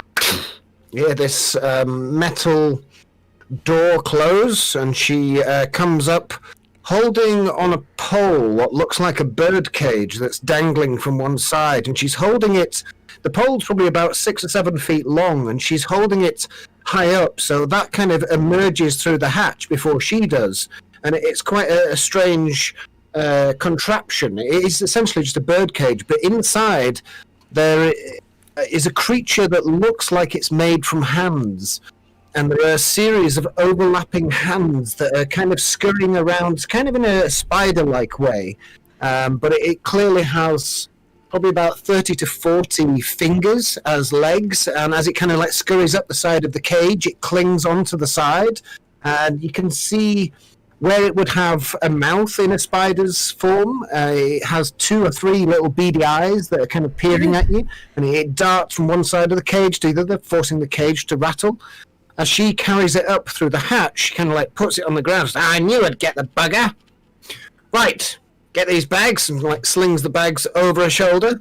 She looks incredibly frail for the amount of weight that she's physically carrying. You're just carrying one of these bags. She's got 2 of them and the staff with the cage on the end.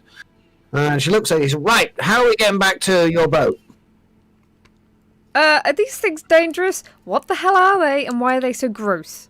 No. They're lovely. Very fluffy. Wonderful. That one Mate- does not look fluffy. That one looks hideous. Oh, yeah, this one's not very nice. And she rattles the cage. Go on, how you know, so you little fucking little shit, you little bastard. Yeah, this one's not very... Yeah, this one that has a cage, these ones have bags. It's fine. Yeah, I don't think we want to take those onto the boat, though, because, like, no. It's fine. There's nothing wrong with it. Good price, good money. I make you money.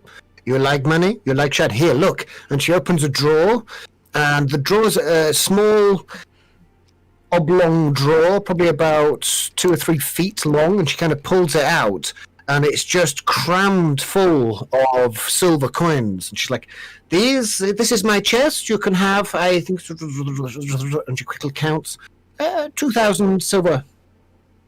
Ugh. All right, then. Here, it's yours. And she puts the shelf down on the side. Help yourself. And she picks up the pole and the bags and goes up on deck. She waves to the rest of the ships. I'm ready for my extraction now. Permission to come aboard. I'm going to use that sending stone to talk to people on the ship. What do you want to say? This woman has moving bags and disturbing looking animals. Well, if we just keep an eye on them. What's the situation with a boat? Can we use any of it to float her and stuff across? I mean, I could do some trips by flying to and fro. If you don't mind. Alrighty. So I'll just start picking up bags and flying them across. You going to fly her across? If she isn't too bloody heavy. No, she's surprisingly light. Yeah, I'll fly her across then. Okay. She No, talks quietly through the sending stone to Rosie as well. Is there anything worth taking? Lots of shinies. Take my bag of holding. Oh no, you got your own, don't you? I do. Well, if I bring her over first... Oh, I'll bring her over first. Yeah.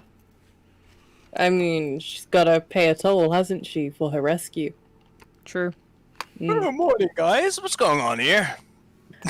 We're just helping an old lady in need. Oh, very good of you. I mean, I told you that was good enough. I'm gonna head out for breakfast. Okay. You do that. Would you like anything in particular? I can get you coffee. No, it's fine. it's actually evening. Yeah, but I just woke up from my shift, so... Yeah, true. Okay. Would you like an evening coffee? Yeah. Yeah, evening coffee? Alright, 1 coffee, please. Okay. As the old lady is deposited on the deck, she looks around. She's like, oh, please, thank you very much for the rescue. My name's Jell. I'm a merchant, I guess you can say. I collect animals and I sell them. It's not much of a trade, but it's a living. So, who are you? What are you doing all the way up out here in the Lazar Principalities? We're just, explorers. We're traveling the coast, you know. Checking things out. Ah, okay, yeah. She taps her nose. Explorers, yeah, checking things out. Yes. Yeah. Now, if you don't question what we're doing, we won't question your probably illegal exotics pet trade. Agreed? If you want to put it like that, you didn't need to be so bloody blunt, but fair enough. Ah, Very we're on the much. wrong side of the law here. It's fine. Did I just hear illegal and law? So you wanted a coffee, yes? Yes, please. Okay, I get you a coffee. Rosie, Yes. how long do you want to spend in the sinking ship being battered against the coastline as it gets dark, stuffing your bag of holding full of shiny things? As long as I can without dying. Make a survival check. Make your resist greedy check. Rosie disappears below decks. I mean, Grim's over there with us. Can, and, can drag her I out. use a sorcery point and Oh, give myself advantage on this roll? Yeah, sure. You can always do that, Rosie. You know what you have to do, though. A D20 and a D100, please.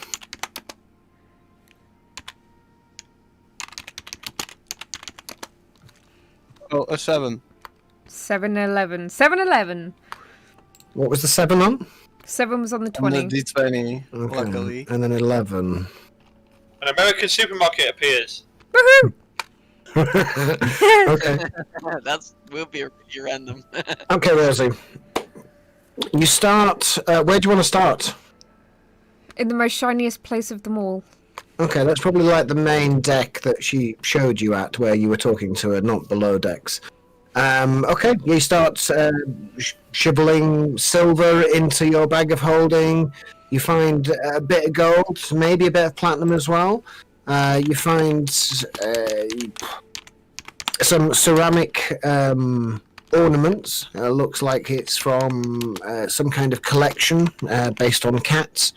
A number of just items that you think might be nice to sell on a market somewhere, or maybe you can get a job lot for them. So you're just piling all of these things in. You're trying to do it as fast as possible. Make a survival check with advantage. Oh, God. Wow. Nice. Good job you had advantage. Yeah. You feel the boat rock and this, and you notice some water start to bubble out of the hatch to below decks. You think like, okay, I can't stay here much longer, but I'm just going to do a few more draws, and you think, okay, yeah, bag's probably about a quarter full now. I've probably got about 5,000 to 10,000 gold worth of things. You find a few gems, a few silver candelabras, really odd random things. And it's time to leave. And you close your bag of holding, fling it over your shoulder, activate your wings to go. But you stay where you are. Oh, You're like, no. Oh, my foot must be caught in something. And you look down, and your legs have metamorphosized into tree stumps. And your feet have grown tree roots spreading out across the deck, penetrating down through the floorboards and like up around some of the furniture, and you are stuck to the deck. Oh, shit. Fuck. The ship lists and water gushes through the hatch, coming up to where your knees were before they were tree stumps. Oh dear. Oh, The rest of you aboard notice the ship lists slightly, and you're starting to think like, yeah, the inside of that ship's going to be getting fairly wet about now. And then you see the light go out that Oh. was dancing around inside. The waves crash against the rocks. Hey, Andraste, wasn't Rosie there? Someone hold the wheel, and I go to dimension door across to the ship and check on her. I'll hold the wheel. As thunder rolls on cue with a purple flash of light, Andraste disappears and reappears inside the ship with Rosie, who somehow has become half tree. Okay, so this was a greed trap, unlike the table. Okay. Don't panic, calm down, breathe. Okay, I'm going to cast Dispel Magic on her legs. At 5th level. Focusing on her tree stump legs, you Move your cast Dispel Magic at what level? 5th. 5th. Rosie, roll another d20 and another d100. Oh God.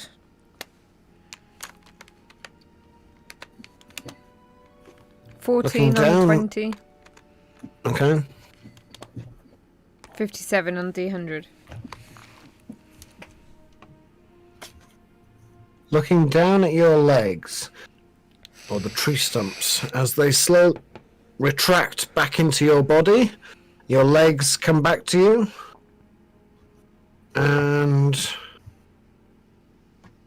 you suddenly forget even what the word proficiency means, never mind anything else. Oh crap. no. I'm dumb again. You have a 0 proficiency.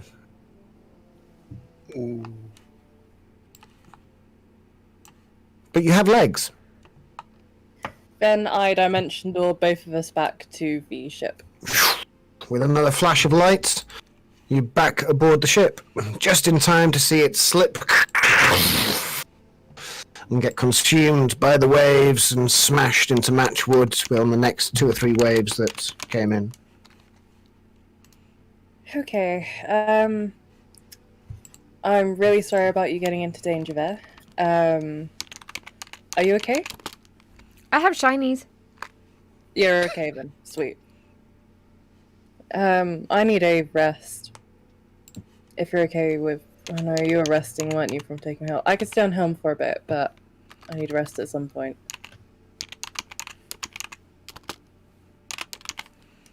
Shall we get out of here?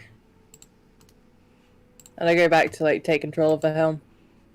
Okay. Angling away from the coastline and the deadly waves breaking. Rosie, as a minute passes, you remember what proficiency is. Yay! And you gain it back. Hey. As the night sets, who wants to take the night watch? I will.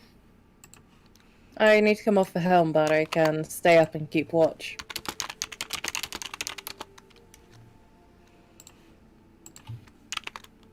Are you sure? Don't you need to take a long rest nowadays? No, because it's walk ability, not a Fey ability. Okay. Yeah, it's a Eldritch invocation rather than a thing tied to what pact I'm with. Torvin similarly finishes his shift, but he can stay up and watch. So yeah, we'll keep watch together in the crow's nest, shall we? Yeah. If you want to Yeah. go up to the crow's nest. I thought you were going to do the Jack and Rose thing, but that's fine. Crow's nest. It's still pretty cute. I mean, Jack of Rose, everyone does it, but we could do this. Yeah, Jack and Rose thought they were on top of the world when they were at, literally at the lowest possible point at sea level. So we're doing it, but at the highest point. So we're doing it right. Better, yeah. It's cold. It's very, very cold. The storm doesn't come near you. It actually moves off to the east, so you're lucky. You manage to slip past the storm as it moves away, but it is unbelievably cold. And way off in the distance, you start to notice the white icebergs that are drifting in the ocean with you. The deck becomes cold. Those of you moving on deck will need some kind of furs or blankets. And Tristan, it's about this time that you start to consider the necessity for lifelines.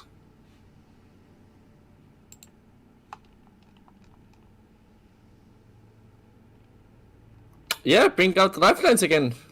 Just them all around. Kakeshi's on watch and who else? Grim. Corbin and Wake up, Grim. Grim. Yeah, Kakeshi and Grim. Okay. Yes. Luna! Grim, make a survival check. Bleeding kitty. Kakeshi, make a helmsman check. If you can do helm. Will that I do? got rigging and sails. Okay, do a sales check, Grim. What? Person. But yeah. Kakeshi. Holy shite.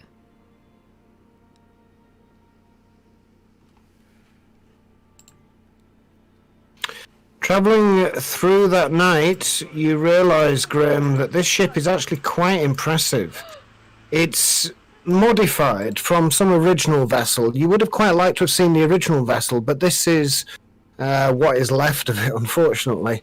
But it's incredibly fast because it combines the racing hull that was part of the original vessel with some rather homemade, effective racing sails, which can really whip you along at a rapid rate of knots. However, it also has this air elemental tied to the front that can add an extra boost for 7 hours every day, making your speed or your distance covered every day in the region of about 200 nautical miles, which is like 3 times as fast as any other fastest ship on the water. Really? Mm-hmm. It's a speedboat when it does that. It's awesome. Even when it's a sailing boat, it's a fast sailing boat. But it wasn't designed, as most vessels, to get this far north and to be dodging around icebergs.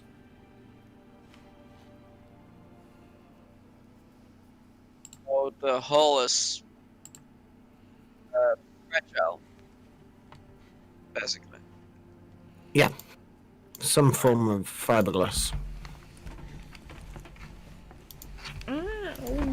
By morning, desk you're not more approaching comfortable? the dreaded peninsula, Hi, kitty. Don't look at me like that. Port Verge. Tristan, looking at your map, what do you Yeah. remember of Port Verge? At the airship factory. Mm-hmm. Belonging to House Lindrender or something like that. It's testing area. Catherine, Yes. make a history check. Oh yeah. There's a part. There's a place up here, Catherine. You're not sure where it is, but it's called the Dreadhold.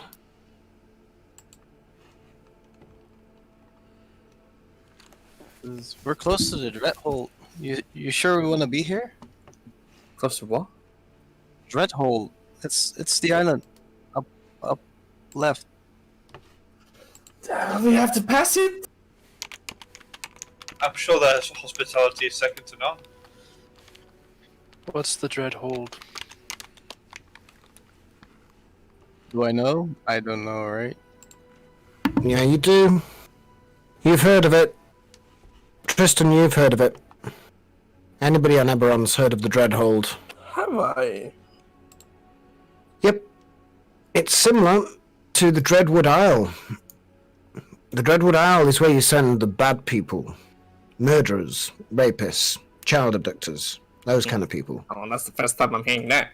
The Dreadhold is the place that you send the mass murderers, the genocidal maniacs, the chaotic, evil nutbags that consider genocide to be a hobby.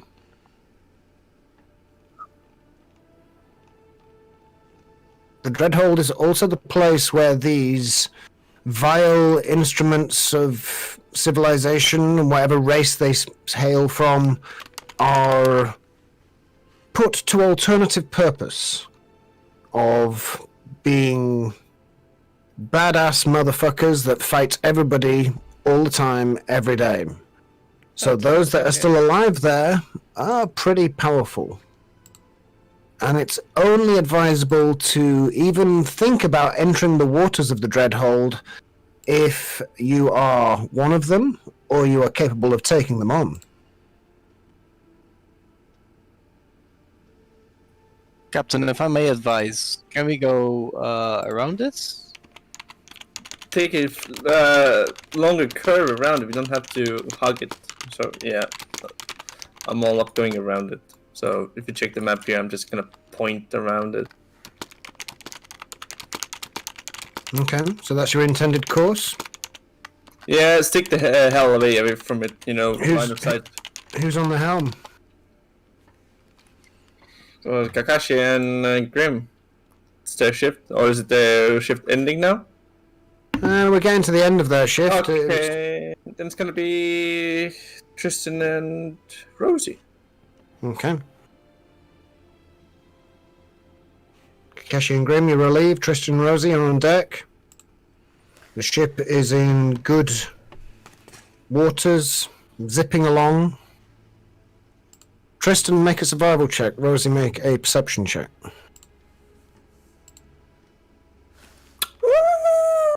What's with these perception checks, man? You plan your course. Rosie in the crow's nest, keeping a good eye. You start to slip around the dreadhold. Rosie, with such perfect eagle-eyed vision, you make out a ship to your north, heading in your direction. Ship! I see a ship! How big? Ship It's size! large, 3 times the size of your ship. Is it bigger than us? Make a history check with advantage for both of you. Thought the size of the ship didn't matter. Tristan, you recognize this ship. You've met this ship before. This was the ship with the archer on the bow that was shooting you from extremely long range, which you met on the white silvery beach far to the south. God, them again. You can hear echoing across the waters the war drums, and you see sprouting out from the sides probably about 30 to 40 oars that start to power it through the water and heading in your direction. Yeah, I smack Breeze. I tighten the ropes. Time to put that thing to work. Okay, Breeze sets off. You are faster than them. Even though they get an added boost of having 60 oars manned and sails, Breeze just manages to pull ahead of them. And after about half an hour's chase, it looks like they give up. But they're still behind you.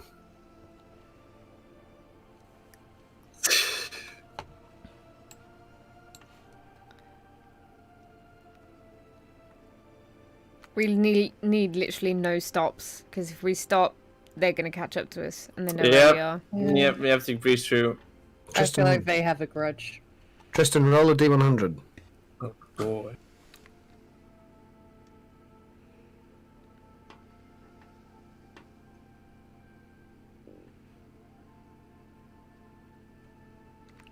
Yeah.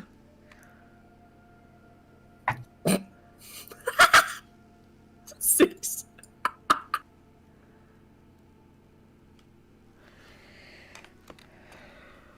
Okay. Roll a D4. Uh-oh. Oh no. Oh dear. 4. Rosie, make a dexterity saving throw. God damn it! There is, as you come round this corner here, a fearsome north wind which blows a variety of large icebergs into your path, and a number of, what do you call the smaller icebergs that handle scroungers, scrowglers, something like that? Small icebergs? Yeah, small icebergs that hide from you, but just below the water. Not really big ones, but just nasty keel wrecker kind of things. One of these glances against the hull as you're trying to take evasive action, and Rosie, you get knocked from the crow's nest and go sploosh into the icy cold water.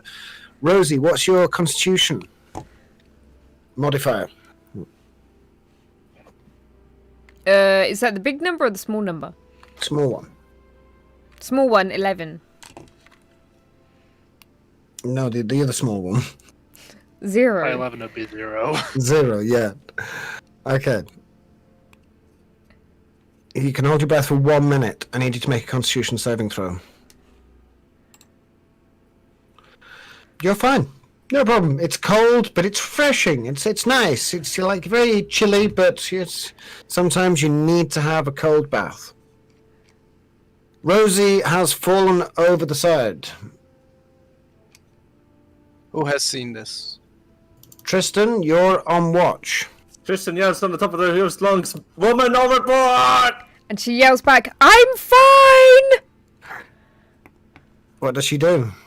Well, there's a few things that I could do. I mean, The boat is sailing away from you. You're like 20, 30 feet behind it now. It's moving at some lick because No. it's... I can just turn into a giant squid and go up towards it. Octopus. Okay. Any Yeah. sort of seafaring creature. Maybe a massive whale, something. Which one do you want? What's fastest? Squid. They're fast. Squid. Okay, let's have a look. Turning yourself into a giant squid? Yep. Why can't I find it? Is my roll 20 not working? Giant octopus. They have a swim speed of 60. So that's a dash of 120. So you would just be able to match speed with the ship and stay about 30 feet behind it, but you wouldn't actually be able to catch it unless it's going to slow down. Yeah, Tristan is gonna drop the anchor and just pull the ship into a Right, okay, yeah, you can allow her to catch up. This squid octopi clambers aboard. You're gonna drop anchor at full speed? That's Yeah, you Yeah, sure you want no, to drop don't. anchor? How many fathoms of chain do you want to drop, Captain? Oh, shit. Is that what you're doing, Captain? Sorry? Are you dropping anchor, Captain? No. So you're just slowing down a bit to allow her to catch up? Yes, I will adjust the sails. Okay. Rosie, you catch up in your octopi form and can clamber aboard, no problem, because you've got 8 arms. Cool. And once she's on board, I'll pull the sails back. Let the wind take it all. Okay. Because of the extra icebergs in your path, it does take an extra 4 hours to navigate this section. Because you're zipping up and down, going backwards and forwards, because you're not an ice breaker. You have to be careful where you take the ship. You've got a fiberglass hull. It could easily sink you. You don't want to sink out here. Especially with that ship lurking around, which has disappeared in the fog and smoke and whatever else is behind you, out over the horizon by now. Hey, the old lady wanted to go to Phantomar. Yeah, she can get bent. No, I don't think you should piss that woman off. She's a bit weird. Yeah, We might get a reward out of it. exactly. Fuck's sakes! Okay, we're going to town tomorrow. Where's my map? Chill, Tristan, chill. What did I say about not taking any more detours and stops? Oh, let's She pick up this was crazy stranded old at sea and lady. needed help. We could just catapult her off the ship. That's a good idea. Let's do that, please. Maybe not that, but You can just fly her over, Throw can't you? fire and not get to pull her off the ship. That would be awesome. Yeah, I could just sort of fly her over. No, too far. Let's get closer first. I'm worried about that other ship. Well, If it catches up with us. we can't see it right now, right?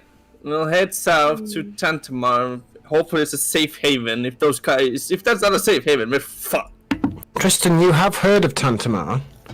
Yes. Your family don't have a house there, but you are aware of members of your house sometimes travelling there in order to party the night away. It's a bit of a Las Vegas style town in that they know how to throw a good party, they know how to gamble, and they know how to drink, amongst other things. This is usually a cover or a front for some of their criminal activities bordering on espionage. They are one of the rival clans, most of them elven, that hire themselves out as spies to a variety of the families. But they know how to party as well. Yeah. We're going to Tantamar to drop off this old lady. Okay. And we're only dropping her off. No, we're not staying there. We're not going on land. Everyone got that? Okay. Perfect. So it's a 340-mile trip out of your way, so that's an extra 2 days to get there and 2 days back to on course. So let's see. Torvin and Andraste, roll a D100 each.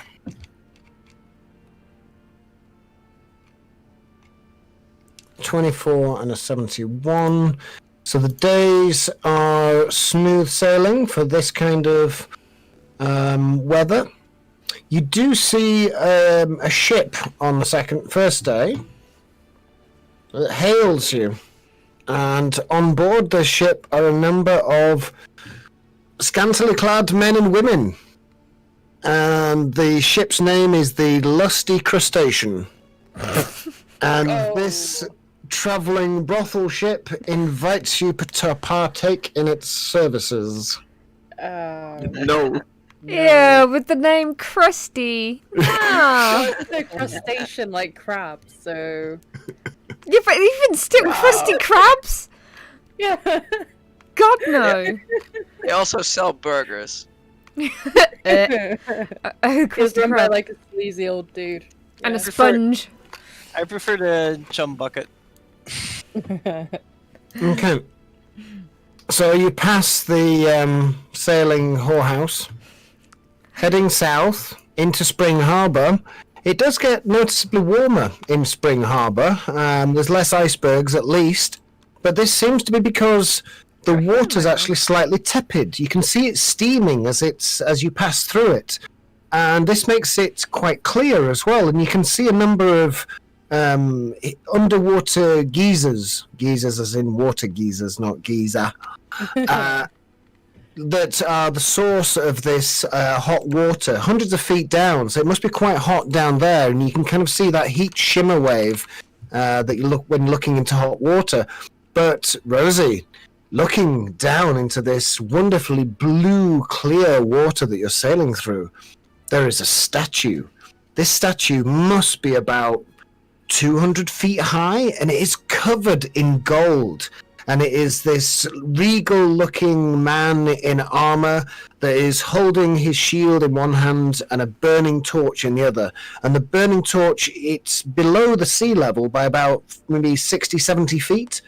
And it seems to be a course, like a point that ships navigate from. And when they pass over this statue, they ring a bell for good luck on their travels south or north. But it's very shiny. And it's in the water. It's in the water, yeah. It's on the seabed, and it's 200 or 300 feet high, made solidly of gold, surrounded by all of these warm geysers. Shiny. As you approach the city of Tantamar, you have your senses assaulted by flashing lights, noises, sound effects, neon signs saying "Get it here," and a variety of people that are obviously paid money to entice you to dock in certain places or to visit certain taverns, pubs, brothels, casinos, or wherever you wish. Rosie, do you want to make some false papers so we don't have the same thing that happened at the crack or with the dwarven ship last time? I point towards Andraste and say, she's the one that can make fake papers. Andraste, can you What's make this about fake falsifying papers? Sure. Do we have any Eberron papers? Do you know what they look like? Because I know the ones back in Faerun, but not here. Caroline will show her perfectly kept record that's completely clean. Okay. I use that to create some fake papers. So With magic. you just wanted to see it, right? You're not gonna abuse it. Yeah, we to just wanted to break look at it. off. Yeah, yeah, yeah. We Yeah. just wanted to look Yeah. at it, you know. Right. Because Both of you make a deception check. Oh, I got As this. she hands over her perfectly clean logbook into your smutty little hands. right, that would be it. Yeah, they seem genuine. They seem honest. It's like, yeah, the girls just want to share. Alright. Okay. I have to say I like to have a moment amongst the girls. So Yeah, girl time. Oh. girl time, man. Cool. Woman. I mean, good. I'm good at this. All right, continue. Oh, Rosie is really good at braiding hair. Do you two want to like do that? I want to have like a closer look at these. Yeah. I'll braid the hair, and you can just go nose at the book. Yeah. Yeah. Yeah. Read this. Yeah, I don't have any hair, and she will look down. Oh, that's fine. You know, we can do like makeup or nails. Look, you got claws. They'll look great in pink. I might have some sparkly bits if you want to put them on there. Oh, Okay. Andrasta, you sit down and you make a very good forgery. Make a sleight of hand roll. Just to Okay. see how good it is. Oh shit! Here we go. That one. Okay, that's fine. So you get it down. It's a bit wonky in a few places, but you think, okay, that'll have to do. It's the best I can do with what the materials I've got available.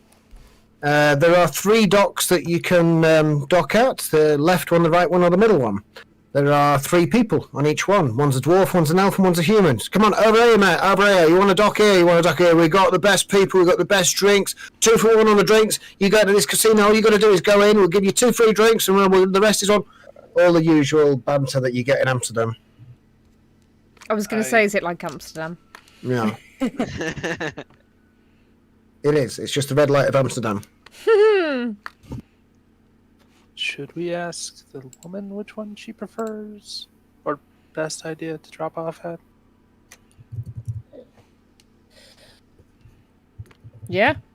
Yeah. She knows the place. Okay. Who's gonna knock on her door?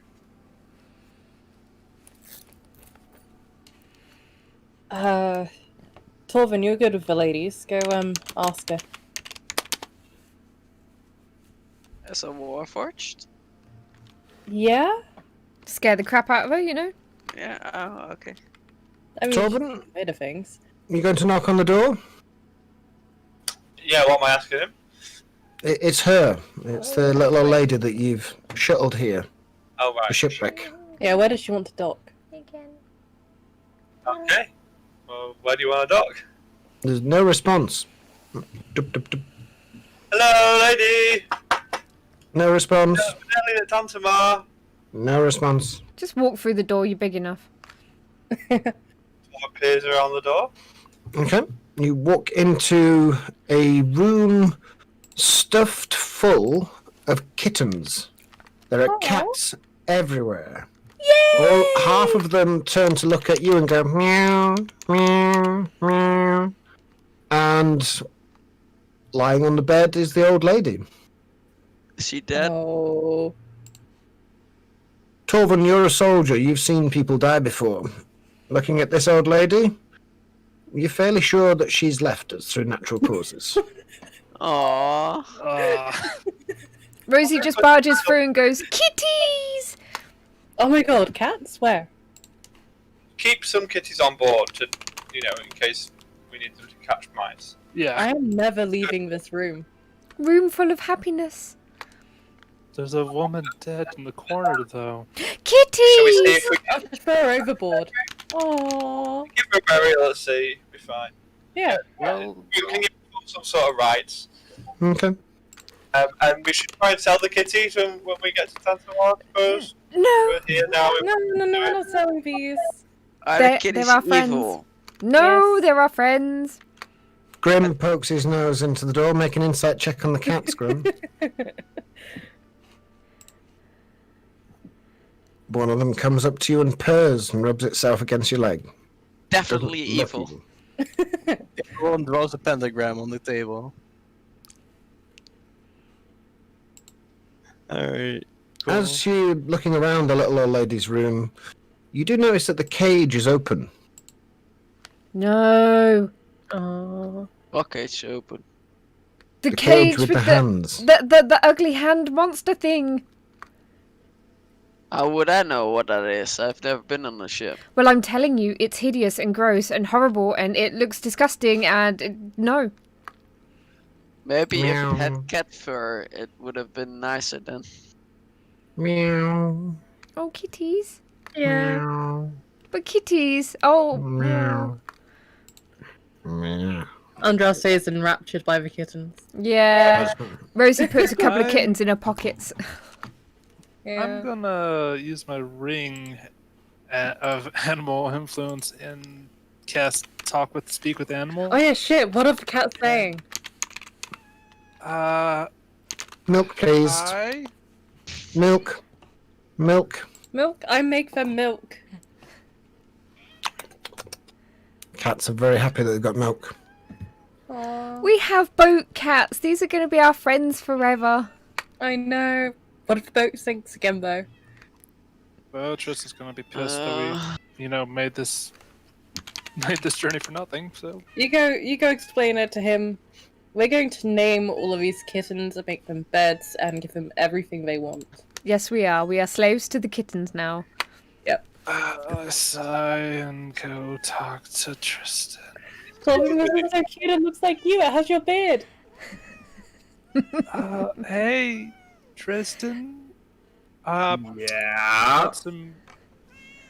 Got some good news and bad news, but mostly good news. I mean, it's one way to look at it. Yeah. Spit it out. Which one do you want to hear first? Just go. Good news is we have a bunch of cats. Cats. Cats that are adorable and One of them You comes know- scampering up the stairs and runs about on deck and meow. Sits See? down and starts to preen itself. well, I mean, technically this is also good news. We don't technically need to stop anymore. We could just, make a U-turn and keep going. Wait. Why is that? The old Because lady. the old lady's dead. The old lady Mm-hmm. isn't in the mood to sell anything anymore or get anywhere of that particular sense. She Rosie shouts up the stairs. The old lady's dead. Is Rosie and who's still in the cabin with her? I think me and Andraste, I think we're just fawning over the kittens. Can I check if the old lady has died of natural causes, like stated before? But Yeah, So- make a medicine or a religion check, Grim.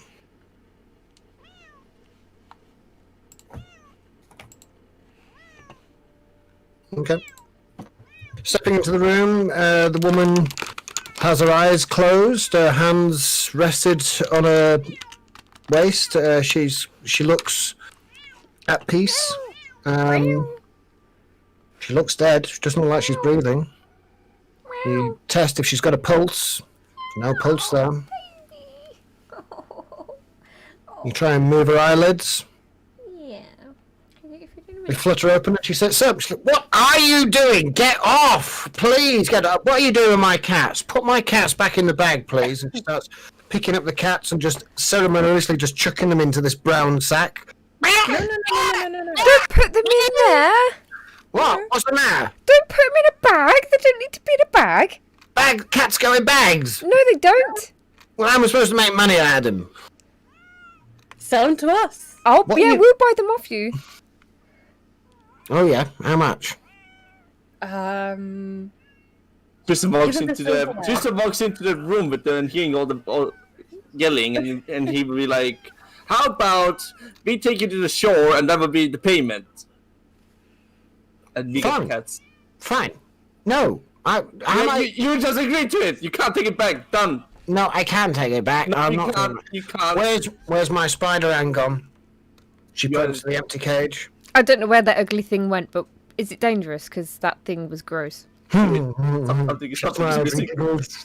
Yeah, tell you what, deal. Yeah, you take me to shore, and you got yourself a deal. You keep the cats, and I'll just go. Wait. What's Well, this thank you, hand Superman. thing? What's this hand thing? Oh, it's lovely. It's lovely. It's a lovely. I'm sure it is. I'm sure it is. What the fuck is it? Yeah, I call bullshit. You just keep the cats. I Tristan, don't need them. grabs the old lady and says, "I'll turn the ship around. I'll turn the ship around. You tell me right now." Make an intimidation check, Tristan. Fuck is wrong Oh, with dear. these guys? Oh, damn. Okay, I'll tell. It's a demon. It's a demon hand. It's a demon child. It's probably one of the cats. It has an ability to take the shape of anything it wants, really, but it's kind of a really nasty spider thing. It spits this icky. Yeah, kill all the cats. The solution: kill all the cats. Solution: put the cats in a bag. Cats in a bag. All the cats in the bag. All the cats in the cage. No. Why don't we make a catapult? Oh, good idea. I like that one. I like a catapult. Better idea. How about we burn the ship from the shore? It's the only way to be sure. Huh? No. Time out. I have an idea. Get all the cats in one place. Meow. They're all in one place? Like, How many every cats- single one? How I'm many going cats were there? to... A few of them have gone out the door and up and down the companionway now, looking around. There's probably about a third of them have spread out into the ship. Right, everyone gather cats and put them in a pile. I'm gonna get a cat. Just to herd the cats. Everybody Hey, make an animal handling check to herd the cats. Androssi's gonna call out in cat kitty, because she can kitty, speak with animals. Milk. We have milk. Okay. So everybody apart from Rosie is just scaring the fuck out of the cats, chasing them around, going, come here. Grim really doesn't have a fucking clue what he's doing. Grim accidentally treads on one, damn it. like, Oh. Can Grim's I like, kill them instead? no. All of that. Bang, bang. Rosie, you managed to catch 3 cats. There are another 40 somewhere in your ship. One of them hell. may be this changeling. This little ring of mine can scare beasts. And since Okay. this little demon thing isn't a beast, Alright, you alright. won't be scared. I'm That way we can figure gonna out which one. try to locate the evil one by closing my eyes and trying to ignore the fiends already in our group. Yes, it's like, I'm sensing something over here, and you open your eyes, and there's Torvin and Andraste just stood there going, what? What do you want? You're blocking the signal. It's a bit tricky to lock in on any other celestial fiend or undead, so it does take a lot of concentration, especially with everybody else moving about and putting cats in bags. Everybody else make an animal handling check, and Rex make just a wisdom check. Hey. Make an animal handling check again. Mhm. Hey, Void. Nice. Void juggles cats. I sit down and they're Oh, all great. sitting on me. You're not actually chasing them; they're chasing you. I know, I found a trick. You need to kick them up and then catch them. It's tricky, Caroline. You're starting to home in on it, and you're like, somewhere here, there's like maybe about 15 cats here. Move that one, put that one in a bag. Okay, and then Tristan comes along and basically just picks one up by the scruff of the neck, and the other 3 all scatter in different directions, and you lose the sense, like, where did it go? Which one was it? And you have to start counting again. It's not until about 10 minutes of cat catching, running up and down the companionway, on deck, below deck, in all of the cabins, all over the place. In this process, you do get some assistance from Kenko, who is still aboard the ship. But he hisses at all of the cats when they come near, so they stay the fuck away from Kenko. However, he also hisses at Andraste. Oh. And he stays in the dark shadows and at least 30 feet away from as many people as possible. Kinko? At one point, Andraste, as you're exploring a cabin looking for a cat or for Kinko, you hear this, "Oh, that was very nice. I don't know if I could eat a full one, though." And you turn around and you see your new friend just sat there, just lighting a cigarette, and she's like, "Yeah, not bad." You can see this fluffy collar on the floor next to him saying Tiddles. No! Have you got any of those cats? You got some brown sauce, tomato sauce, maybe? Couldn't eat a whole one. Maybe another half a cat. For starters, we didn't go over this, but what do you want me to call you? And, why did you eat the cat? They're so cute. Well, I don't know. What are you supposed to do with them? Plus, cats are inherently evil, aren't they? Aren't we supposed to like them? They taste delicious. Now I might go find myself another cat, and he just and disappears. Oh, God. Still don't know your name. No, you don't need to. No, I mean, what I know, giving name is power, so you don't want to do that. But what do you want me to call you? Make up a name for yourself. Or you. Or you. All right, I can do that one. Hey, Andraste. I'm getting a strong signal from this room. Everything okay? Yes, everything's okay. Ignore the cat collar. We thought it was the demon thing, but it wasn't. It was just a cat, and So it now I isn't feel here? terrible. All right. I don't think so. No. I'll keep searching. Okay. At one point, Grim and Tristan find themselves on the main deck together, chasing after a cat or looking for this spider hand thing. And you realise that there's a small boat that's come alongside you, and there's a elven man stood on the stern of the boat, looking at both of you with holding a torch up, and says, "Sir, customs inspection. Have you got any foodstuffs, any animals, or anything to declare? I'd like to see your papers, please." Fact. The ship matches the description of a ship that we heard was involved in piracy, but we'd like to see... Yes, piracy. What is piracy? Piracy is when bad people take things they're not entitled to. Are you a bad person? You're not welcome here if you are. We're all I good don't people believe here. I'm a bad person. Well, that remains to be seen. Your papers, please. What is your name, sir? Did I ever got papers for Eberron, basically, when I got shipped there? I think I did, right? You may have done, but you don't have them on you now. Alright. What's the name of the ship? Do you even have papers, or should I call the guard? He raises a whistle to his lips. Andraste, did you sort those papers? Yes, I have the papers. Here you go. Andraste comes up on deck with the documents. Passes them over. Yes, thank you. What's the name of the ship, please? The SS Great Tantamar.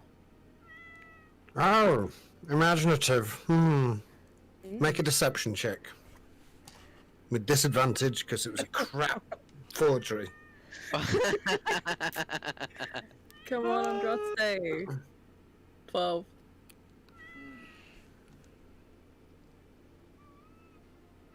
Very well, but why can I hear a cat? There is no mention of cats on your manifest. Have you illegally acquired these cats? No, it's just me. Look, meow, meow. I like being a cat sometimes. It's just I just like it. Sorry, meow. She's very weird. Sometimes she polymorphs into one, don't you? I do. I love it. Oh, well, you're one of those kind of families, polyamorous. Very well. Okay, Yes. well. And also polyspecies. Oh. Mm. Well, You know you're Strange into it. things. Now I'm not into it, actually. I'm happily married, and me and the missus have a very normal life. But you will Aw. probably find many friends here, because Tantamar is an evil cesspit of corruption and iniquity. So welcome to Tantamar. By the way, he hands back the documents. Next time you intend to forge some documents, best to get a professional to do it. I am happy to sell you my services. As he says, he's writing out another scroll, tears it off and passes it to you, for 20 gold pieces. Nice. That's actually pretty decent. That's not a bad price. Yeah. No. Very good, I'm glad you agree. Wharf number 4 is over there. You get 2 free drinks with this voucher at the casino. All right, thank you very much. Do you have a spare cat? Yeah, I'm sure we do. Let's just have a quick look around and we'll find you a perfect cat. She'll nudge someone next to him to say, "Find that evil one." Oh, Yes, right. give him the evil cat. Shit, sorry. Get right on it. He works his over. Where is it? Okay, so anybody below decks, make an investigation check to look for the evil Come one. on. Okay, I'll help out, I suppose.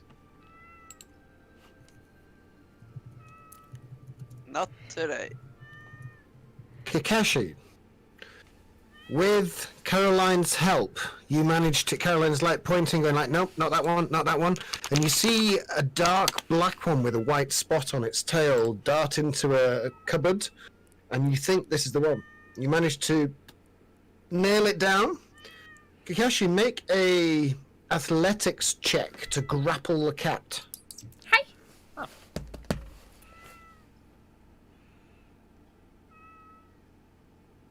Wow. As soon as you put hands on it, it immediately becomes apparent that it's not a cat. It doesn't feel like a cat. You can feel all of these fingers kind of fighting against you. And you struggle. It really is powerful. If you've ever held like a boa constrictor snake and you feel the muscles of the creature, these fingers in this creature is phenomenally strong. But with a 24, you manage to like hold it against your chest, wrap your fingers and hands around its main appendages and just lock it in place. And you're looking down at it. It's probably on about 12 inches away from you, and you can see these 3 eyes peering at you that have got this angry red glare to them. It does have many spider qualities, but the sheer strength behind it, it is not small, it is not frail, and it is not intimidated by you in the least. I'm gonna throw it in the fucking cage and lock that shit up. In the cage, locked, it's immediately like thrusting against the bars of the cage, going, Does it still look like a cat? it shifts through a variety of forms, trying to find one that will assist it. You can see it changes through an oil lantern at one point. Another point it is a small orange. Another point it is a small furry cat. And then it flashes back to its original hideous form of multiple overlapping hands, and they're all trying to fight with each other for control. I'll walk up to the cage when the creature is in some normal form, and I'll cast command at it, and I'll say sleep.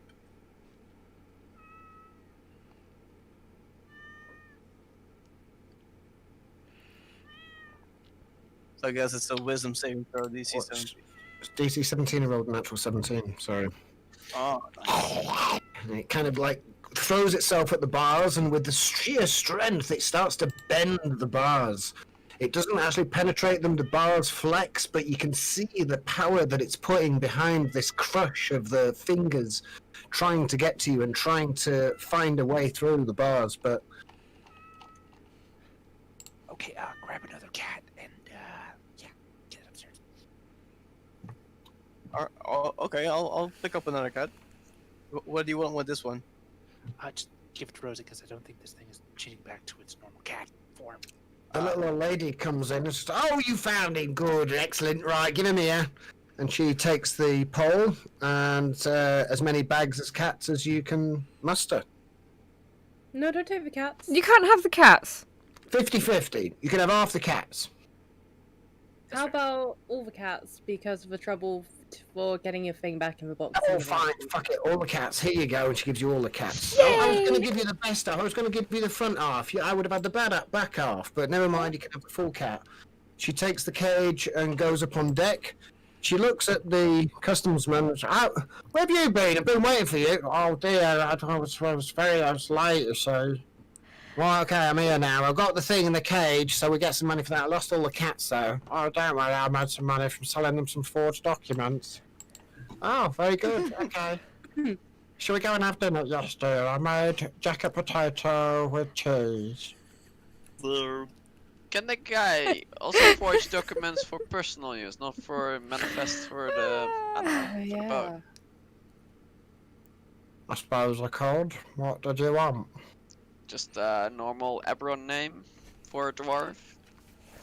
And make it occupation trader, stuff like that. Hey, what's going Oh. on here? Yeah, some trader documents would be good. What's going on here? Never mind. Just don't mind them. They're just asking. Sometimes specific documents don't work specific words. And they're asking about the passports and seeing if they need anything else for the paperwork. You know how things are. Right, Well- but we don't have problem with the law, right? I could certainly look into it, but we do have a bit of a problem in town that you can maybe help us with. And that is? Miners.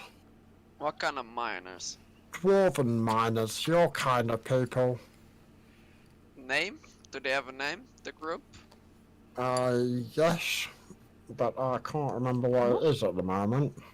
Hex? But they're around, yeah, the Hicks, that's it, the Hicks. They're hanging around all of our casinos, causing problems, roughing people up.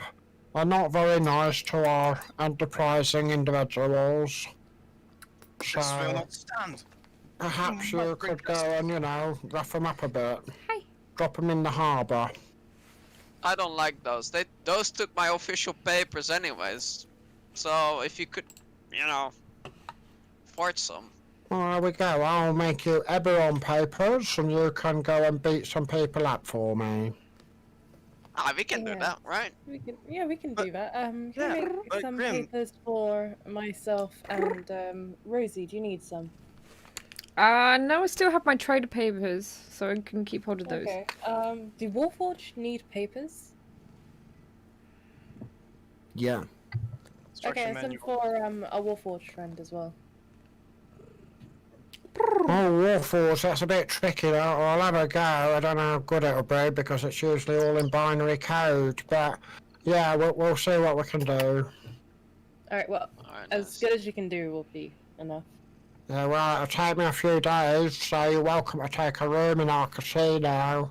But if you can get rid of those dwarves, those Hicks, it'll be great. It'll be much better for business. Alright, Hmm. so what is the what shop are they hanging around at? The casino? Mostly? Oh, How many? they're all over town. There's maybe about 50 or 60 of them. And he Where do they points. He yeah. points off to the right-hand side, and there's a fairly long, probably about twice as long as your vessel. So it's probably about 60 feet long, bulge in the water, and it looks like it's got some kind of elevation rising out of it. You recognise this kind of construct before. This is a submarine. It looks like it is dwarven in design and possibly hails from cliff scrape in the elements look similar to the engineering that you've seen there. Okay. They live in that thing over there. I don't like it very much, but there's not much we can do. And they come into the casino and they're whipping them up and and they're beating the people up. Bada And, bada boo. Nelson Mandela would like to see them resolved. And there's no sir. local authority doing anything about it? The people of Kantama want them resolved. And I can need look into to stop resolving them. drinking. Torvin, do you want to test your sword?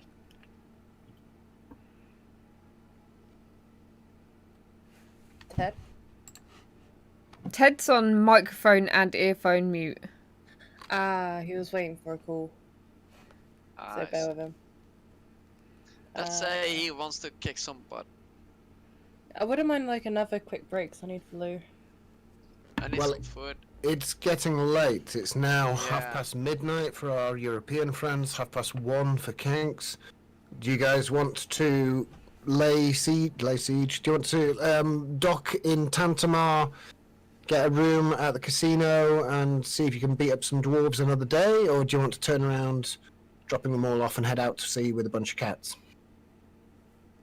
I think the Tantamar idea sounds quite interesting.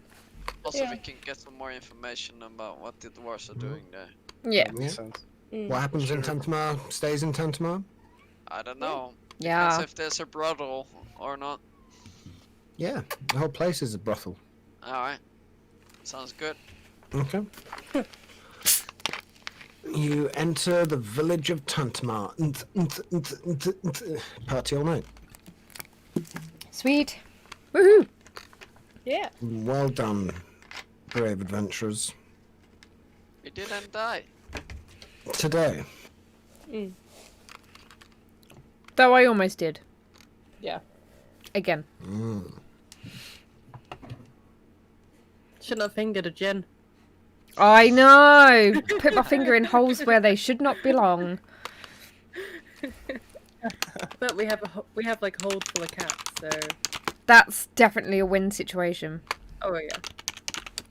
It's gonna be kids like, right, where's Rosie and Andraste?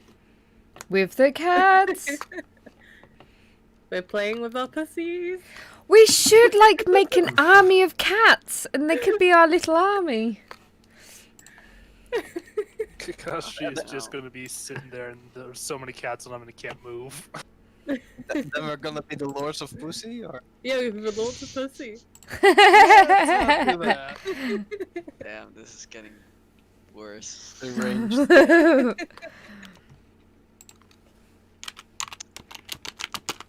Nah, I've got all sorts of bad jokes now.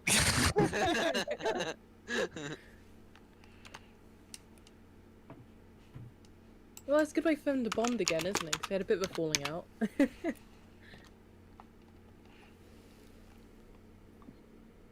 Yeah. Hold full of cats and laying their asses off to the paladin.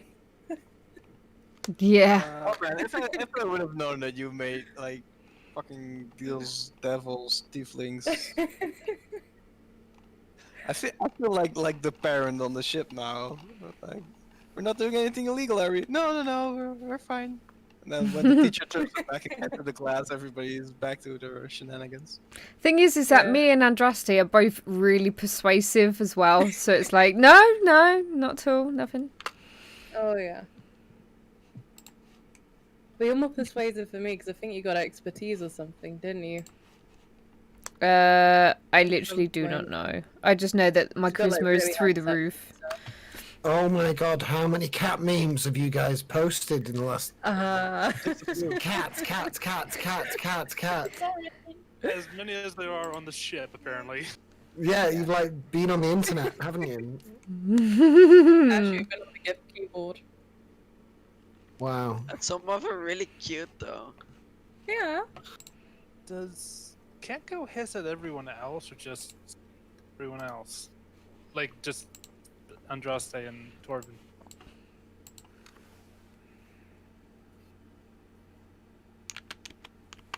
Sorry, are you asking me? Does Can't Go hiss at just Andraste and Torvin, or does he hiss at everyone else? Did I go through? Yeah, you haven't witnessed him much. He's definitely aboard the ship, but he doesn't seem keen on Andraste anymore. But he doesn't seem keen on anybody. He's very rarely seen. He's very good at staying hidden.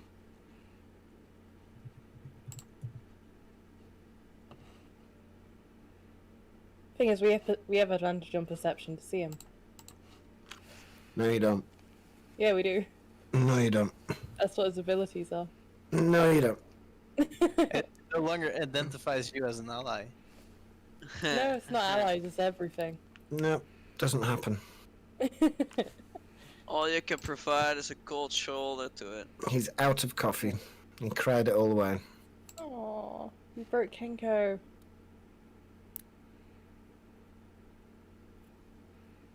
Well, what do you want a fucking dragon for? What's wrong with me? Mate, look at me. I'm sexy. I'm fat. I can smoke cigars. I drink whiskey. Got wings. Kenko's cute, and I spent like I the can last go year or so invisible. with him. Oh, fucking. He's like my Where best is he? mate. Like we've showered together. Don't Rip eat his fucking Kenko. wings off and eat them. No, he hasn't got wings. Hey Rosie, isn't Rusty normally talking to herself, or what's going on? I literally have no idea. She would appear to be talking to thin air. She's a There's bit nothing there. weird like that. Just, you know, she does things like that. Just let her get on with it. I'll leave food out for Kenko, I guess. Also, everywhere that Torvin goes, there is a trail of black oil. If Torvin stands still for too long, black oil starts to pool on deck. Not lots, just like the odd drop here or there, Yes, like a a garage. leak. Andraste, your robot's leaking. Yeah, I forgot to clean him up after. Can I fix that? Do you want to try it? So you're asking if you can fix Torvin? I want him to He's a stop lost leaking. cause. Wanna have a look at his pipes? What do you want to say to Torvin? You're leaking oil. Should I patch it? It's not really me. It's just this stuff which I'm carrying, which is a material. A material.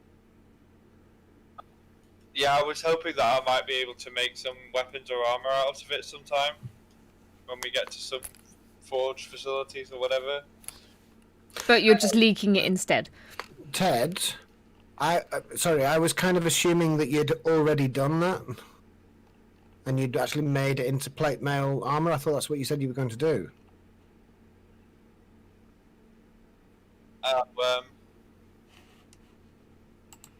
So it was the same as you had before. So it's a Warforged with plate mail armor attached to it. Yes, any Warforged can incorporate armor into their body. It just takes them Yes. an hour to do so. Yeah. Yeah. So I what thought- is he?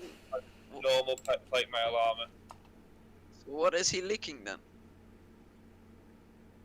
Looks Side like effect. oil. Oil. Hmm. So you want me to patch that or not? So,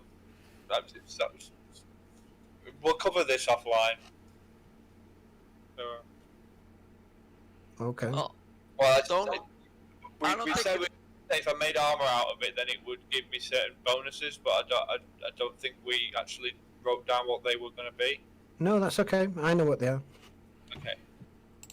Essentially, it's Please- plate mail armor. So it gives you your AC that you had before or close to it. So what advantages do I get of using this stuff to make the plate mail armor? Why didn't I just have normal plate mail armor that doesn't leave goo behind? It's up to you. anyways, please don't leak oil on a boat. A flammable stuff that could put It's us all. not flammable, don't worry about it. At least it's going to be a slipping risk. You need to put one of those yellow signs out, like wet floor sign. Yeah. Oh, I can make a wet floor sign. Yeah, maybe you could like attach it to his back with magnets. Grim, make an No. investigation check. Grim is inspecting the pipes. I'm This bullish isn't in all oil. day. This Oh. isn't oil. Okay. I put my finger, dip it in, and look at it closely, and then lick it to see what it is. Okay, you take 6 points of acid damage, Oh. and I need you to make a Constitution saving throw. Oh my god. At least I know now it's acid. Battery acid.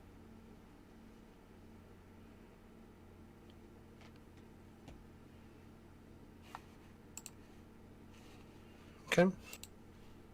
No ill effects, but it's definitely not healthy stuff.